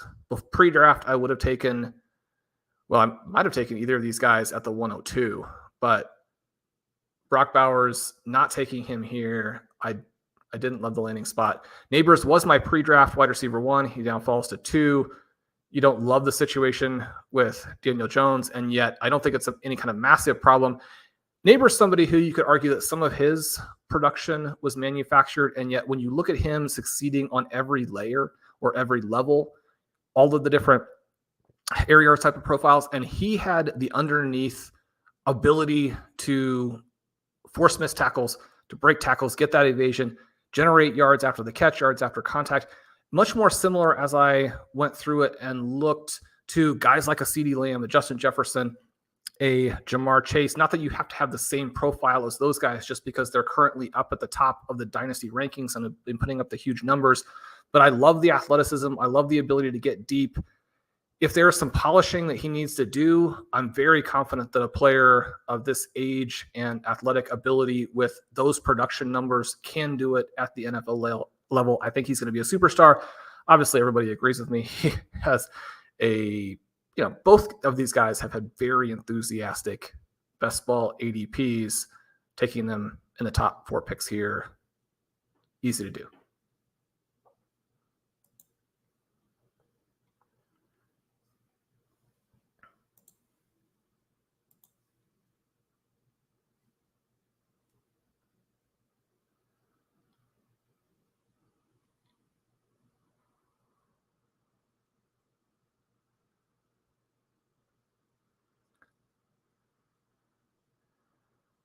But I'm waiting for you to post something fun from the chat about how you're. I'm just sitting here talking to a muted microphone. I am taking Brock Bowers. I was saying that I could see taking Drake May here, or maybe even JJ McCarthy if you had McCarthy over May. If you're particularly QB needy or something like that. We are calling this Superflex tight end premium. As always, it's way more fun that way. And in tight end premium, I think Brock Bowers just the potential is just really, really high. If he's anything like what his collegiate production suggests, you've argued that his profile is so good that it makes Kyle Pitts' profile look bad. And Kyle Pitts' profile was arguably one of the greatest tight end profiles ever. When you consider the athletic testing and the draft capital and everything, it was up there with Vernon Davis and stuff in terms of, how high he went and everything. We didn't discuss this earlier, but Ben, I kind of thought that the Bears, even with Cole Kmet, would have been better off taking Bowers to add to that group than taking Odunze. Now, I don't expect you to go with that with the Odunze enthusiasm, but he's that good to where just any team that wanted to add to their explosiveness, he's going to be the guy that completely changes your franchise. That seems like a good reason to draft him at 5th in a tight end premium. Steal the draft. The production that we've talked about, I mean, from his rookie year, we were talking about Jermaine Burton when he went. He led all receivers at Georgia in his sophomore season with like 400 and something yards, but Bowers had like 800 yards as a true freshman and was way ahead of all of the receivers that included A.D. Mitchell and Pickens, I think, as well. Was George Pickens on that team? I don't think he was healthy for a lot of it, but yeah. Okay. But I mean, just absolutely as a true freshman. Oh, Ladd McConkey was also on that team. Yeah, Pickens missed that whole year, but Ladd McConkey was the other one. Burton. Pickens had 5 catches. But Burton, McConkey, A.D. Mitchell, all guys who have been drafted in this draft that we're watching right now. Bowers outperformed all of them by about 400 yards minimum. James Cook's on that team. Darnell Washington, George Pickens, just a ton of Zamir White, ton of NFL players. And Bowers comes in as a true freshman as an absolute star, has even more yards the next year, 942. Only played 10 games last year, still had 714, was on pace to have an even bigger season. My favorite stat of his is the 19 rush attempts, 193 rushing yards, 10.2 yards per carry, and 5 rushing touchdowns on the 19 attempts. Like, how do you have over 10 yards per carry on 19 rush attempts with 5, and then 5, like you have a 25% TD rate. So more than a quarter of your rushes, the yardage was capped by you reaching the end zone, but you still average more than 10 yards per carry. He's a tight end. He's not a running back. Brock Bowers. Who do you got at 106? Whoops. Well, I can't risk it now, Ben. And there are multiple quarterbacks. Since it's every other pick, multiple quarterbacks for me to fall back on. Xavier Worthy is going to be the pick at 106. Oh. Fastest man in history. But I really think that the overall volume here is going to be much higher than people realize. You go back and look, McCole Hardman actually had a solid rookie season. McCole Hardman also had like 6 receiving touchdowns as a rookie, even though you basically had to hand the ball off to him. Worthy's going to be able to get over the top. He's going to be a manufactured touch guy. You think about some of the plays the Chiefs have used to win Super Bowls. You think about the way that they have involved Hardman. I just really think he's going to do all of those things for him. And again, with the ball in his hand, he's an absolute superstar. How are you going to stop him from being able to get over the top? One of the things that the Chiefs want to prove, I mean, they've proven that the trade for Tyreek Hill worked by winning the Super Bowls, but they also want to prove that they can be that type of offense again. You look at what the Dolphins have done and the template that they've established for the NFL, and that the way that the speed matters both overall and how it lets you create explosive plays, but what those explosive plays mean directly in fantasy with what Achane was able to do last year, obviously with what Tyreek Hill is doing. The Chiefs want to show that they can do it with somebody else. The volume is going to be much higher here than people expect. I think that's with or without Rashee Rice, but certainly if you're talking about Marquise Brown, Worthy, and then Travis Kelce, there's still enough to keep people honest, but Worthy's going to have so many splash plays next year. It's going to be insane. That's a great breakdown. Best ball guy here. Appreciate you guys as well for sticking with us. He says you guys are champs for this stream. Also says everyone needs to hit the like button. Real reason I want to go to his quote. You guys should all hit the like button, subscribe, do all those great things that help us out. We are going to keep this mock rolling. I'm going to go Drake May. I think you can justify. Oh, wait. This would be red. You could justify. Graphic design is my passion. You could justify J.J. McCarthy over Drake May. I think the big tipping point for me is it's pretty fascinating. The Vikings seemed really intent on trying to trade up for Drake May and then basically stayed put to let J.J. McCarthy fall to them. They ended up moving up one spot. But McCarthy falls so far that Penix goes ahead of him. I think the NFL told us a little bit they have some concerns about McCarthy's profile as well. But that Drake May, the Patriots clearly didn't want to move off. There was talk that multiple teams wanted to trade with the Patriots. The Patriots also seemed to value him very highly in staying put to take him. It's not a great situation, but I do think him going 3 in the ways that he did was a pretty big validation of the NFL's perception of him. And so quarterback analysis is tough and projection is tough, but I think that's enough of a point in his favor, despite McCarthy going to a far superior landing spot. Obviously, indoor dome, all the good receivers. You talked about this. Drake May is going to go play in frigid Foxborough in the snow, and he's going to throw to backup kick returners. It's it's not good, but hopefully things progress well for him and for the Patriots over the next couple of years in this new era. But really, I just think he's got to be viewed, or he was viewed by the NFL, a solid tier ahead of J.J. McCarthy. Enough to offset the landing spot difference.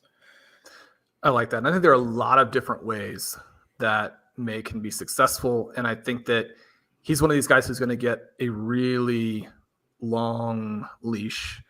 And he's going to have to fail over and over and over to lose that opportunity. Even if you end up being wrong, as you mentioned, you'll be able to get out on him. But eventually he's going to demonstrate the types of things that got people so excited. And that's very fantasy relevant. So I like that you went ahead and did that and didn't punish him as much as I did in my rankings. Ben, I probably shouldn't do this. This is a serious stream, obviously, but we are 4 hours in. We're going to have a little bit of fun with it. I'm going to take Bo Nix here instead of McCarthy. I feel that strongly about his passing profile, his ability to avoid sacks.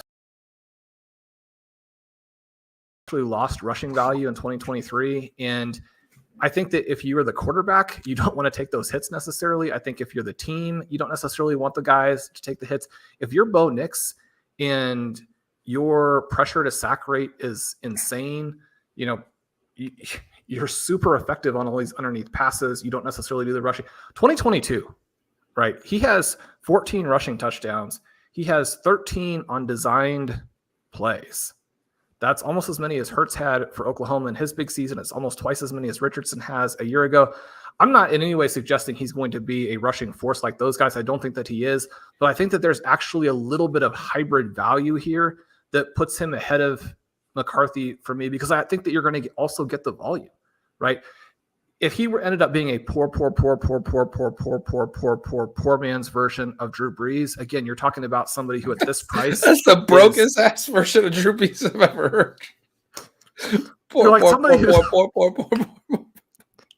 Yeah, that person's probably not in the NFL. I think this is going to work out. I think that the fantasy value is much higher here than people are giving credit for. And I think the floor is extremely high. Yeah, I mean, I think it's insane that you took him over Odunze, and I should take McCarthy to force you to continue to push Odunze down and just show how deep your bias goes against Rome Odunze. This should probably be. We could have found out if I was going to take Troy Franklin over him. I think you might have. I'm worried you would have taken like Jonathon Brooks or something. I can't stand for it any longer, Sean. I'm taking Rome Odunze. Even though J.J. McCarthy's, a reasonable pick in this spot as well. The fact that you took an Oregon Duck before I could take a Washington Husky, it hits me right here. I won the battle. But Odunze is really good. And, I mean, I am a little concerned in Dynasty about his value after year one, because it will be tougher for him to earn a bunch of volume right away.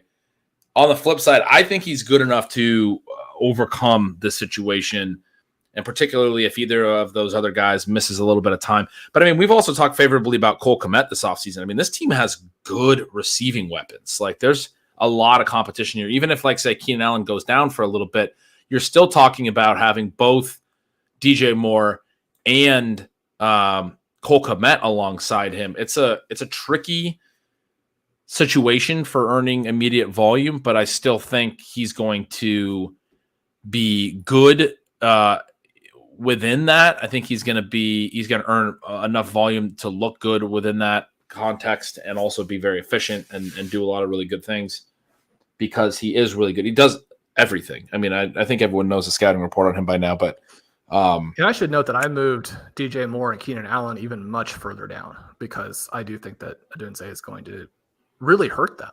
I mean, yeah. And Caleb Williams, as you mentioned, again, just an extraordinary situation for him to start out as a rookie. It's like, I mean, it's insane. Like we've already talked about how it was already the best situation you can imagine, but those are really good players. Keenan Allen, DJ Moore, Rome Odunze, Cole Kmet. That's a lot. And then you have DeAndre Swift and Khalil Herbert and Roschon Johnson in the backfield. I mean, it's a fun offense. There is only one ball. They're probably going to run the ball a little bit more than we'd like to see, given that they are a rookie quarterback situation, outdoor stadium, all of those types of things. You'll get some late season windy games off of Lake Michigan. But yeah, Odunze, really good route runner, really good contested catch numbers. I always like to talk about the yak stuff because he's very good at that stuff too. It is reminiscent of DJ Moore. I think in a lot of ways, DJ Moore would be a good comp for him. I don't know why I never really thought of that. And now they're playing together. I mean, this is a dynamic passing game. Like any quarterback would be freaking lucky to have these guys. So I'm going to go ahead and take McCarthy. I had him ranked 106 after the first round yesterday. His numbers don't look good to me, right?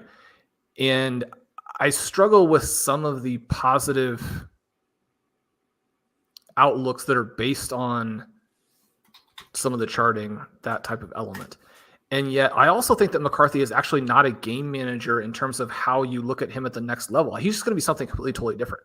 He was hidden at Michigan, and yet NFL team, you said that they kind of came out and said that they don't like him. And yet partly what we found was that even though no one in the NFL wants Justin Fields, these teams are desperate for quarterbacks. And he goes early. He goes early and he goes to a team that is absolutely loaded. I think that the thing you're looking at with him, with the youth and athleticism and the arm talent, is that it's just a massively wide range of outcomes. But the outcome where he becomes the absolute superstar, where everybody who has been pumping him up over the last couple of months looks like a genius, looks like an oracle, that outcome is definitely there, right? And not just from a perspective of game managing, but coming out and lighting the world on fire. And maybe that doesn't happen in the first half of the 2024 season. Maybe it doesn't happen until the second half of the 2025 season. But even though I passed on him for a guy who is not nearly as trendy, I think that the upside for McCarthy is there. And that's the reason I ranked him 106, in addition to just the situational things. It's very difficult for me. I mean, you go back and look, and one of the things I mentioned in the article is that Zach Wilson had Garrett Wilson and failed. If you can't play quarterback at the NFL level, you just can't play. You can't fake it. There's no way to work through that, especially for a young player who doesn't have the reps and the processing. It's one of the reasons why you have some of these guys actually break out at 32, 33, 34, what have you. But outside of that scenario, where he's just not even close, and the floor is so high. Again, just like with Williams, he's in a situation where like a 5,000-yard, 50 touchdown season 3 or 4 years from now, I think is very possible.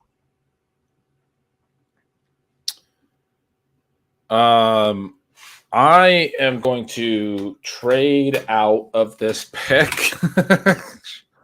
I was wondering if you were Sean, I will you can just have the pick. I don't need anything back. I just don't want it.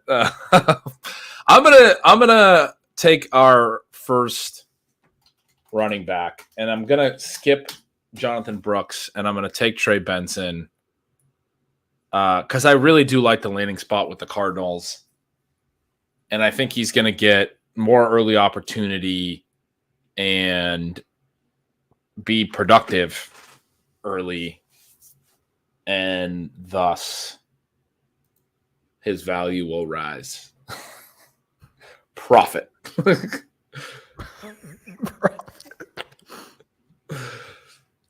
I like it.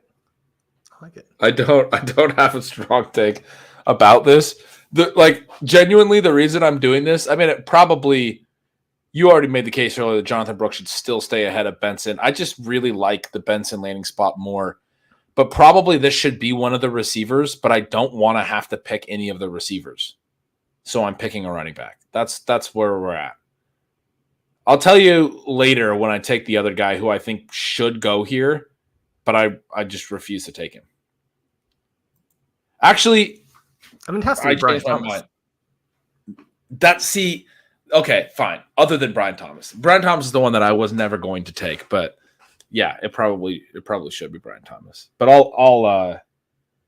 I changed my mind actually on who that should be. I have a little bit of an order now. I'm starting to develop a little bit of an order in my mind. Who are you going to go with here? I'm going to go with Xavier Leggett, and this is interesting because immediately when it happened yesterday, I didn't even move him up from the 207. And then this morning I moved him up to 204. I'm going to now take him here at the 112. I guess I don't think that the difference between, and again, there's a little bit of a projection here, but I don't think that the difference for this upcoming season between Trevor Lawrence and Bryce Young is even that big a deal for me. And that'll probably look extremely foolish when Young doesn't take a step forward. But with this pick for the Panthers, again, I mentioned Andre Johnson earlier. I mean, the numbers for him this year were insane, right? You're averaging the same number of yards per route, again, the way that SIS does routes, as Marvin Harrison. You know, more yards per team attempt than Odunze, better dominator than Neighbors, better drop rate than Franklin or McConkey. So many positive things. I have a really hard time with it being the fifth year. And we know that this Andre Johnson body type. Luke McCaffrey. I knew that the name value would get him up there. I took a lot of McCaffrey in the big board, like a lot. He gets day 2 capital to Washington. That's pretty sick. Do I need to jump in ahead of you here to take him? You've already telegraphed your pick. You should finish your Xavier Leggett discussion. Well, I think that there is basically no floor there, but I'm going to take the upside in this draft.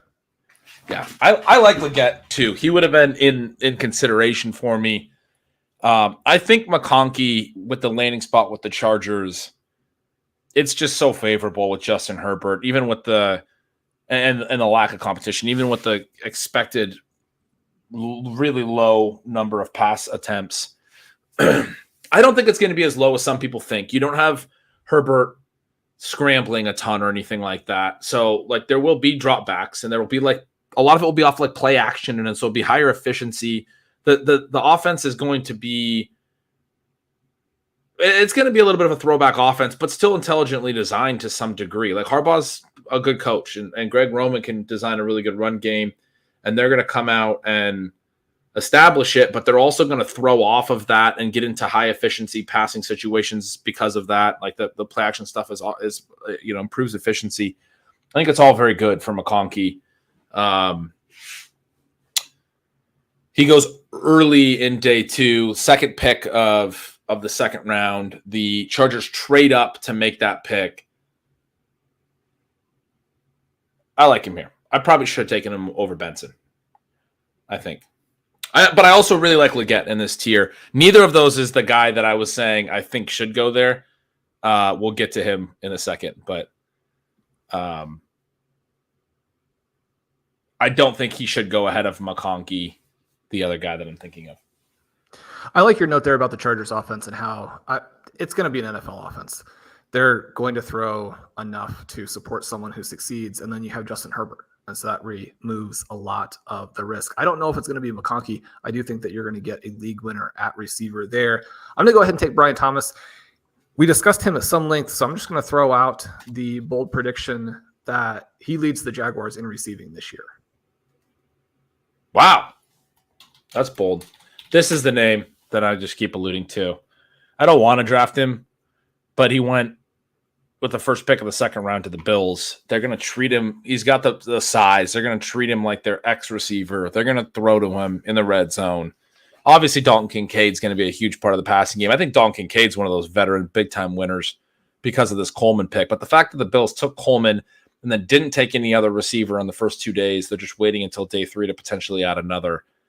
And then it's Khalil Shakir. I mean, they lost both Diggs and Gabe Davis. And again, for as much as Gabe Davis gets hammered, and he didn't earn a ton of volume, he did play a lot last year. You go, I'm not a vacated targets guy, but Gabe Davis had 81 targets. Stephon Diggs had 160. That's 241 targets for a team that threw 579 passes. So that's literally more than half of their pass. I mean, that's more than a 50% target share, right? If I'm doing my math right, it's almost exactly. No, it's not. I'm not doing my math right. 240 times 2 is 480, not 580. Still, it's a lot of available targets, and Keon Coleman is stepping into that situation on a team that we know is going to throw at a high rate. We know Josh Allen can extend plays. You mentioned that he's athletic. He's big. I think he has to. I don't like the production stuff is scary, but I think he has to be in this range. He's like a tall, poor man's Curtis Samuel. I should be honest. I forgot that he was in the NFL. I'm with Leone. It's this was not the pick that I wanted to see here. Oh man, a tall, poor man's Curtis Samuel. I would be shocked at this point if he's not my favorite of the guys, but when you talk about the price, I would be shocked if Dalton Kincaid is not my number 1 overall exposure in best ball. Wow, there you go. That's what happens when you stick around with us for 4 hours and 25 minutes. You get Sean telling you his number 1 overall exposure play for the season. Who you taking? Brooks. Jonathon Brooks. Yeah, he had to go too. I was nervous about losing him to you when I took Brian Thomas. That was because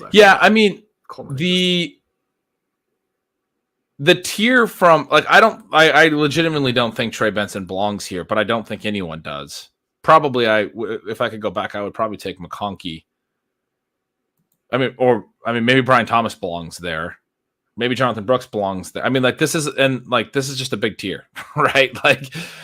You said earlier, there's a little bit of a teardrop after the top 5. There's another big teardrop after the top 10. And I think that's pretty clear.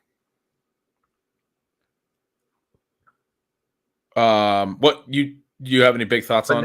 But now you have a tricky pick at this spot, I think. Yeah, I do. I don't know where else to go here, but I'm going to go.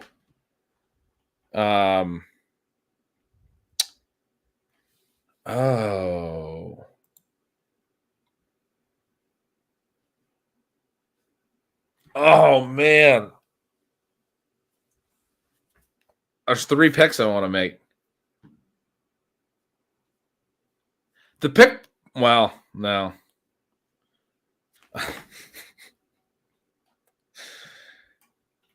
This is going to be my tight end team. Brock Bowers and Ben Sinnott on the same team to start the draft. All of your negative commentary on him was just so that you could win this mock draft. That's right.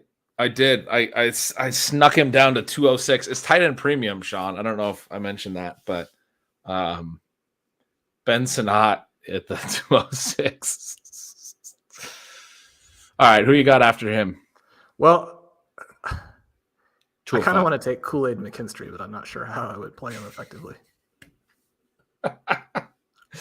You're giving up. There's no one else worth drafting at this point. Let's go ahead and take Pearsall. That's who I was going to take, and then I decided to take Sinnott for the kicks. But I think Pearsall's a pretty good pick in this range. Because I do think the Niners are going to be able to scheme him touches, whereas athleticism after the catch will be helpful. They're going to help his efficiency, his lack of target earning ability. It's a good spot for a receiver. Right? Yeah, I think that the floor is definitely there for him in that a guy with a high bust potential, you'd love to go into a very competent organization with a very well-designed offense. At the same time, all you have to do is go out there and show that you were a bust, and Shanahan he'll come off of his picks very quickly and put you in the doghouse. So We'll see if that works. I mean, it's still actually apples and oranges, and it's a different type of situation. But when they picked him that early, not only did Dante Pettis come to mind, but the big Tyrion Davis Price reach came to mind. If you want him there, I'm willing to go back and pick somebody else. If I want Pearsall here, yeah, instead of Ben Sinnott, no, I'll pick somebody else and let him fall to you. I mean, I don't care. You can take him. Okay. I'm not like trying to trade up for Ricky Pearsall. I don't love the pick. You asked me if it was a good pick, and my answer is no. Yeah, so the chat's saying at some point Penix has to be up there. That's the one when I said I had 3 picks at the Sinnott pick. But I mean, if he's actually not going to start for 2 seasons, it's kind of annoying, right? Like part of the reason you take a QB in Superflex is when they play, the value is, it stays high, all that stuff. But if he doesn't play for 2 years, and there's a possibility he legitimately does not play for 2, like Jordan Love's value had fallen quite a bit. His startup value is going to fall just from inactivity. And he's going to be so old when he finally does start. I think I wouldn't take him. I wouldn't want to take him. Why would I want to just stash him for 2 years? Like there's a cost of roster spot involved there. I definitely don't think you can really take him in something like the RB Triflex where you have the positional limits. You need a little bit deeper team. But I was lucky enough to have Jordan Love pan out for me in Black Crown after having used a deep pick on him. I mean, that was the reason why everything worked out this year. But I don't think that happens very often. I cheated this morning or last night and kept him basically at his same spot. I labeled him both in green and in red, then as both a riser and a faller, because we found out a team loved him. Like if you could ever find a person who likes you half as much as the Falcons like Michael Penix, then you're golden. So he's got to be a riser, right? And yet at the same time, this is a horrible, horrible situation. You can't. Yeah. Somebody who had a lot of red flags to start with and doesn't look like an NFL starter to then sit him on your bench for multiple years. I mean, I think that I should have moved him down. I don't see how I left him at that same spot. Yeah, and I am not going to take him here. I'm deciding between 2 other picks now.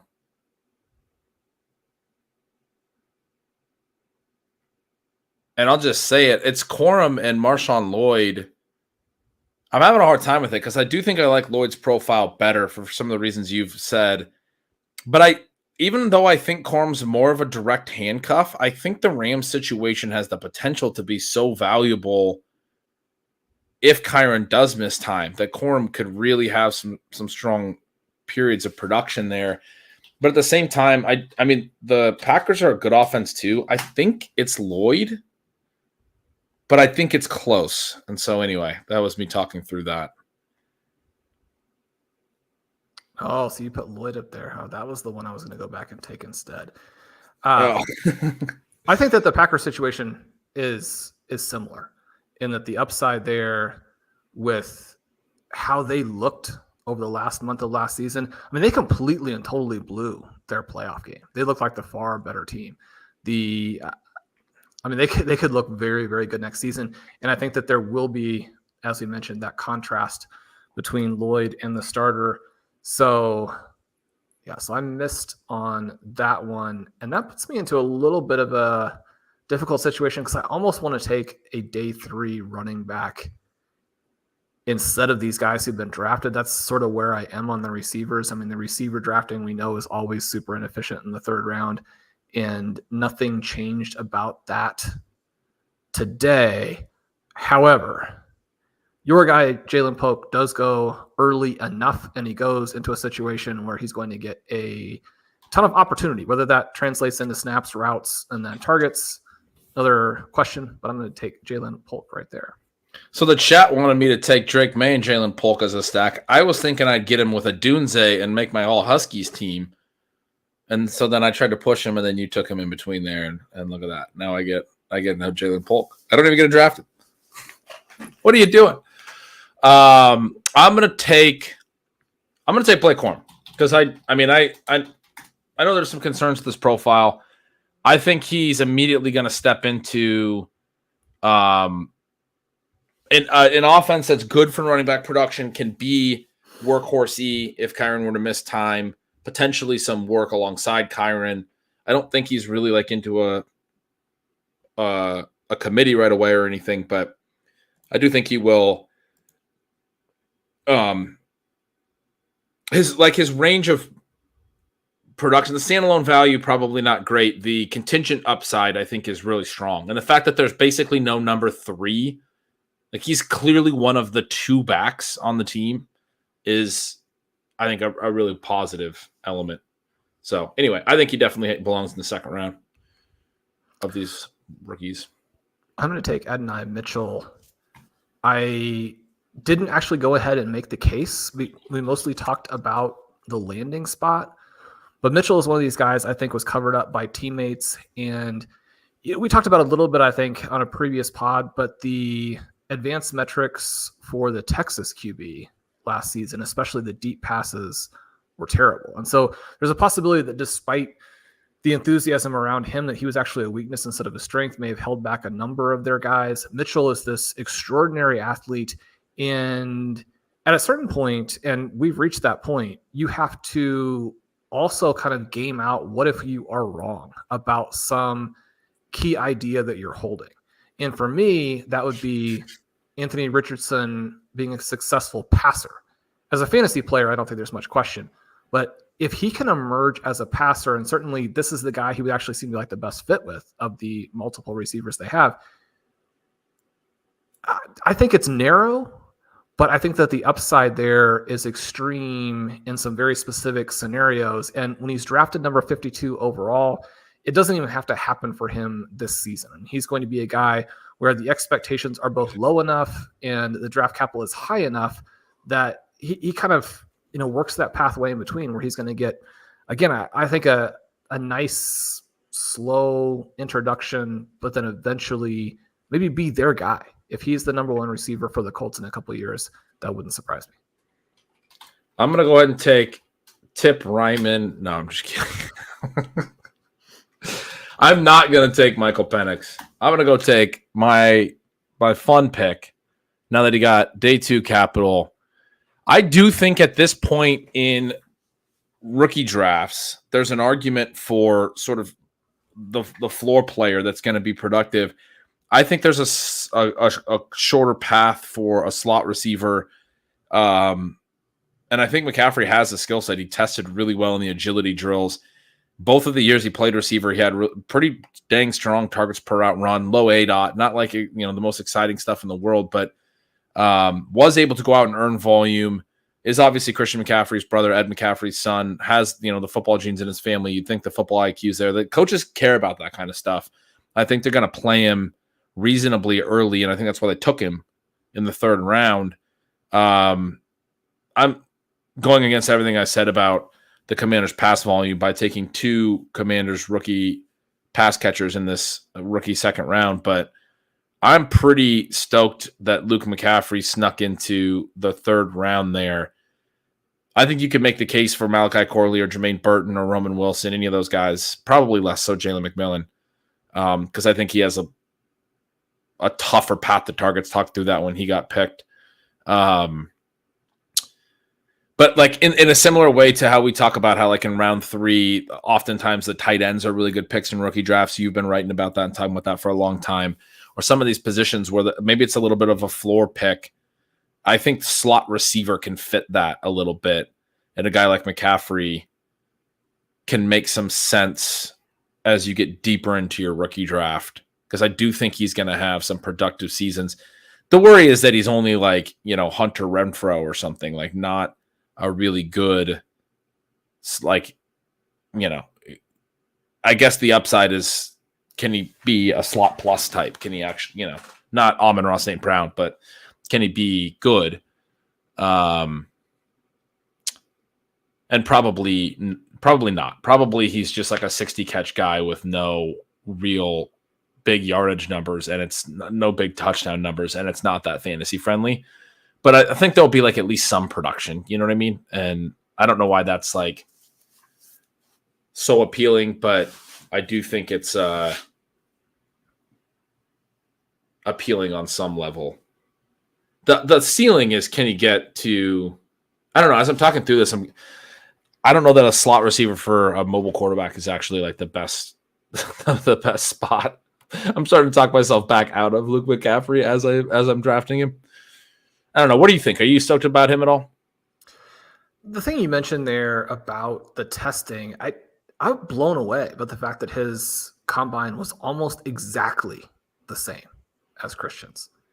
And the flip side of that is that when he had the ball in his hands, you talk about all these, manufactured touches, which I assume is why there wasn't a ton of buzz about him, because you think the McCaffrey name, the McCaffrey testing, and you have some production, there would be buzz.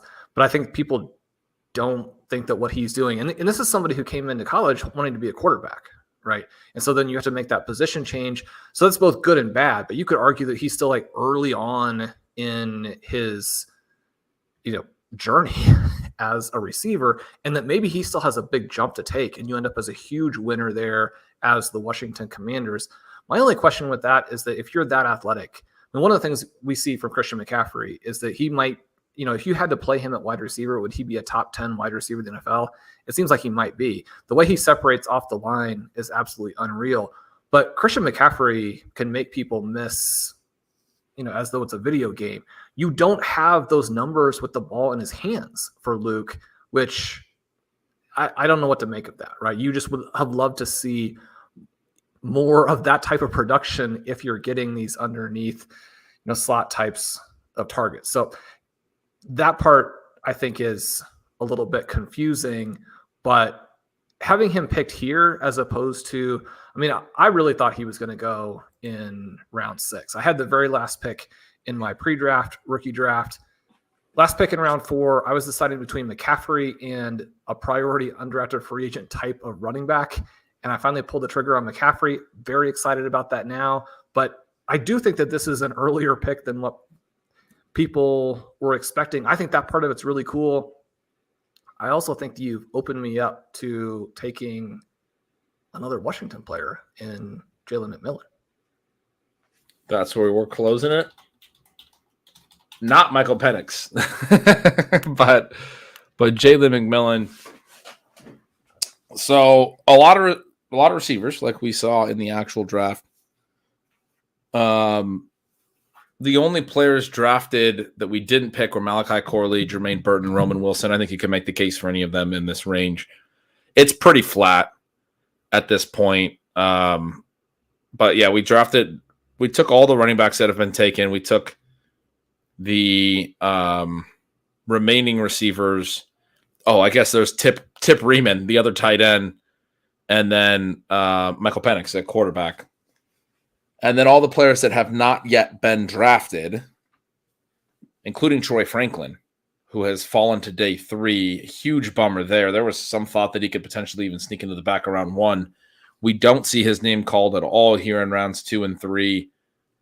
You could probably make the case that he could still go in these ranges, but that's a pretty big knock to his profile to have him fall all the way to round 4. And for all, we don't know where he's going to go. Now, if he goes in the early part of round 4 tomorrow, then we'll feel good. And certainly we expect and hope that, but sometimes these falls just continue. And once the guy goes outside the range you were expecting by 30, 40 picks, you don't know where it's going to end. Right.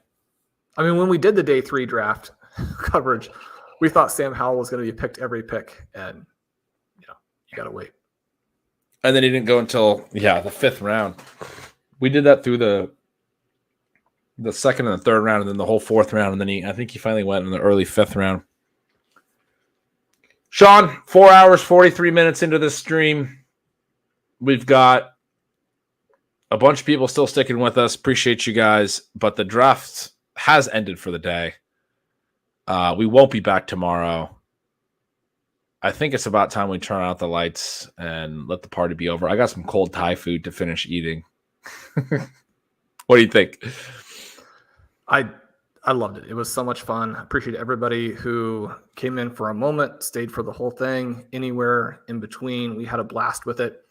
That'll do it for our special day 2 draft episode of Stealing Bananas. I'm Shawn Siegele. With me, as always, is Ben Gretch. Make sure you follow him on Yards Per Gretch. Stealing Signals, Stealing Lines, Stealing Signals Gold, all of those things. Ben, we're going to have Volume 3 of the RotoViz Rookie Guide out at the end of the weekend. You and I will be doing a lot of shows. We've been experimenting with the longer version that we then cut up into shorter pieces. So you can get the Stealing Bananas shorts. You can get the whole show if you want it like that. We appreciate the YouTube listeners who are there exclusively. We appreciate the radio listeners who are doing all of that for us. If you can leave us a rating and review on whatever device, format, what have you, that you're listening to, that helps us a ton. We appreciate all you guys. We love you, and we will talk to you soon. Later, guys.